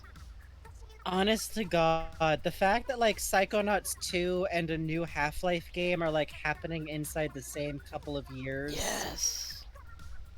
God. And yeah, it has. Sorry. Listen, sometimes you just think about good cats. Yeah, at this point we've drifted off from the main subject because I'm this is what I sound like running out of steam, which is still pretty fucking peppy, frankly. Yeah.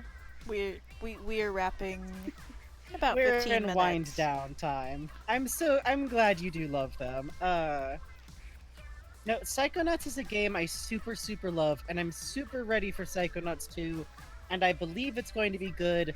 I'm visualizing it, but I'm also definitely imagining that there's going to be a stage where I'm going to get fucking stuck on something. Yep. Because, like Psychonauts 1, I had trouble in Gloria's level. Like, I don't like the first time I played specifically, which Oh admittedly I was like, yeah, the movement in that I stage was is kind of awkward. it's really odd. There's like something about the camera that I really wish Oh was yeah, actually like forced you know what perspective. it is? There's that scene where you're moving through the backstage and there's a jump where it's a That's what it turn. is. Yeah. That one's the bastard. And there's also the fucking Waterloo jump. Oh yeah. That one jump where there's all the sensors and like something about it just does not land. Like I think it's just something that like you understand later, but yeah, Psychonauts, yeah, yeah, Psychonauts' depth of field is a little bit funky. And I say this as someone who once played the game, and I want you to listen to me. I got all the cards. All of them. You madman. I didn't get all the figments because that's a fool's errand. But I definitely got like all of the treasure hunt items and all of the cards, which by the way does make Raz powerful enough to fight God. God. God.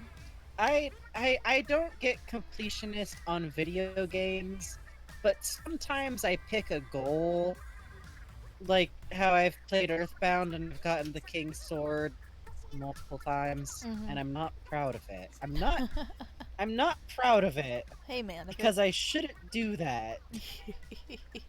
How much time total have I spent killing Starmen? For those of you who haven't played Earthbound, there is the fourth party member, whose name I prefer to pronounce as Pa as many times as I can get away with. Fucking Meat Circus. I've gotten through Meat Circus like once. Not even because it's hard. I just kind of lose steam in Psychonauts sometimes on replays. What is this song? It's from Pathologic. Oh hell yeah, Pathologic is a fucking great game. We should. I need to finish. Yeah. Yeah. Miss Dyer's watch through. We oughta. I mean, playthrough. Yeah. Yeah, we oughta hit. Yeah. Yeah. We should hit that. I think I need to like watch it with someone because otherwise the problem with it is so much time is spent like Yeah. walking around I have to to cool go. atmospheric music. Yeah, I have to go trade a needle to a child, but first I have to get a bottle of water from the trash to trade for a needle to trade to the child, who may or may And not the have problem medicine. is like while the LP is doing all that, I'm just like, oh cool, yeah. I'm just gonna take a quick nap. Yeah, Hold on. exactly. My one like gripe with the sequel, which is amazing. The sequel is wonderful. Yeah. There's a section of the town that you go into as the fucking oh god, the meat carvy guy, Artemy, where the worm people live, and in the OST for the original game, you'll hear like screaming like occasionally, you know, it's like background Sure. noise. In the sequel they made it so it's just constantly horrible fucking things are happening at top volume around you while you're being chased and fighting people in this area, and it's like, this is way too much. I get what you're going for, but holy fucking shit. And that's it. Sorry, I'm just like I'm grooving out of my chair to the power of Neo for a second. Oh yeah. No, it's a good song. Yeah, high stress simulator. Yeah, I do kind of love / hate when games do that because it's super effective, but also like it's a lot. Mm-hmm. Oh, good night, Silver Strigide. Thanks for hanging out. Sleep good. You get epic send-off music. You do. From Yakuza 0. Oh fuck yeah. That's one of those games that I always want to watch LPs of, but like the text size is very small Mhm. and none of it's voiced. Mhm. It's tough. It's tough. Like I just need to play it, I think, See, at the end of the day. If I want to absorb the plot. it's one of those games that's like always on sale on Steam for like $5. Yeah, but I don't think it's for Mac. Oh, So, bummer. lit tragedy. We could do a Jeff play Whoa, sometime. what? Huh? No Yakuza kidding. Zero, the same composer that I mean Sega, right? Like Oh yeah, that's really cool. Yeah, I can what kind is of it? hear it. Yeah, right? Like once you think about it, it's like, okay, okay. Oh, I ought to get By the the. way, Huh. Super Monkey Ball's world building terrifies me because it's barely there, but it is there. Yeah. Cats do make whack noises. I gotta get the Monkey Ball soundtrack on here. Oh hell yeah. Our cats, we have two cats, which I theorize heavily that they're a dad and a daughter cat because Pants is male and he's this chunky, muscular cat. He's great. He's built like a sack of flour. Super loving, very gentle. Eh, all of Pants, there's Pants and there's Harley. Harley is little, exactly the same fur pattern. Does everything the same way he does. Follows him around and pesters him, and he does a lot of like, all right, all right. Oh no, I hope they come back, killer lesbian. Oh, I'm Hopefully sorry they're to just hear a that. wandering. But they don't meow unless they want human attention. Oh, So you just hear tiny mew, little mew, it's the and then they same usually way. want you. They just want you to pet them while they're eating. That's cute. Very Oh, cute, but it's also very funny. Like, okay, I'll stand here and pet you while you eat, you loving, adorable monster. Yeah, a piece of clothing of like yours or another human that they interact with a lot that hasn't been washed can also help, especially if like tucked somewhere that's warm. Mm-hmm. So like in a box that's like kind of in a little bit of shelter, that'll help. Yeah, good luck. Honestly, I grew up with like cats in the country, so I've been there. Yeah, for real. Oh, hopefully it works out. But for now, at least we got the fucking space helmet is killing me. He's going to space, baby. Gonna send this cat to space. I've But spent hundreds of dollars on space camp for him. I'm bankrupt. Bubby has definitely like really considered those backpacks with like the little view bubbles. Oh my god, yeah. Yeah, yep, you're right. Like Gordon sent him a link to one as like a joke, like, haha, it's like a cat in a rocket ship, and then Bubby's just like, Gordon, meanwhile, is like, oh god, do you think he thinks that I was joking about his tube? Oh god, he fucking hates me. Holy shit. Gordon Bubby wakes Gordon up to fucking like anxiety moments. Bubby wakes up to like a 10-paragraph apology and he's like, what the fuck is this? Benry, you might want to unbend a paperclip and hit your boyfriend's reset button, okay? God. Yo, dude, that's only how Coomer works. Whatever. Coomer definitely occasionally needs to be reset like a Tamagotchi. It doesn't wipe his memory or anything, it just, like, helps him reset. This is also Billy Hatcher music, I swear to fucking god. No. This is from Oh, Moon. it's Moon, of course it is. Somehow. Oh, he just no-clips upwards carrying his kitty. Oh. Yeah.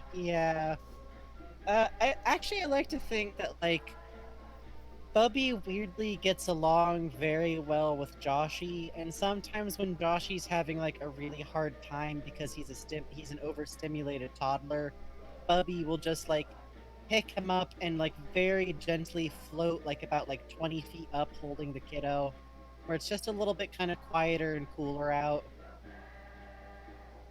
Bubby secretly loves his kind of grandkid. God, that's cute.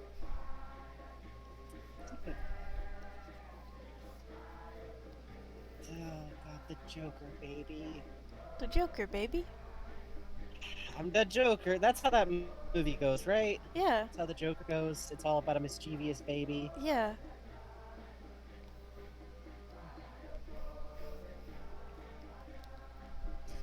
Oh, let's highlight real quick G-Man on fucked up Stardew Valley bed. Oh yeah, Because I think some people missed that. he wants you to go have a nice Yo! life on a farm. Good Hey, job, Fish Skipper! fantastic work, Fish Doing, Skipper. doing flat is fucking tough. Seriously.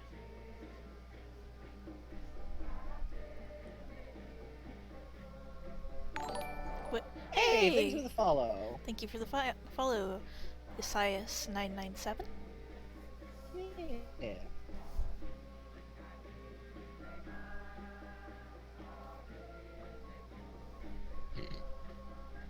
We do love a scruffy Gordon. He is normal. He's having a normal one, actually. See, that's why Valve are cowards, because they don't let him have his mullet. Mm-hmm. Which, it cracks me up that they're all like, oh, well, he doesn't need to keep his embarrassing old haircut, and it's like, Half-Life 2 was made 3 years after Half-Life 1. Live with it. Live with it.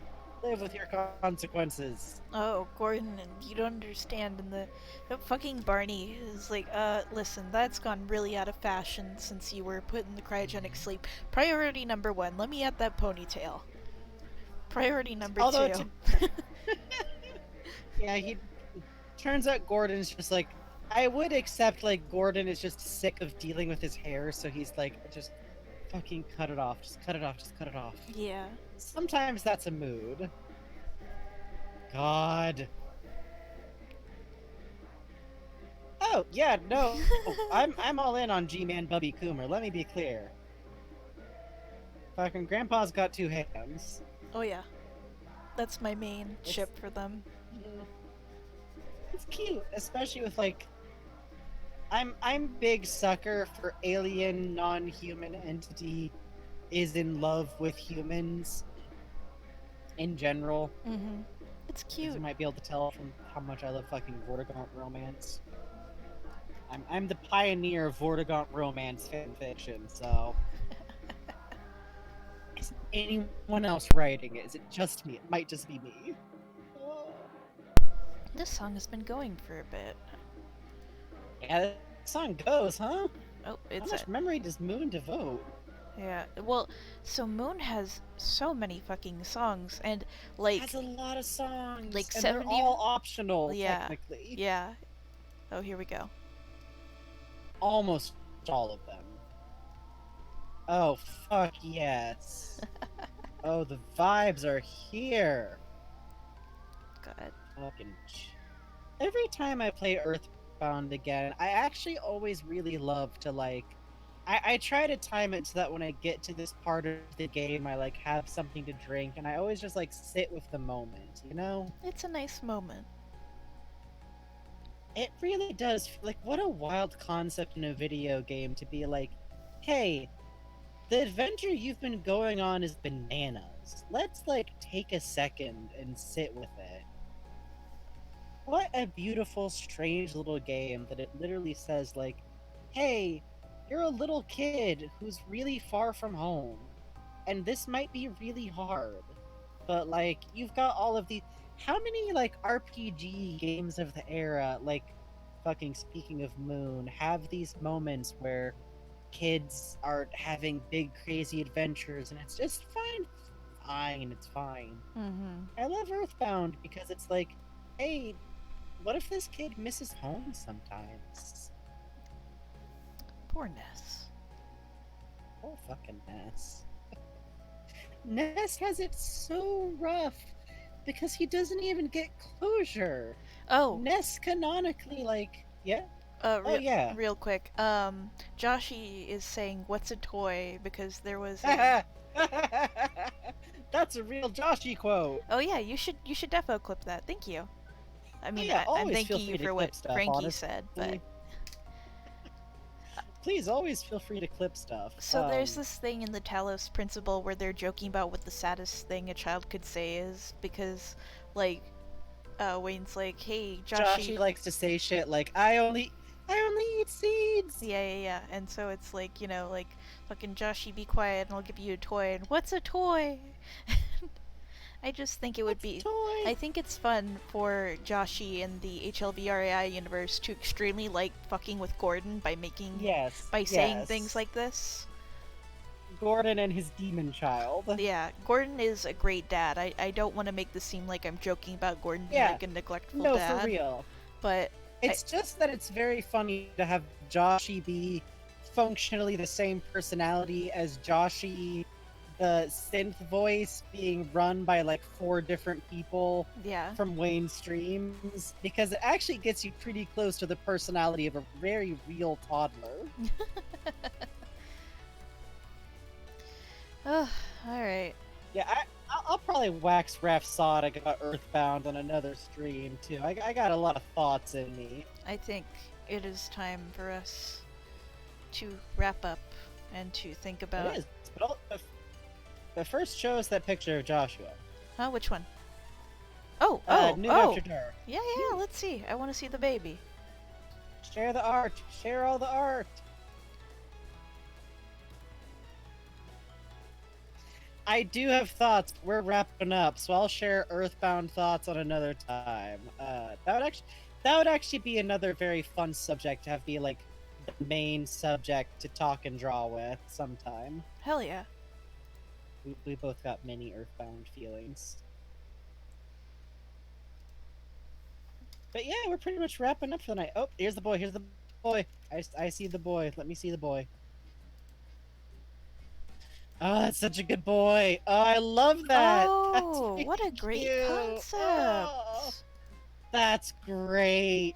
Fuck, that's very good. Oh my god, his little arms are mice. That's so Oh, that's so cute. cute. Oh, the Haribo. Oh, and the For stickers. gummy time. Oh my god, that's wonderful. I love that. Oh, That's amazing, that's so dude. cute. Great work. Absolutely. All right. Good night, everyone. We will see you next time. Thanks for hanging out. And please, please, Absolutely. please consider subscribing, okay?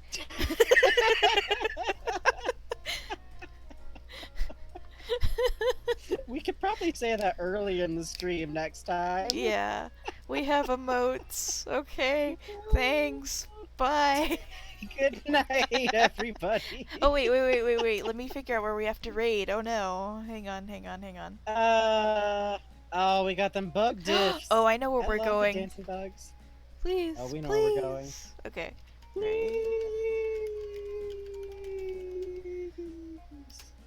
And the fucking music kicks in. Yay. Alright, everybody. Have fun with Critter Vision. Say hi to the possums, okay? Oh, there's raccoons right now, actually. There's like 5 of them and one Oh, cheater. It's really cute. Shit. Y'all gotta go say hi to the raccoons for us is the thing. Okay.